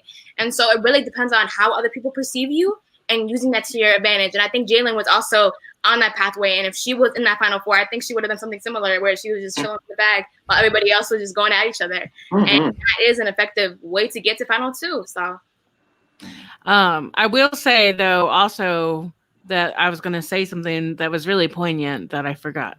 Oh, no, I know. So that speaks a lot to what Lance was saying. That's what I was going to say earlier about how there is not one way. And Sharifa and I have mentioned this before, that some of that is, sometimes dependent on race, gender, sexuality, and the way you have to play this game. And some of it is based on reputation. Some of it is based on your own skills. Like Sharifa was saying, she's not a good liar. I'm not a good liar either.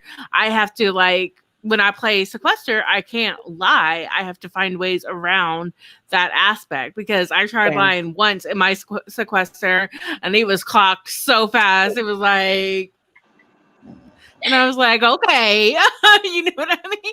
So I think that, we do all have to play as individuals, and that means we have to play to our strengths. And that means we have to be flexible. And I think, Muna, you did an amazing job being super flexible in this game. We all, we're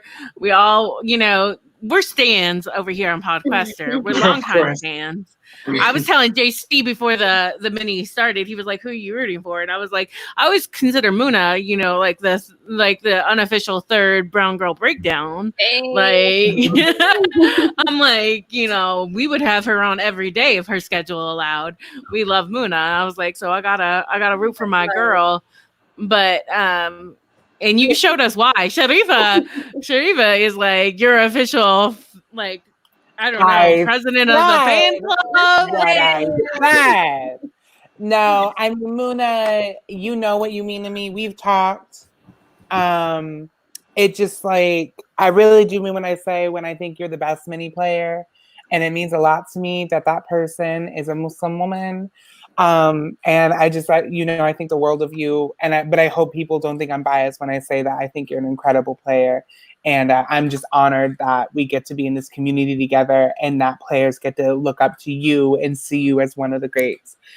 So I'm just going to say that before I start crying. No, y'all need and I expect to be crying at the end of this, but I really just want to say that real quick, though, because this specific cast was literally the best game I ever played. And I played in the World of War? No. Winners at War. Heroes and Villains and Winners at War. I played the Heroes and Villains.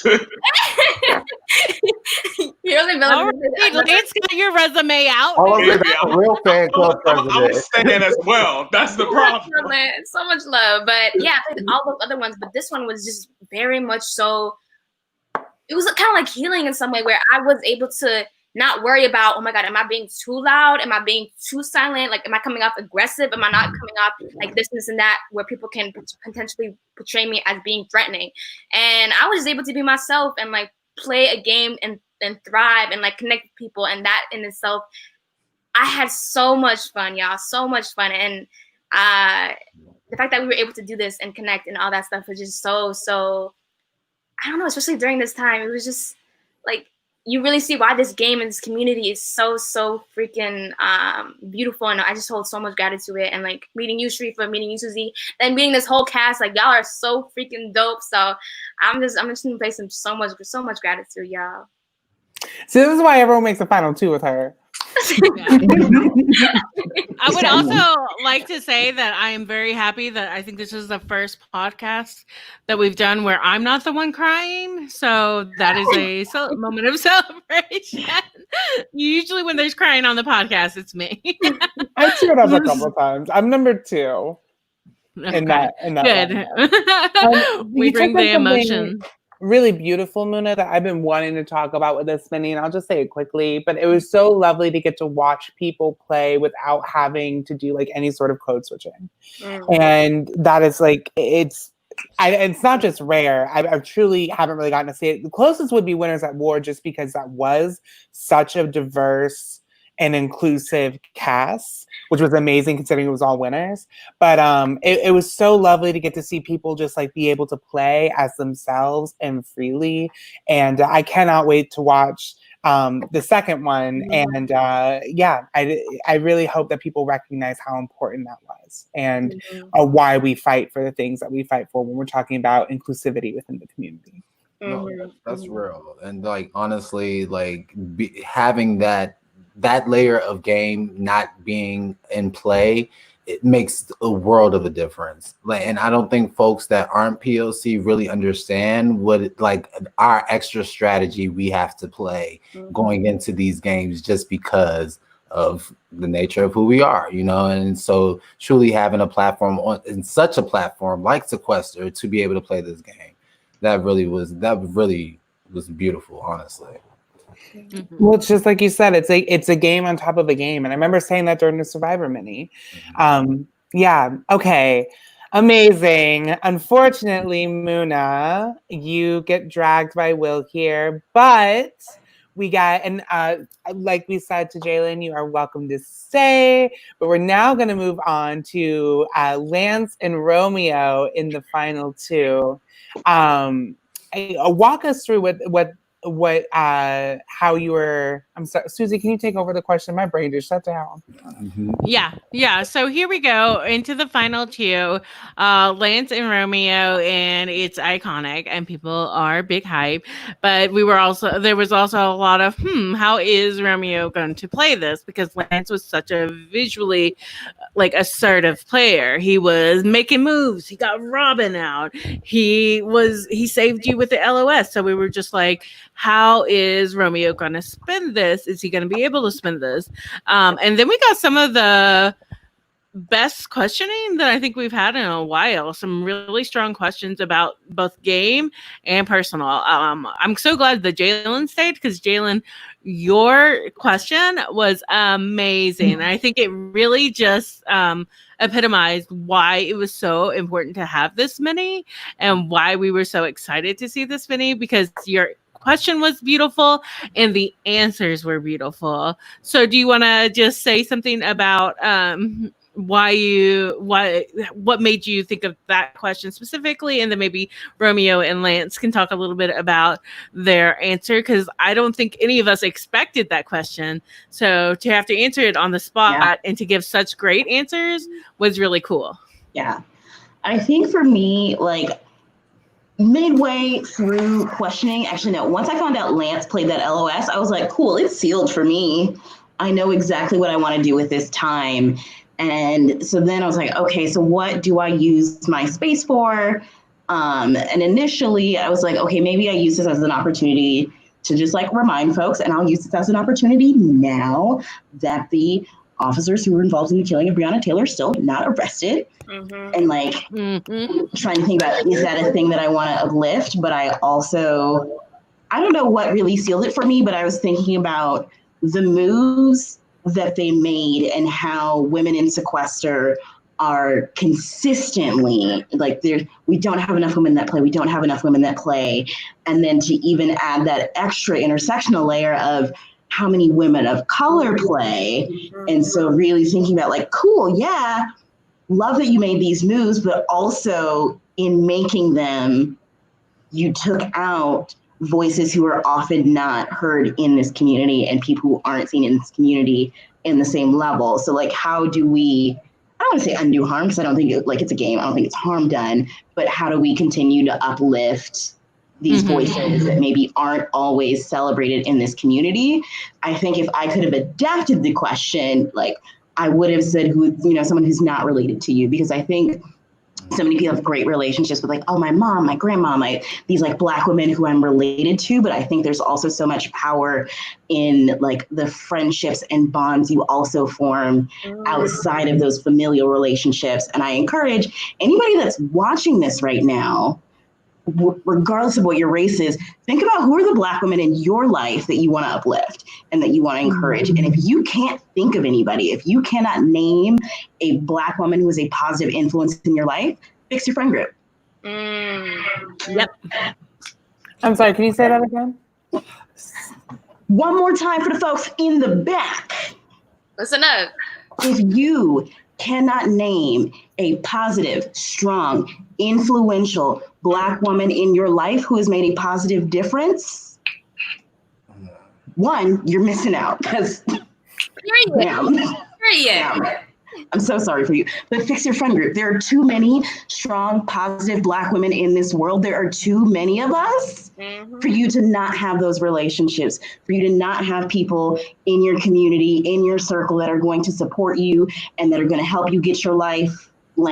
Really think about, if I cannot do this, if I cannot speak positively about Black women that I know, not Michelle Obama, not Beyonce, not Kerry Washington, not Viola Davis, though, we stand.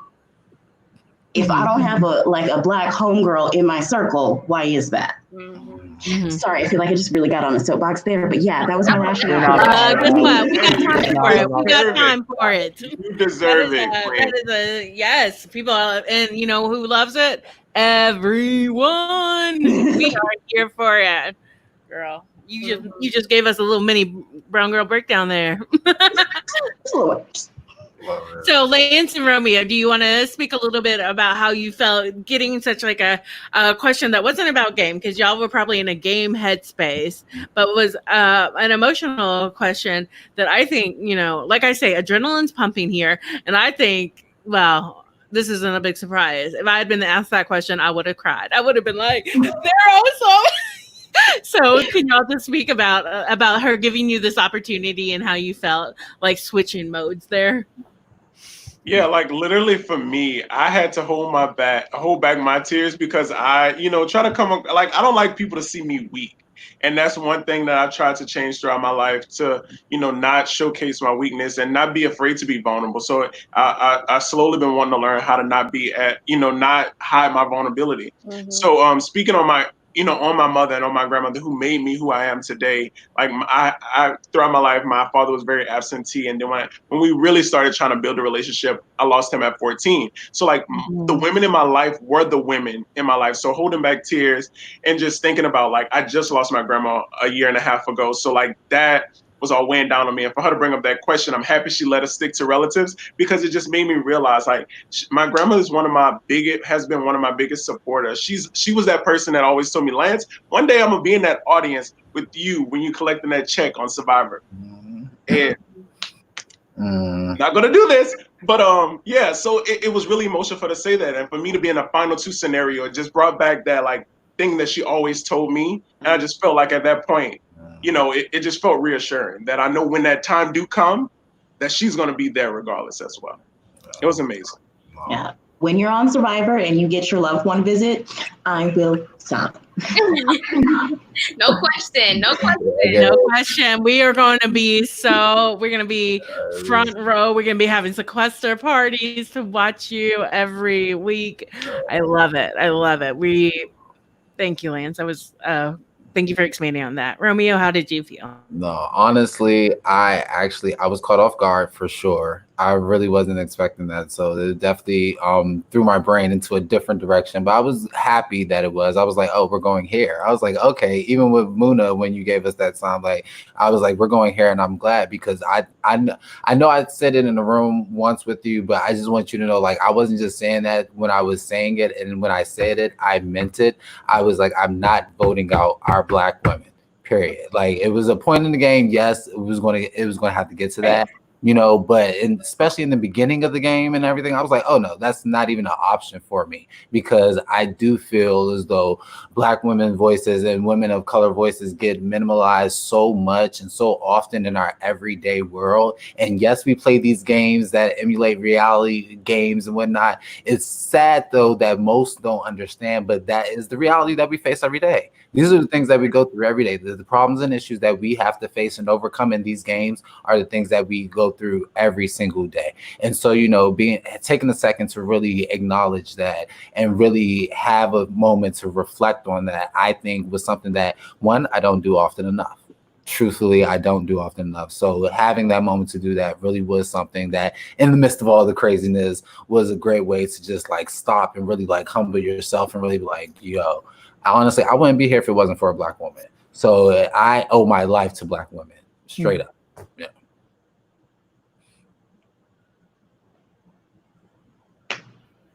I couldn't unmute myself. Okay. So that was the question that stood out to me the most. And I was just like, there were other questions, game moves, blah, blah, blah. But honestly, I kind of stopped paying attention because I was like, God, that's such a good question. Mm-hmm. How did y'all feel? Did you feel like you felt like you were laying out your questions going into this like last few minutes when you were about to do the like 30, 60 second speech, whatever it is? How confident were y'all? Go ahead, Romeo. You feel like it looks like you guys on this. I mean, like honestly, because one of the things that people know about me, I don't play when it comes to my sleep. I will be in the middle of a function and go to sleep. I promise you. And so really, I was really working on a little bit low energy and like trying to figure out honestly. So again, thank you, Muna, because you really made me push myself to think like, all right, come on, snap out of it. What is it? What is this? What was it about your game? Like, you know this, and I just at that time I could not. Somebody get this boy a power bar, I an could not energy think. drink. I was or like, oh my, something. so much had happened. But truly, honestly, having that time to really step back and really think about my game, and you know, it may not be always the traditional game or the game that folks really go up for, you know. And I know one of my biggest things that I am working on is being more vocal and making those moves to stay up. But I think the part that people forget with these games too, these are social interaction games, and having that social game highlighted more so than just the shady backstabbing moves and things, I think some people forget about. And so truly, I wanted to know, like, yeah, I know I may not have played a better game than Lance, but I am proud of the game that I played, and the game that I played does deserve some type of recognition because it's not easy getting to the final spot, especially out of 20 people. So Romeo, I just want to point out, like my first game was very much so like strategy based, yada yada yada. I didn't make it to the end, but my winner game was my social game. Like that, like I played a kind of similar game than what you did. And what I found out is your final 2 speech is really what centers like how you win. And I was hoping like in my question to you, because at that point I was heavily towards Lance, and I wanted to give my time to you to get a better understanding of your game, because all I got from you was just social. But what I was looking for was like specific moves you made in your social game that allowed you to proceed and progress. And I think you heavily centered around Lance, and like Lance did that helped your game. But like that's a no. I don't want to know anything about Lance. I want to know about you and how you grew. But I definitely enjoyed how you definitely like stepped up when I asked that question, and like I felt so much like, okay, I see why you're in the final 2 type of thing. Yeah, I also had that moment where I was like, okay, Romeo, still voting for Lance, but okay. yeah, and that's fair. No, I needed that kick up though, because I was out of it. Oh, Romeo, you had. Oh, sorry, Sharifa. Go ahead.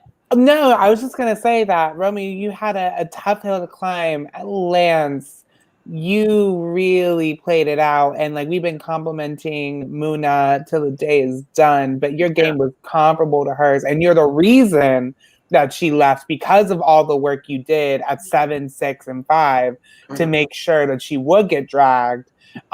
So you played such an incredible strategic game and social game and under the radar game and over the radar game.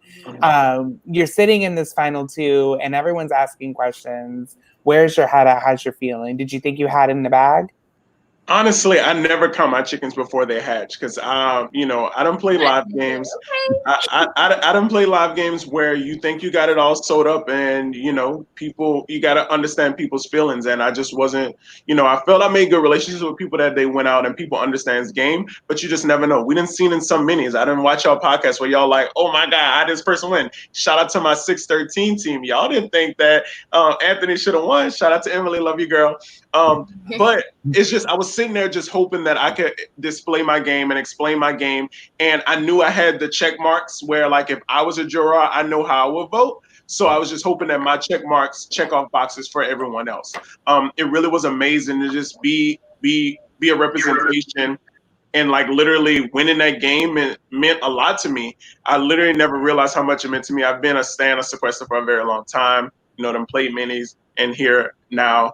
And just getting all the love, like literally like the love that I got from Facebook, Twitter, like people that I didn't even realize still had my phone numbers and checking in on me and telling me how like I was such an inspiration. You played an amazing game, and the love, it just brought me like emotions last night. I was telling my friend that I was like, I can't believe that this online thing brought so much emotions to me and the love I got back. Because with so many people, and that's why I say the people that I didn't get a chance to reach back out to yet, I got y'all. It's just so much to go through right now, but I had so much love, and I just appreciate the admiration. Thank y'all for having us on y'all, you know, on y'all podcast, as well as Audrey for letting, you know, Isaac and Henry put that on her platform. Audrey, shout out to Audrey, 1,000+ patrons now. Shout out to her. Yes, such a milestone. So I just say thank you so much for having the opportunity to be a voice for brown boys like me, because I sit there and watch many shows and I yearn for that experience, and seeing people like me makes me know that it can't happen. So anybody out there that don't think that they can do this and play it, you can. It's there. Okay. Well, I think that is a good place to kind of let people go to bed. Romeo, this is you on Twitter, but do you use Twitter that much? See, I've had it for 11 years, so I feel like I've said a lot, but I am trying to get more active. I'm more active on Facebook. I know I'm so old. Believe me, I'm a Facebook person. Girl, I'm older than you, and I use Twitter. All the kids now are on Instagram. So. Yeah. Well, All right, but y'all follow Romeo. You're in the Sequester world. You got to get on Twitter now, buddy. I'll be there. Trust, I'll be there. Okay. Because you're gonna play again, right, Romeo? Oh yeah, I'll play again. Don't know how. You soon. said when y'all get one of them daytime. A 9 to 5. Brunch. Let's do a little brunch mini. Yeah, You know what? I was so down for a brunch mini. Sign me up. Yes. And then we also have Lance. This is Lance's. And Lance, you're on Twitter pretty actively, right? Yeah, Twitter is also my same handle for Instagram. Y'all can follow me. And if y'all want to do Facebook, Lance D. Richard on Facebook, I'm open to it. Sorry everybody who ever friends me on Facebook. I really rarely check Facebook. Sequester's got me on Facebook every once in a while, and I'm I gotta see my mom's posts and stuff. I'm trying to do that. But anyway, I think this was an amazing cast and an amazing game. Shout out to Henry and Isaac for organizing this. Isaac was going to come on, but he really wanted to focus on the players. So I mean, and he also didn't want to play to get that. So we love our organizers always and the work that they put in. So thank y'all. And speaking of thank yous, before I forget, let me say some thank yous to some of our people too. Our moderators in the chat. Thank y'all.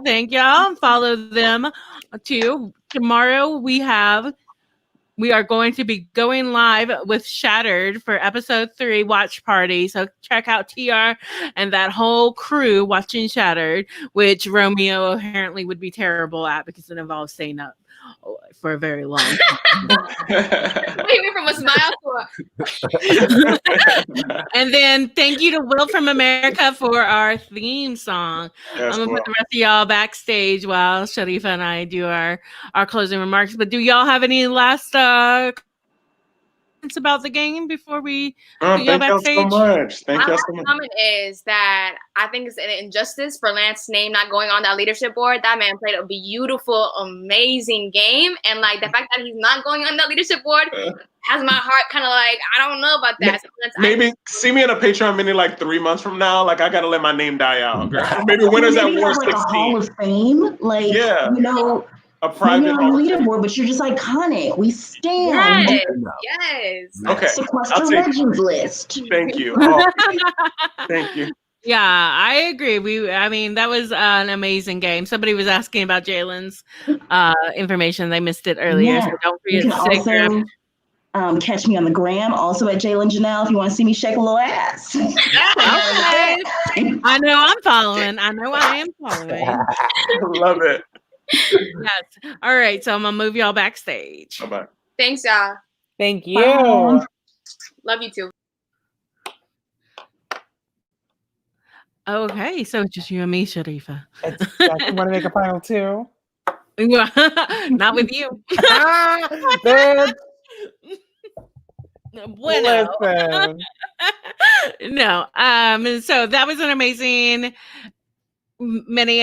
reunion. I was tired this afternoon, but I'm a little bit hype again. I mean, I'm still just gonna go eat some chili and go to bed, but I might also text you later. Please do. That the wind got knocked out of me towards the end. I couldn't form thoughts. I still can't, but I could not imagine a better game to finally host a reunion for. It's such an honor that it even happened, and I can't wait for the next one. And yeah, I could not imagine a better way to spend both my nights than talking about this mini. Yeah. Now follow our show at Sequester Mini. If y'all are not liking and subscribing the YouTube, I'm personally offended. So go ahead and do that too. And then we can find you, Sharifa, on Twitter. You can for quality tweets at Sharifa Yasmin _ It's same for my Instagram. Yeah. And where can we find you, Suzi? You can find me at Suzi G on Twitter. Yeah, so catch us both. Thank you all for tuning in, and we look forward to more quality content all week. You'll find the two of us back together again for the Brown Girl Breakdown on Wednesday. Thank you all so much for spending your night with us. Like and subscribe, and tell your friends to subscribe, and tell them to tell their friends to subscribe. Y'all have a good night.